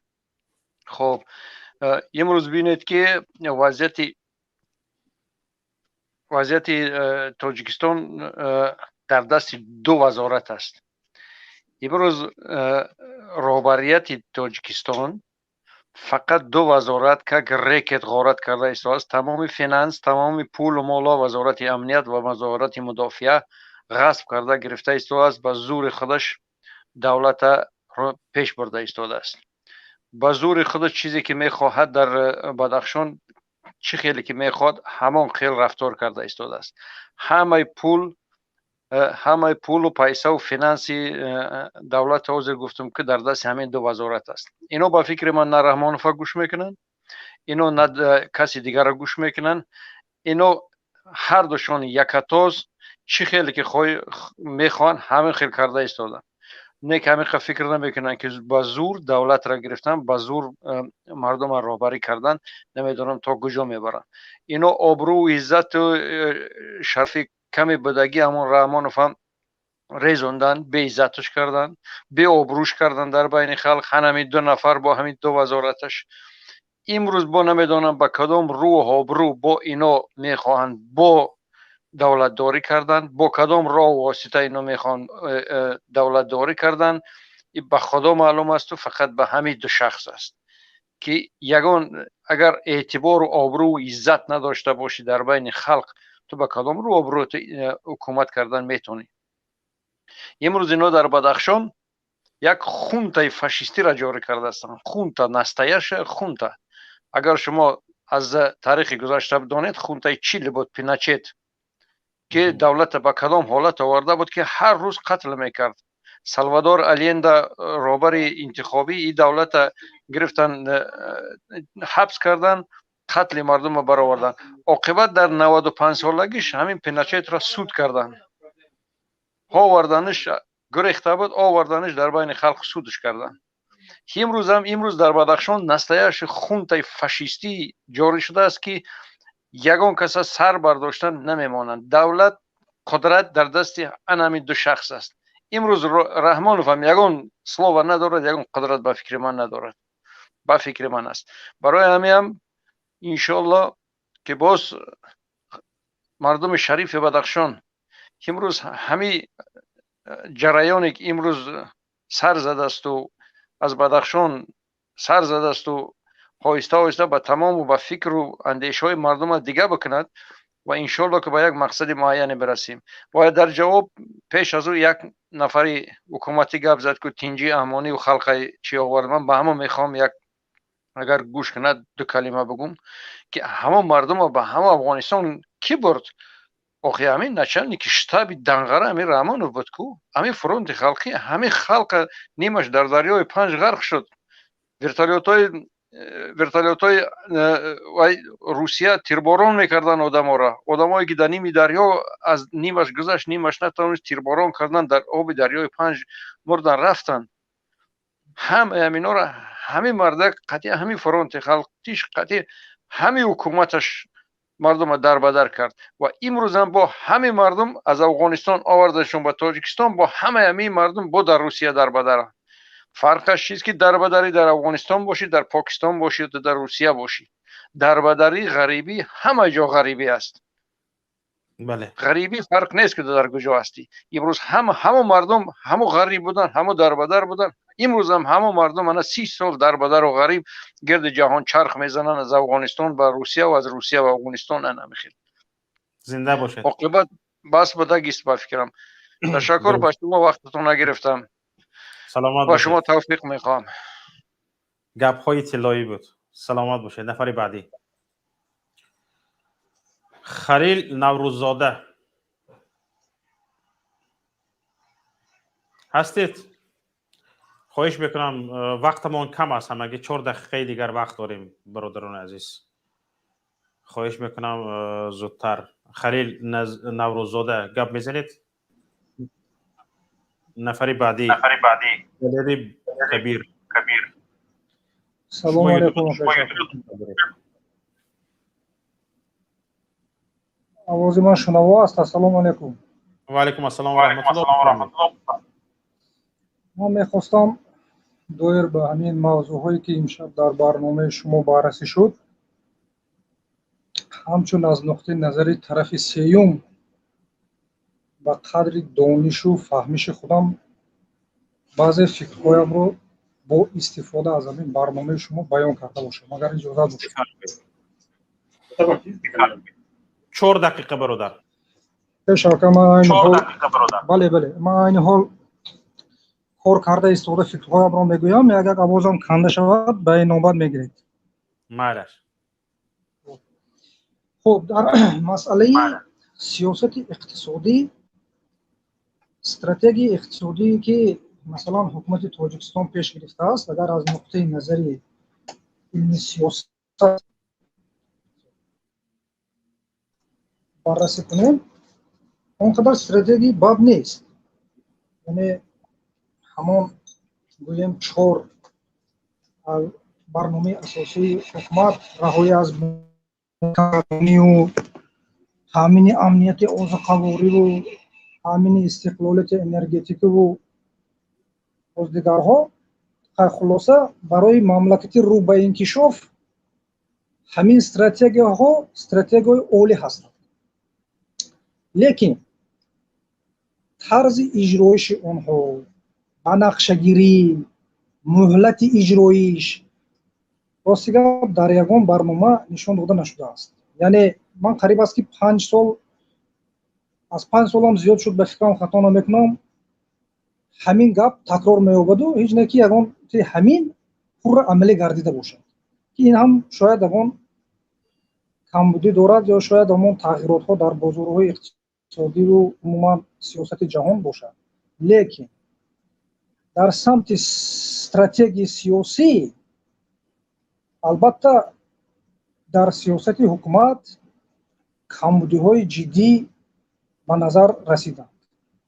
аз ҷумла дар кадом самт? дар самти ҳамин ҳокимияти қонунбарор. шумо бинед ки дар давлати демократӣ, хусусан дар мисоли Тоҷикистон, шохаҳои ҳокимият ба се ҷудо шудагӣ ҳастанд: иҷроия, суд ва қонунбарон. дар ҳамин фаъолият бояд ҳар яки ҳаминҳо мустақил бошад. аммо чӣ ба назар мерасад? гарчанде ки то статуси гӯем пешвои миллатро соҳиб шудани президенти Тоҷикистон ҳам ҳамин хел буд, боз ҳамин хел монд. яъне инҳо бемаслиҳати якдигар ҳокимияти иҷроия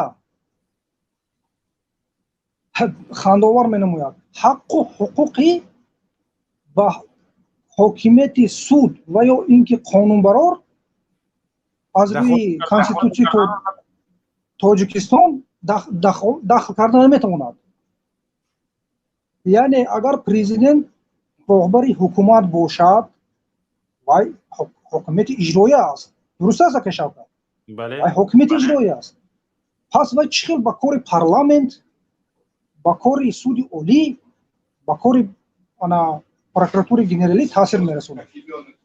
яъне дар сиёсат инҳо ҳамон модели давлати ғарбиро месозем гуфта истода, ба истилоҳи ҳамон давлати, ман намедонам чӣ хел ина баён кунам, ҳамон амурати конститутсионӣ бар ин гап ташкил карда монданда. ин хел гап шуд.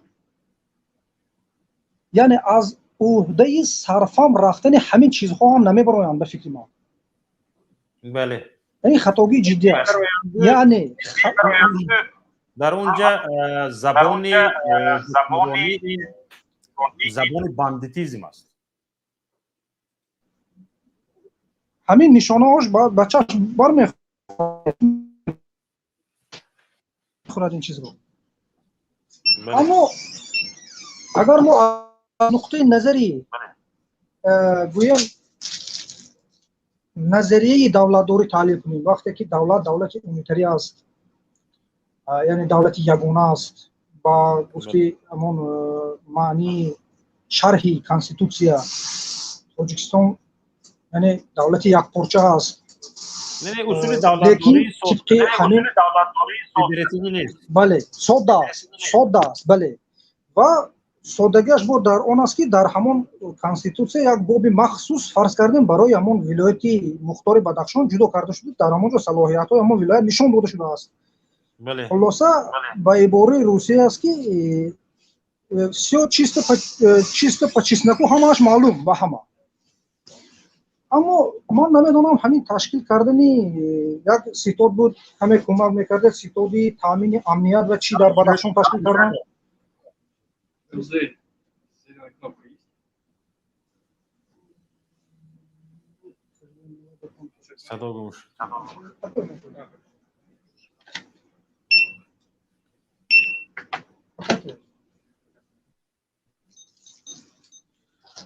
хулоса ташкил кардани ҳамон чиз аллакай худаш ба ақидаи ман аз нуқтаи назари гӯем давлати ягона аллакай шикастани як қолаб буд.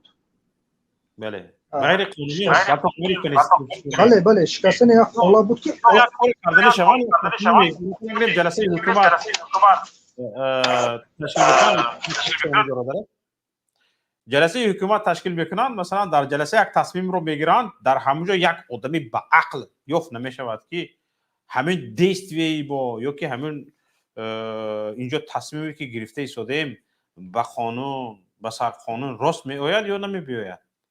همیشه فکر نمیکنن بهترین کار باید همین کار کرد. یک استاد تشکیل کردن در کار، همه لیدرها رو از بین بردن در کار است،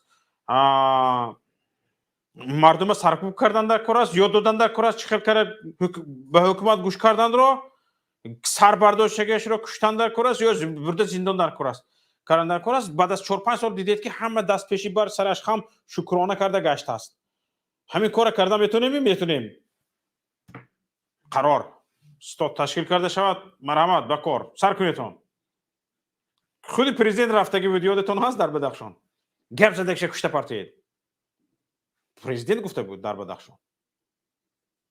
اکنون علام‌آورش چی است که شوکت علام‌آورش در آن است که حاصل همین сиёсати пешгирифта, яъне як ман гуфта метавонам ки сиёсати нимҳарбӣ, яъне мақоми ҳарбиён ки дар ҷомеа баланд шуд, ин аз он шаҳодат медиҳад ки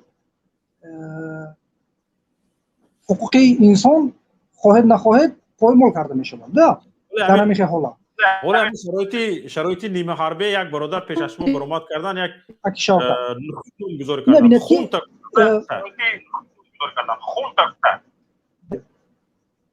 Дуруст? Хунтаро медонед, а? Бале, бале, медонам. Хунди фашисти чӣ тавре ки аз ман пештар як одам гуфта буд. Акнун ина бинед Шавкат, аламовараш дар чи аст? Аламовараш дар чи аст? Натиҷа чӣ шуд? ман хато накунам, агар як 2-3 сол қабл як ҳуқуқшиноси аврупоӣ зимни таҳлили вазъи ҳуқуқи инсон дар ҷаҳон, ман ростига номаш намам дар хотир надорам, аммо дар куҷое ҳамин чашмам фаромадагӣ буд, хонда будам, ҳамонҷо гуфта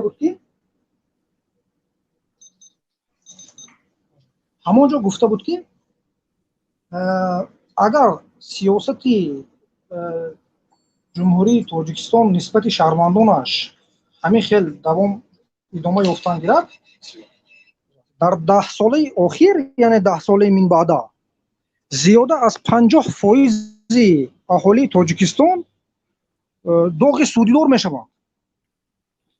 акун шумо тасаввур кунед ки агар ин сиёсат ҳамин хел давом кардан гирад, зиёда аз 50% аҳолӣ ба акиди ҳамон ҳуқуқшинос ва ҳуқуқшиноси гӯем ба ибораи вай хасакӣ ҳам набуд, вай ҳуқуқшиносе ки тамоми вазъи ҳуқуқи инсонро дар ҷаҳон таҳлил мекунад.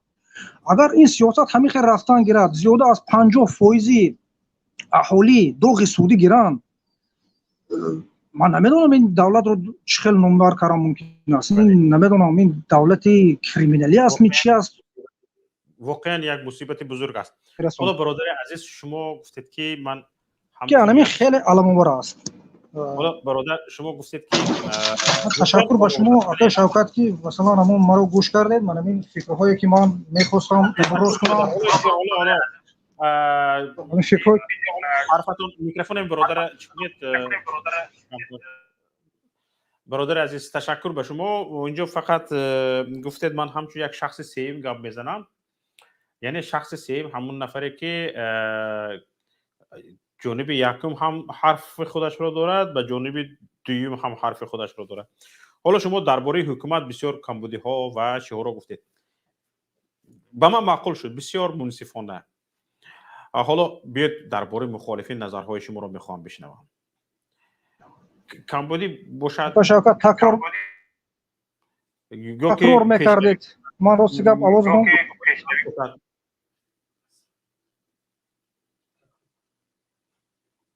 алло мекардед. бале бале мешунавам. акнун омад овозатон. саволи меро шунидед? ман рости гап нафаҳмидам. бале бале овозатонро акнун мешунавам.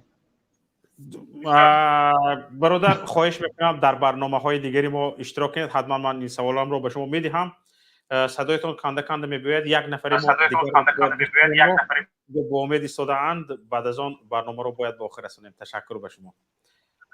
халил наврӯззода, мешунавем мо шуморо гӯш карда. метавонем? бале, салому алайкум. бифармоед.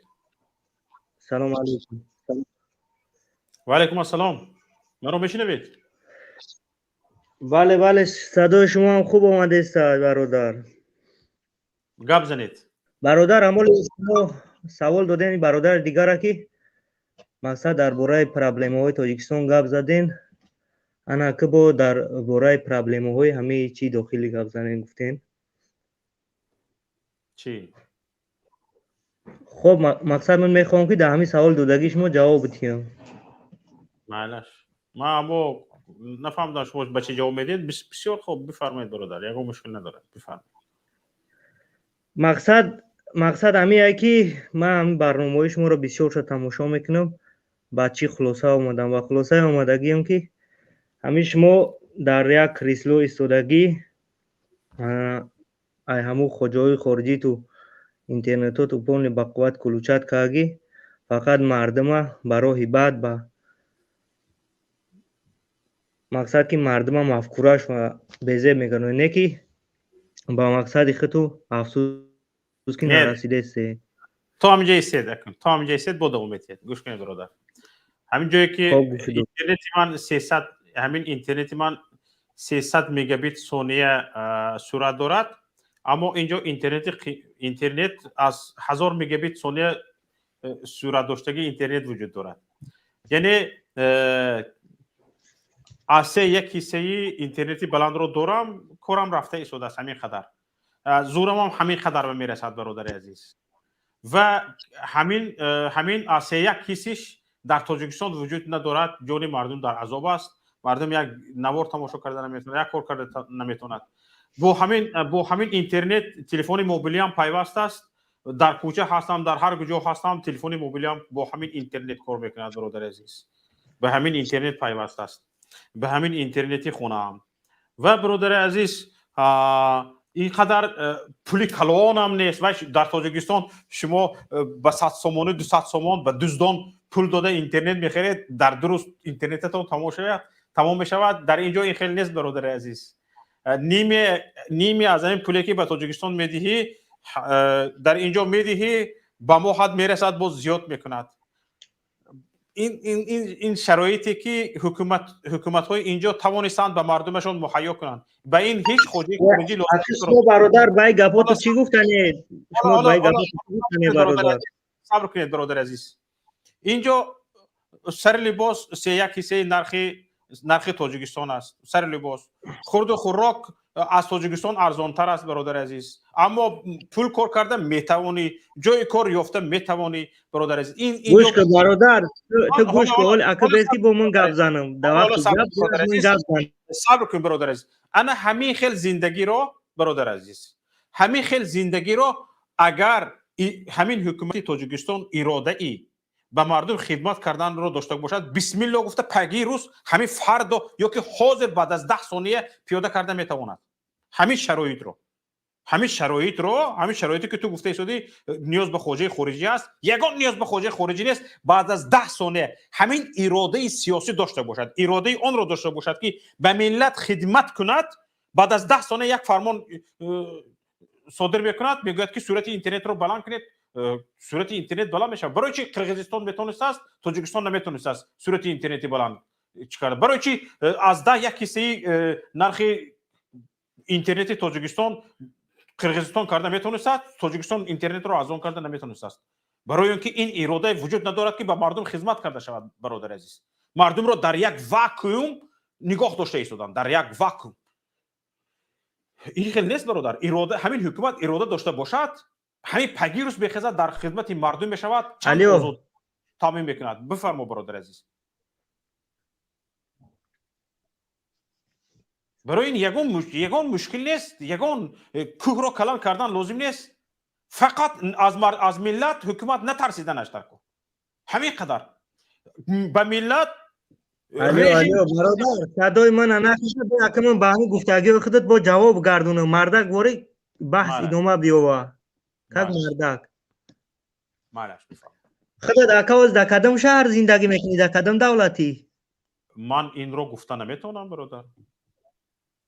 بگم نه آخی من باید به همین سوالی به همین مثال آوردت باید من اکا جواب بدم. خودت در کدام دولتی هستی؟ برادر عزیز من به این سوال تو جواب نمیدم برای اینکه حق جواب دادن ندارم. نه آخی حق داری نداری نه تو مقایسه کرده جواب دادن ندارم برادر عزیز. تو باید ممکن در انگلیا باشی یا که فرانسه باشی یا که در مسکو باشی. در هر جای باشم من این حق رو ندارم که از جای بودی باشم با کسی گپ زنم. همچون پناهنده از جای بود باز میدونم تو حق نداری نه که اکا تو باید مقایسه کنی اینجا. تاجیکستان خودت یک دولت تازه بنیاد، یک دولت جوان علاقه من به تو هیچ فایده نمیرسد. اتپاد به سوال دیگر گذار. نه مقصد همون مثال آوردگی تو من میخوام پورا کنم که تو مقصد تو دروغ گفته استاد همین جاها. تو مثلا چی دروغ؟ صدای من هم یک شیوه پروسا کو دروغ بسیار میبافی بعد در اخیر صدای من هوی میکنی.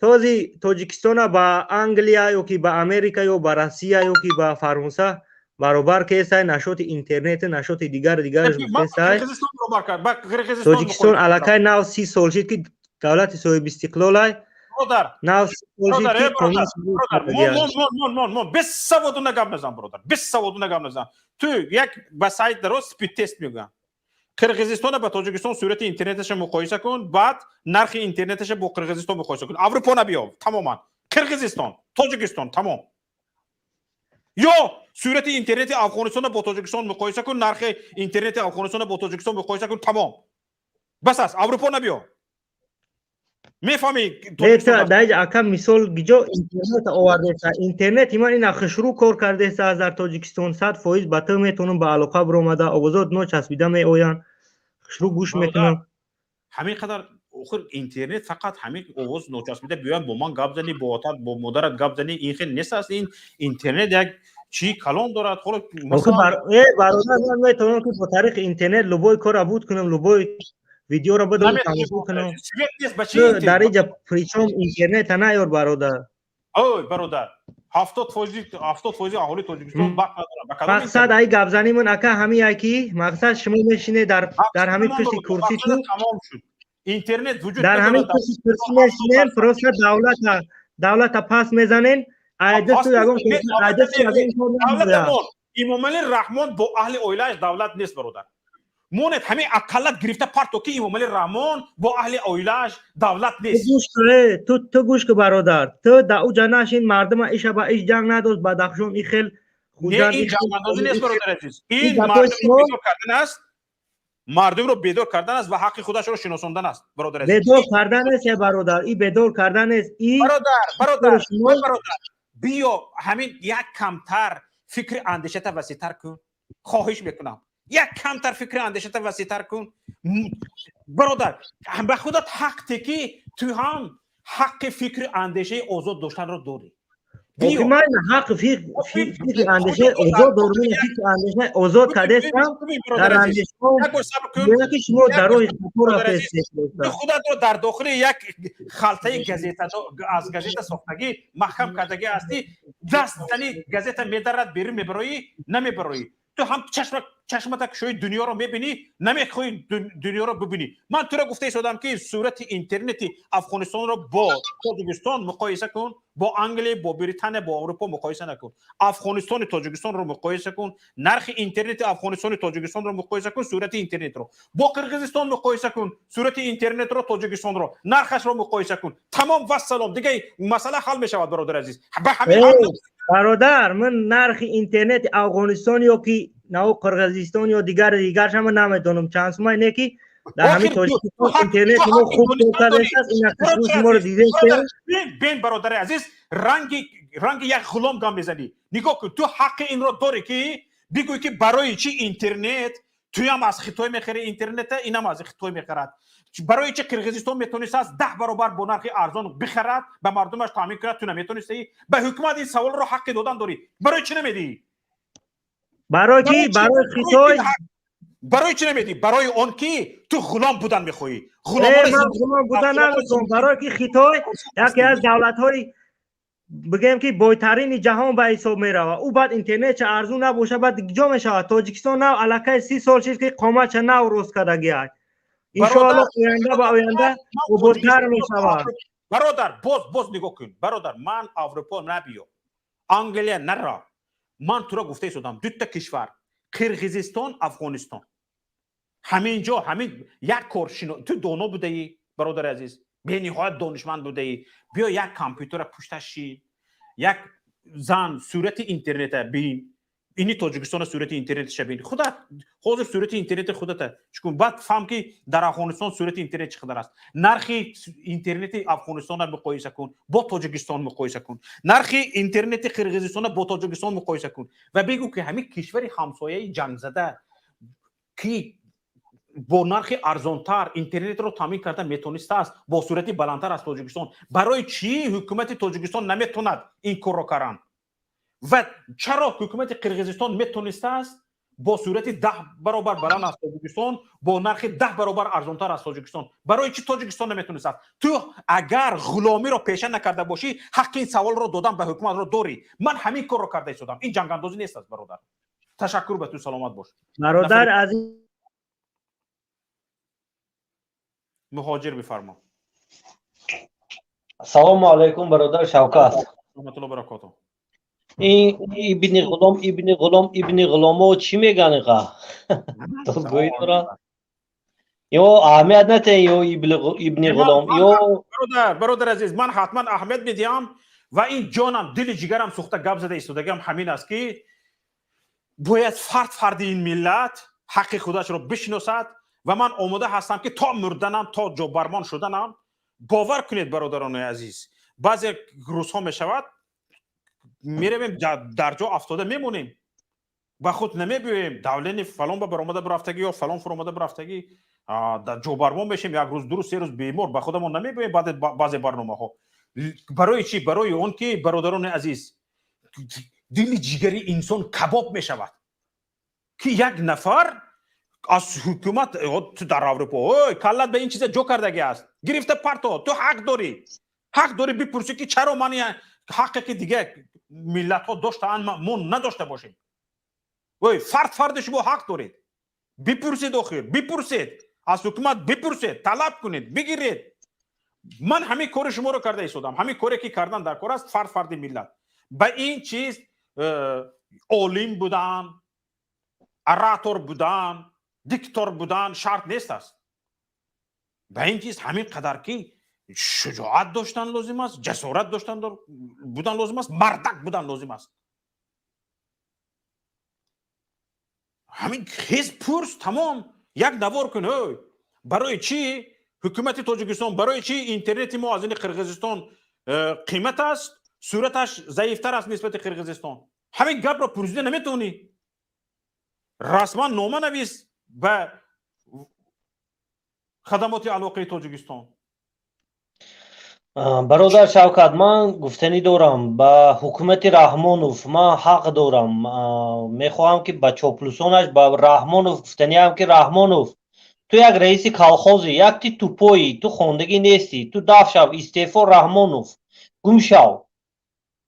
بعد چاپلوسا گفتنی هستم که رنگ پریزیدنت افغانستان دیده نه چاپلوسا چخه در سامالیو چسبیدن.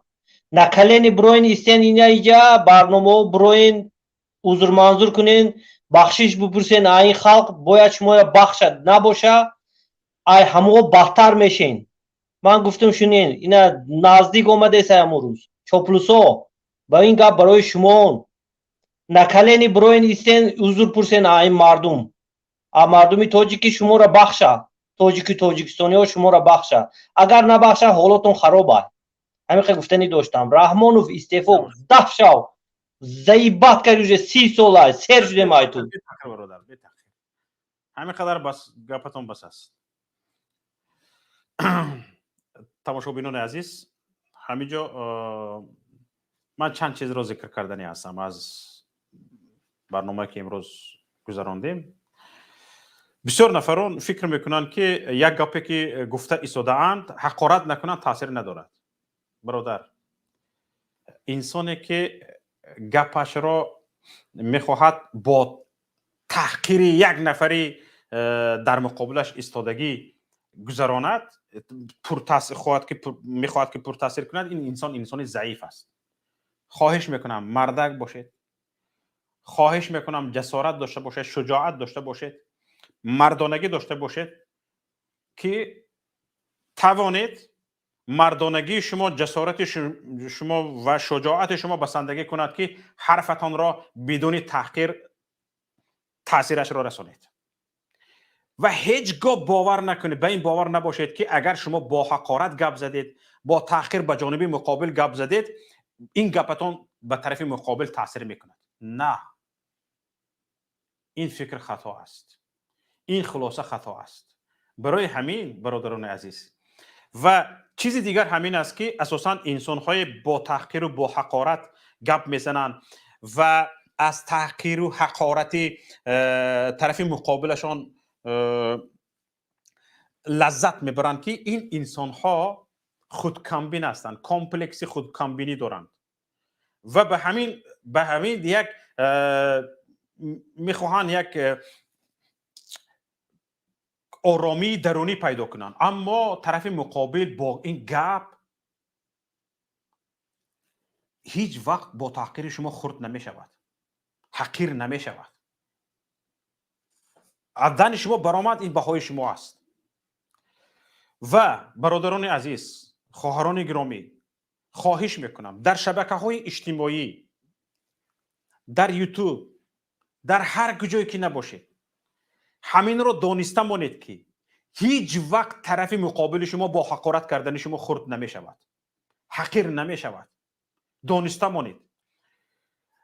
و حالا ببینید بعضی ها در سخنرانی رقم یک هستند. شاید در همین بین تاجیکستانی ها در سخنرانی، در سخننویسی، در نویسندگی شاید رقم یک هستند، اما خاراکتر خودکامبینی دارن، کمپلکس خودکامبینی دارن و یک کس خرد در نوشتجاتشون بزیب خوشرو می نویسن، فقط در نوشتجاتشون با یک نفر خرد نشان دهند و از خودشون بزرگمنشی کنن. با در سخن بزرگمنشی کردن و در داخل و دیگران رو حقیر نشان دادن و حقارت کردن، تو بزرگ نمیشوی، میمیری بزرگ نمیشوی. یک چند کس پیدا میشه در گرد اطرافت سبوتولینگ ها، با گم میشود میرود، با یک خدا تنها میمونی. تمام. انسانی که تو انسانی هستی که مثلا در دل خود حالت رنجیدنت میتونی طرف مقابلت رو حقارت کنی، تحقیر کنی. خیر میشود مثال گریم سال ماه انسان ادارهش از دستش میبرد، لیکن تو اگر این خصلتت هر روزه باشد به اینکه در دل خود رنجشت طرف مقابلت از تو حقارت شنود، تو یک انسانی پست هستی، تو یک انسانی ناچیز هستی. برای برادر خواهران عزیز، ملت عزیزم، بیایید سربلندی را از دست ندهیم. بیایید یک ملتی که حرفش شعر و سرود است، یک ملتی هستیم که گذشتگان ما با شعر و غزل حرف دلشان را میگفتند و این زبان زبان شکرین است. با حقارت، با تحقیر این زبان را آلوده نکنیم و همیشه کوشش کنیم که با این باور باشیم که حرف ما تاثیرش از قلب دل وقتی که برآمد تاثیرش میرسد. هیچ حقارت به تاثیر حرف ما کمک کرده نمیتواند. و برادران عزیز، خواهران گرامی، ملت ارجمندم، این اویله با دخترش را برده سفیر کردن، با دامادش را برده سفیر کردن، با این بچه هایش را در رأس حکومت آورده شنوندن. به شما با زبان حال گفته ایستاده است که به ملت باور ندارد، با ملت کار کردن نمیتواند. همین با زبان حال گفته ایستاده است، قبول کنید. نمیکرده است، آخه با ملت کار کردن نمیتوانسته است، با مردم کار کردن نمیتوانسته است. وقتی که این هست باید ملت یک خلاصه خودش رو برارد. خواهش میکنم تک تک ما باید خلاصه خود رو براریم. سلامت و سربلند و پیروز باشید. با شما بودم شوکت محمد در برنامه تحلیلی دیدگاه. السلام علیکم و رحمت الله. برنامه سیاسی و تحلیلی دیدگاه.